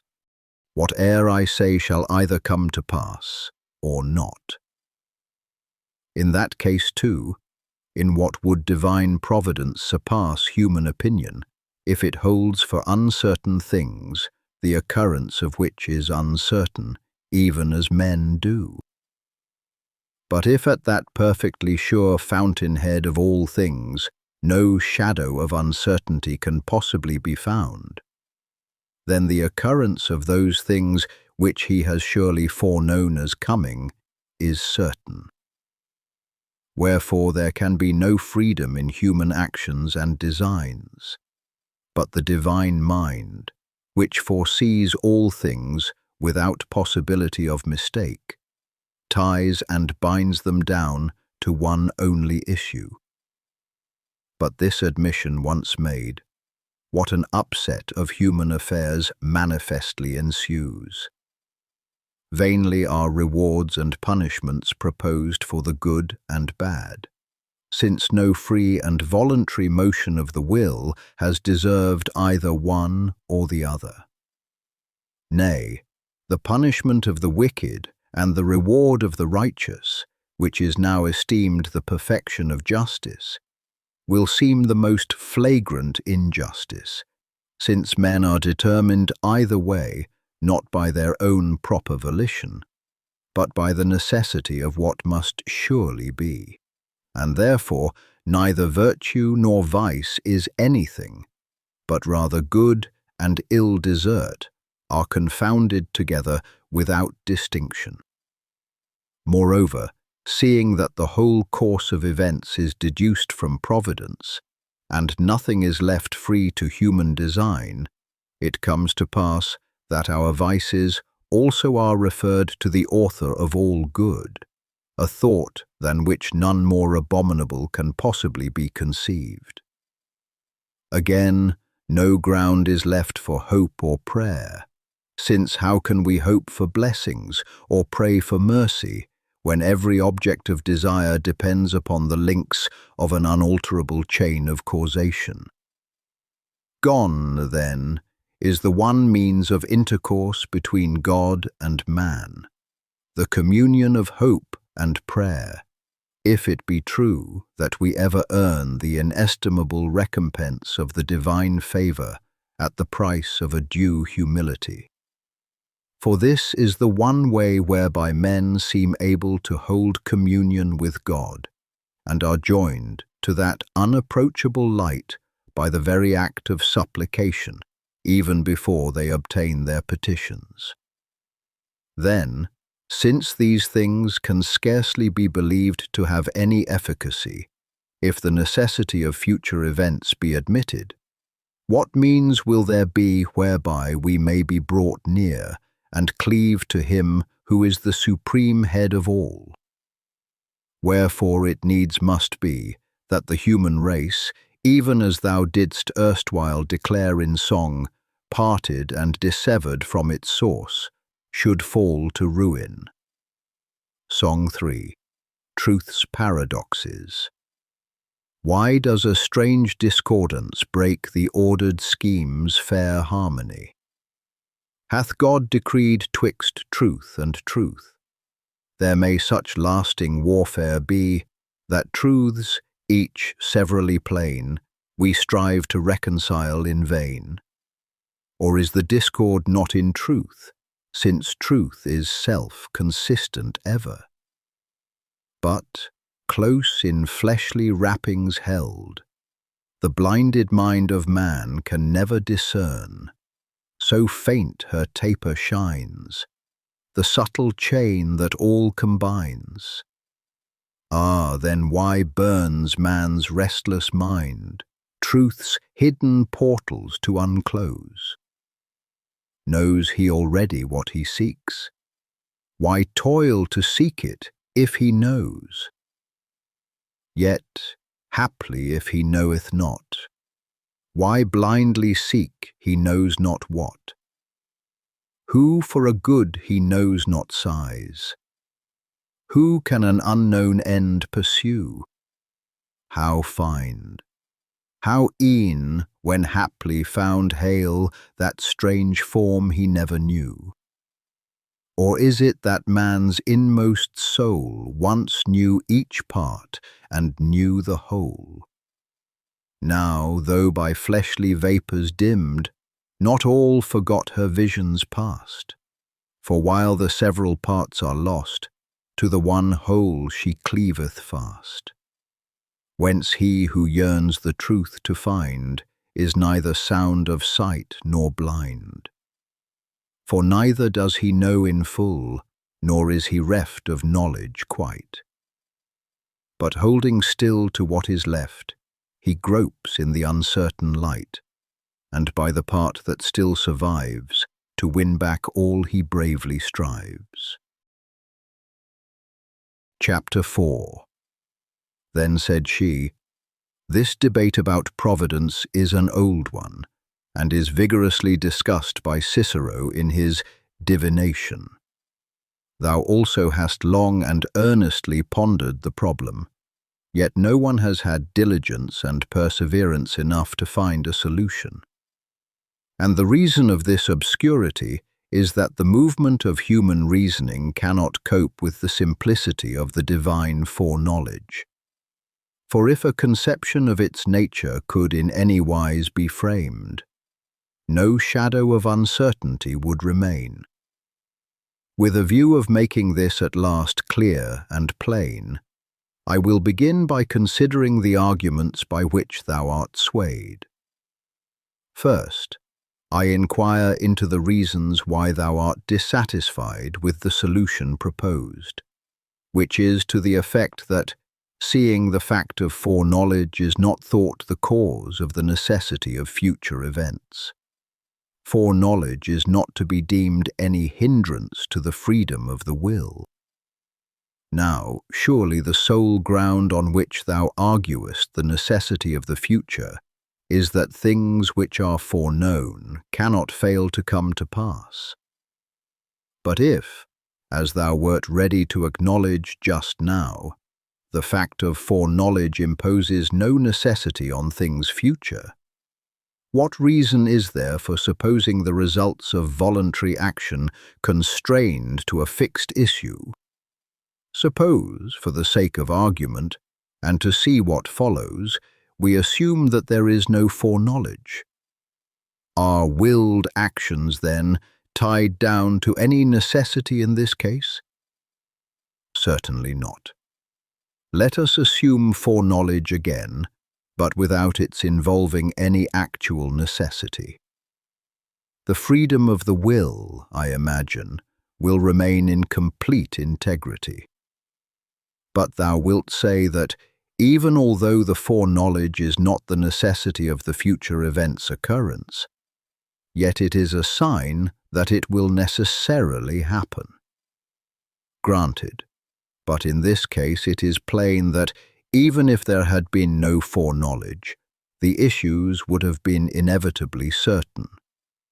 For a sign only indicates something which does not bring to pass that of which it is the sign. We require to show beforehand that all things, without exception, happen of necessity in order that a preconception may be a sign of this necessity.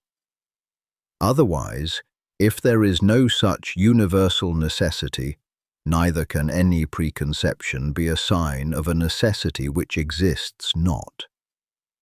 Manifestly, too, a proof established on firm grounds of reason must be drawn not from signs and loose general arguments, but from suitable and necessary causes. But how can it be that things foreseen should ever fail to come to pass? Why, this is to suppose us to believe that the events which Providence foresees to be coming were not about to happen, instead of our supposing that, although they should come to pass, yet there was no necessity involved in their own nature compelling their occurrence. Take an illustration that will help to convey my meaning. There are many things which we see taking place before our eyes. The movements of charioteers, for instance, in guiding and turning their cars and so on. Now, is any one of these movements compelled by any necessity? No, certainly not. There would be no efficacy in skill if all motions took place perforce. Then things which in taking place are free from any necessity as to their being in the present must also, before they take place, be about to happen without necessity. Wherefore there are things which will come to pass, the occurrence of which is perfectly free from necessity. At all events, I imagine that no one will deny that things now taking place were about to come to pass before they were actually happening. Such things, however much foreknown, are in their occurrence free. For even as knowledge of things present imports no necessity into things that are taking place, so foreknowledge of the future imports none into things that are about to come. But this, thou wilt say, is the very point in dispute, whether any foreknowing is possible of things whose occurrence is not necessary.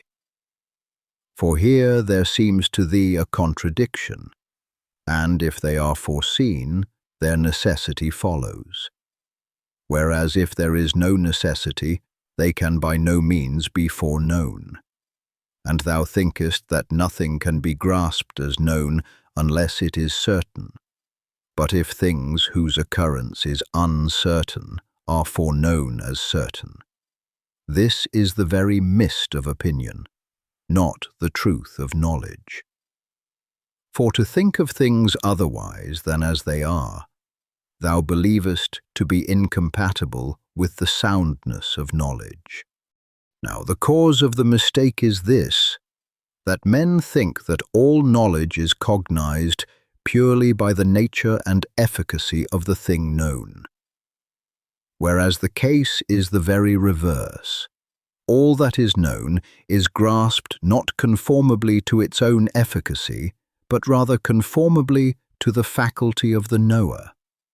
An example will make this clear. The roundness of a body is recognized in one way by sight, in another by touch. Sight looks upon it from a distance as a whole by a simultaneous reflection of rays. Touch grasps the roundness piecemeal, by contact and attachment to the surface, and by actual movement round the periphery itself.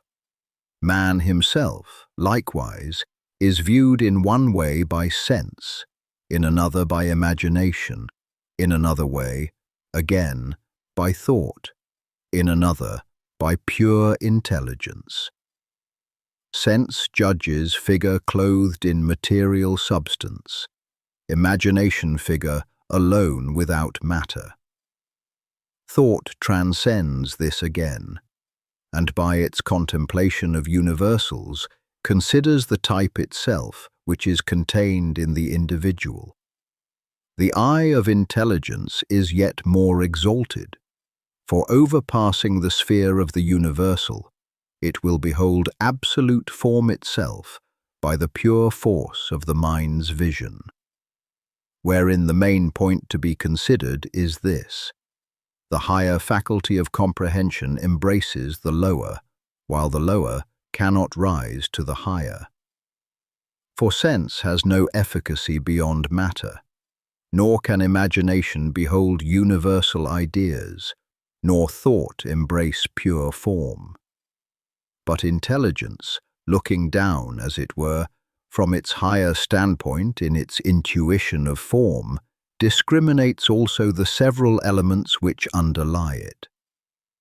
But it comprehends them in the same way as it comprehends that form itself, which could be cognized by no other than itself. For it cognizes the universal of thought, the figure of imagination, and the matter of sense, without employing thought, imagination, or sense, but surveying all things, so to speak, under the aspect of pure form by a single flash of intuition.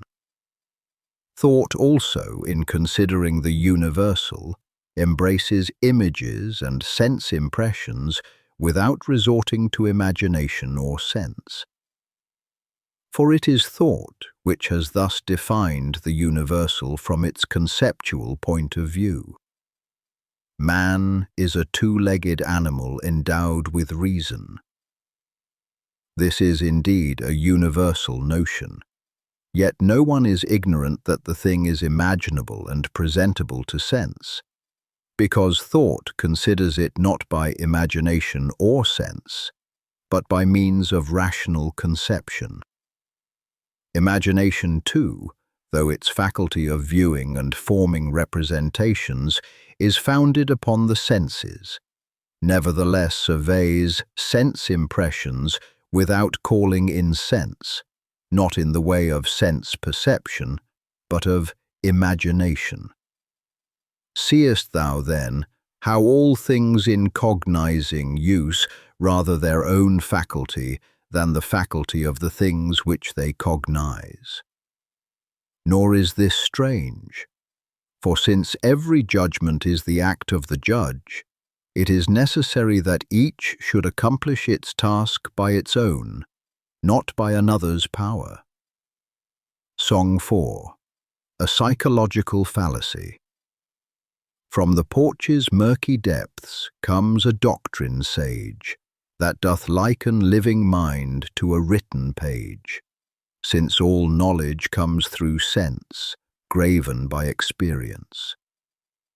As, say they, the pen its marks curiously doth trace on the smooth, unsullied white of the paper's face, so do outer things impress images on consciousness.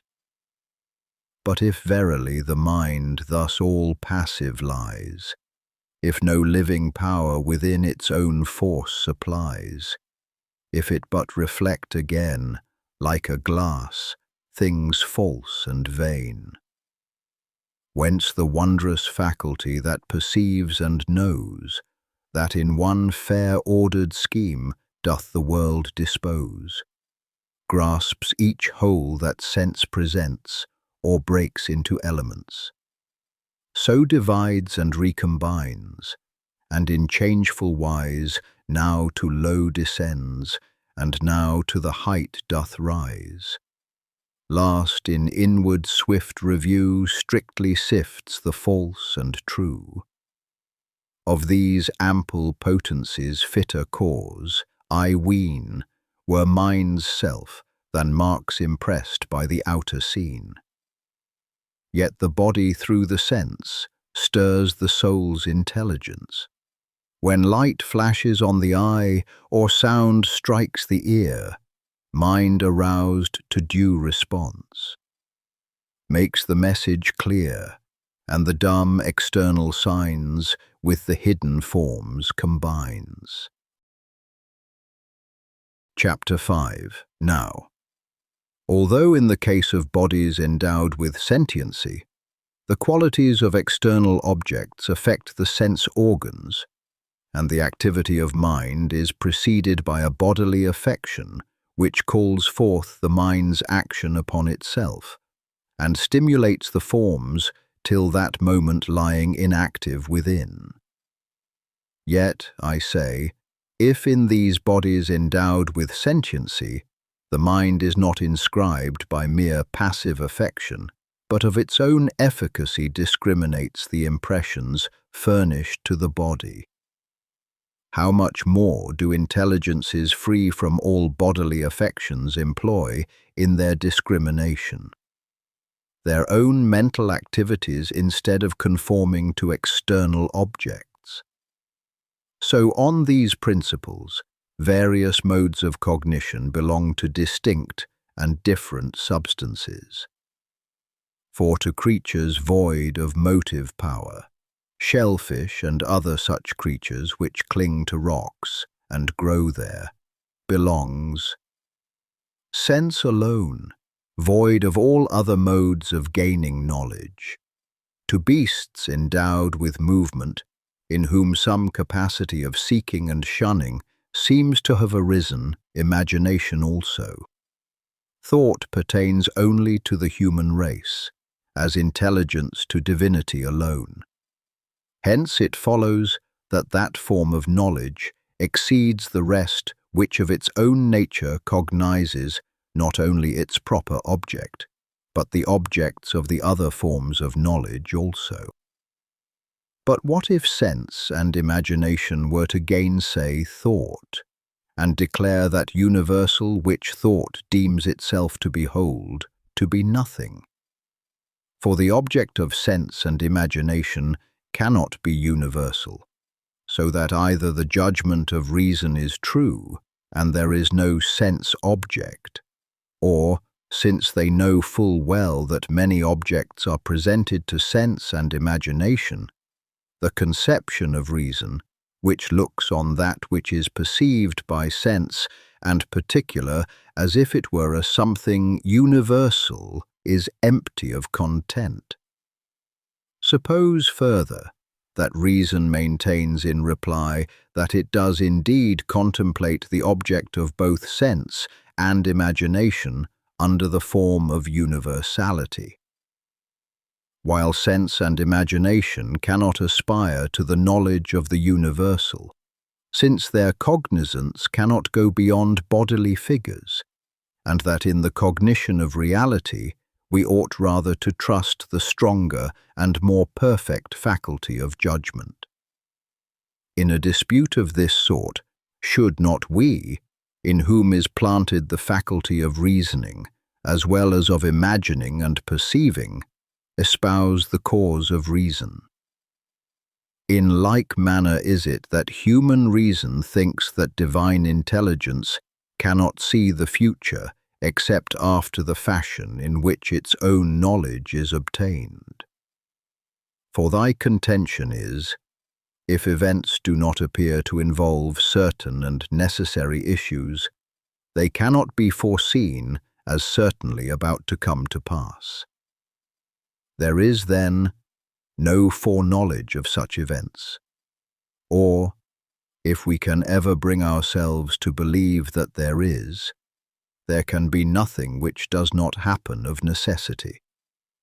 If, however, we could have some part in the judgment of the divine mind, even as we participate in reason, we should think it perfectly just that human reason should submit itself to the divine mind, no less than we judged that imagination and sense ought to yield to reason.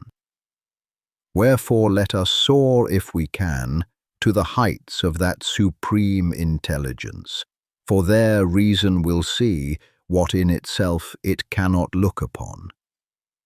And that is in what way things whose occurrence is not certain may yet be seen in a sure and definite foreknowledge.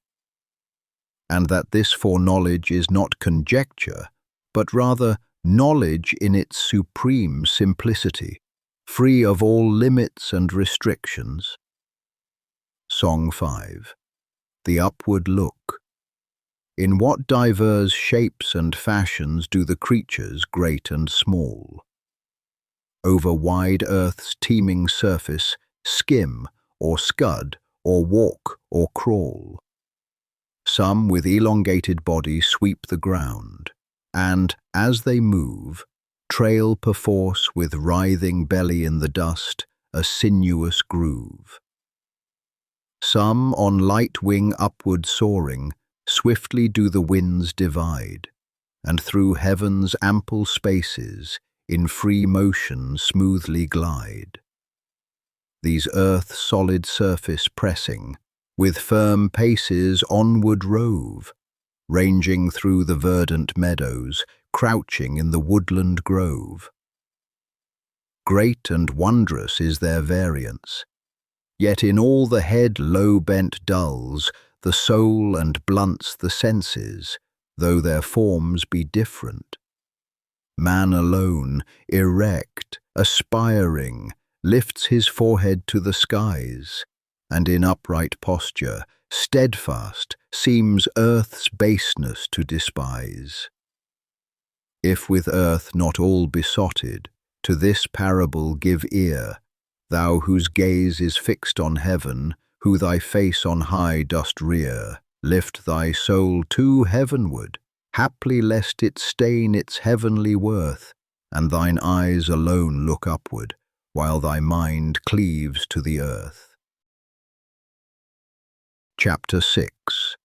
Since then, as we lately proved, everything that is known is cognized not in accordance with its own nature, but in accordance with the nature of the faculty that comprehends it, let us now contemplate, as far as lawful, the character of the divine essence, that we may be able to understand also the nature of its knowledge.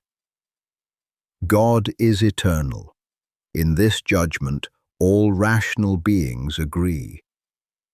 Let us then consider what eternity is, for this word carries with it a revelation alike of the divine nature and of the divine knowledge. Now, eternity is the possession of endless life, whole and perfect, at a single moment.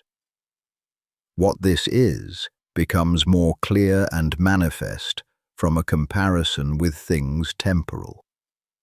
For whatever lives in time is a present proceeding from the past to the future, and there is nothing set in time which can embrace the whole space of its life together. Tomorrow's state it grasps not yet, while it has already lost yesterday's. Nay, even in the life of today ye live no longer than one brief transitory moment. Whatever, therefore, is subject to the condition of time, although, as Aristotle deemed of the world, it never have either beginning or end, and its life be stretched to the whole extent of time's infinity. It yet is not such as rightly to be thought eternal, for it does not include and embrace the whole space of infinite life at once, but has no present hold on things to come, not yet accomplished. Accordingly, that which includes and possesses the whole fullness of unending life at once, from which nothing future is absent, from which nothing past has escaped, this is rightly called eternal. This must of necessity be ever present to itself in full self-possession, and hold the infinity of movable time in an abiding present. Wherefore they deem not rightly who imagine that on Plato's principles the created world is made co-eternal with the Creator, because they are told that he believed the world to have had no beginning in time, and to be destined never to come to an end. For it is one thing for existence to be endlessly prolonged, which was what Plato ascribed to the world, another for the whole of an endless life to be embraced in the present, which is manifestly a property peculiar to the divine mind. Nor need God appear earlier in mere duration of time to created things, but only prior in the unique simplicity of his nature. For the infinite progression of things in time copies this immediate existence in the present of the changeless life, and when it cannot succeed in equaling it, declines from movelessness into motion, and falls away from the simplicity of a perpetual present to the infinite duration of the future and the past. And since it cannot possess the whole fullness of its life together, for the very reason that in a manner it never ceases to be, it seems, up to a certain point, to rival that which it cannot complete and express by attaching itself indifferently to any present moment of time, however swift and brief. And since this bears some resemblance to that ever-abiding present, it bestows on everything to which it is assigned the semblance of existence. But since it cannot abide, it hurries along the infinite path of time, and the result has been that it continues by ceaseless movement, the life, the completeness of which it could not embrace while it stood still. So, if we are minded to give things their right names, we shall follow Plato in saying that God indeed is eternal, but the world everlasting.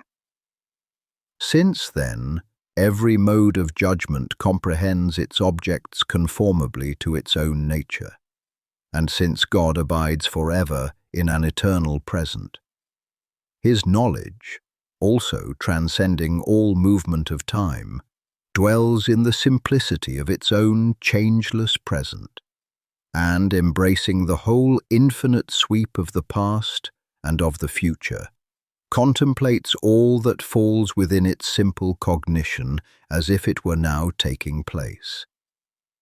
And therefore, if thou wilt carefully consider that immediate presentment whereby it discriminates all things, thou wilt more rightly deem it not for knowledge as of something future, but knowledge of a moment that never passes. For this cause, the name chosen to describe it is not prevision, but providence, because, since utterly removed in nature from things mean and trivial, its outlook embraces all things as from some lofty height. Why, then, dost thou insist that the things which are surveyed by the divine eye are involved in necessity, whereas clearly men impose no necessity on things which they see? Does the act of vision add any necessity to the things which thou seest before thy eyes? Assuredly not. And yet, if we may without unfitness compare God's present and man's, just as ye see certain things in this your temporary present, so does he see all things in his eternal present. Wherefore this divine anticipation changes not the natures and properties of things, and it beholds things present before it, just as they will hereafter come to pass in time. Nor does it confound things in its judgment, but in the one mental view distinguishes alike what will come necessarily and what without necessity.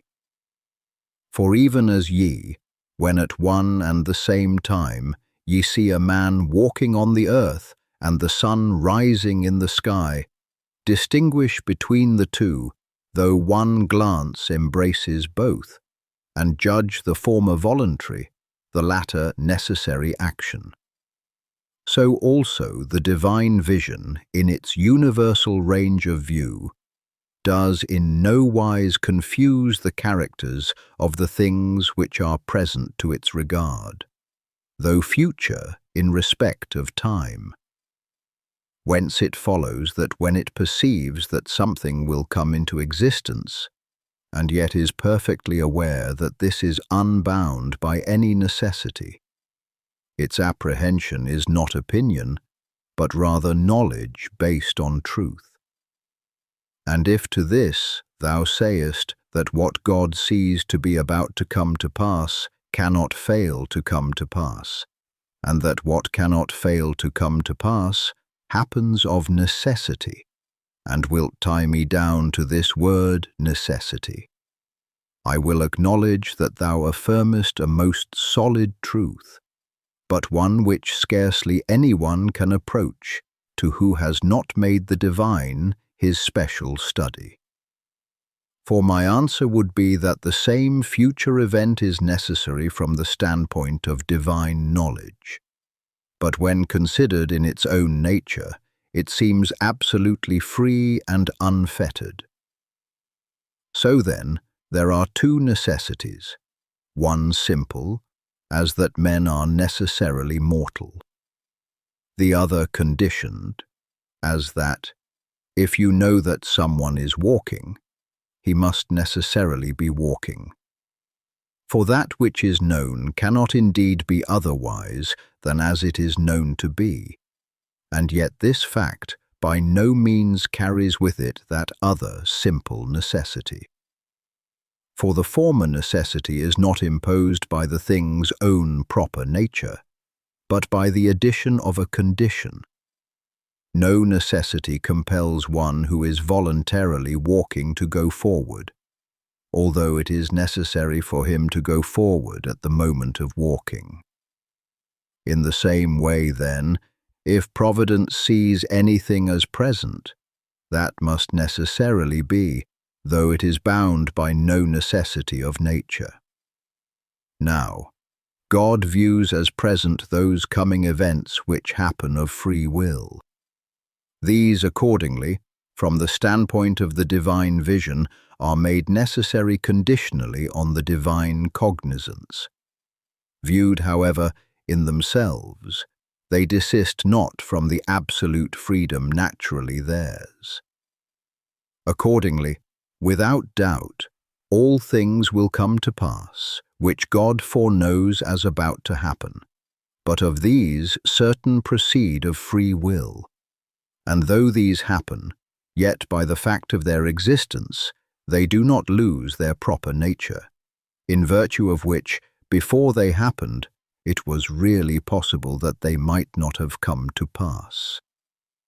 What difference, then, does the denial of necessity make, since, through their being conditioned by divine knowledge, they come to pass, as if they were in all respects under the compulsion of necessity? This difference, surely, which we saw in the case of the instances I formerly took, the sun's rising and the man's walking, which at the moment of their occurrence could not but be taking place, and yet one of them before it took place was necessarily obliged to be, while the other was not so at all. So likewise the things which to God are present without doubt exist, but some of them come from the necessity of things, others from the power of the agent. Quite rightly, then, have we said that these things are necessary if viewed from the standpoint of the divine knowledge. But if they are considered in themselves, they are free from the bonds of necessity, even as everything which is accessible to sense, regarded from the standpoint of thought, is universal, but viewed in its own nature particular. But, thou wilt say, if it is in my power to change my purpose, I shall make void providence, since I shall perchance change something which comes thus within its foreknowledge. My answer is, thou canst indeed turn aside thy purpose.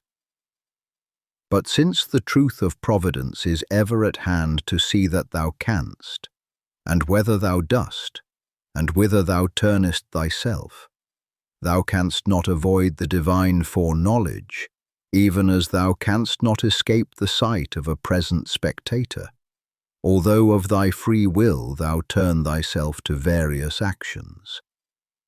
Wilt thou then say, shall the divine knowledge be changed at my discretion, so that, when I will this or that, providence changes its knowledge correspondingly? Surely not. True, for the divine vision anticipates all that is coming, and transforms and reduces it to the form of its own present knowledge, and varies not, as thou deemest, in its foreknowledge, alternating to this or that, but in a single flash it forestalls and includes thy mutations without altering. And this ever-present comprehension and survey of all things God has received, not from the issue of future events, but from the simplicity of his own nature. Hereby also is resolved the objection which a little while ago gave thee offence, that our doings in the future were spoken of as if supplying the cause of God's knowledge. For this faculty of knowledge, embracing all things in its immediate cognizance, has itself fixed the bounds of all things, yet itself owes nothing to what comes after. And all this being so, the freedom of man's will stands unshaken, and laws are not unrighteous, since their rewards and punishments are held forth to wills unbound by any necessity. God, who foreknoweth all things, still looks down from above, and the ever-present eternity of his vision concurs with the future character of all our acts, and dispenseth to the good rewards, to the bad punishments. Our hopes and prayers also are not fixed on God in vain, and when they are rightly directed cannot fail of effect. Therefore withstand vice, practice virtue, Lift up your souls to right hopes, offer humble prayers to heaven. Great is the necessity of righteousness laid upon you, if ye will not hide it from yourselves, seeing that all your actions are done before the eyes of a judge who seeth all things.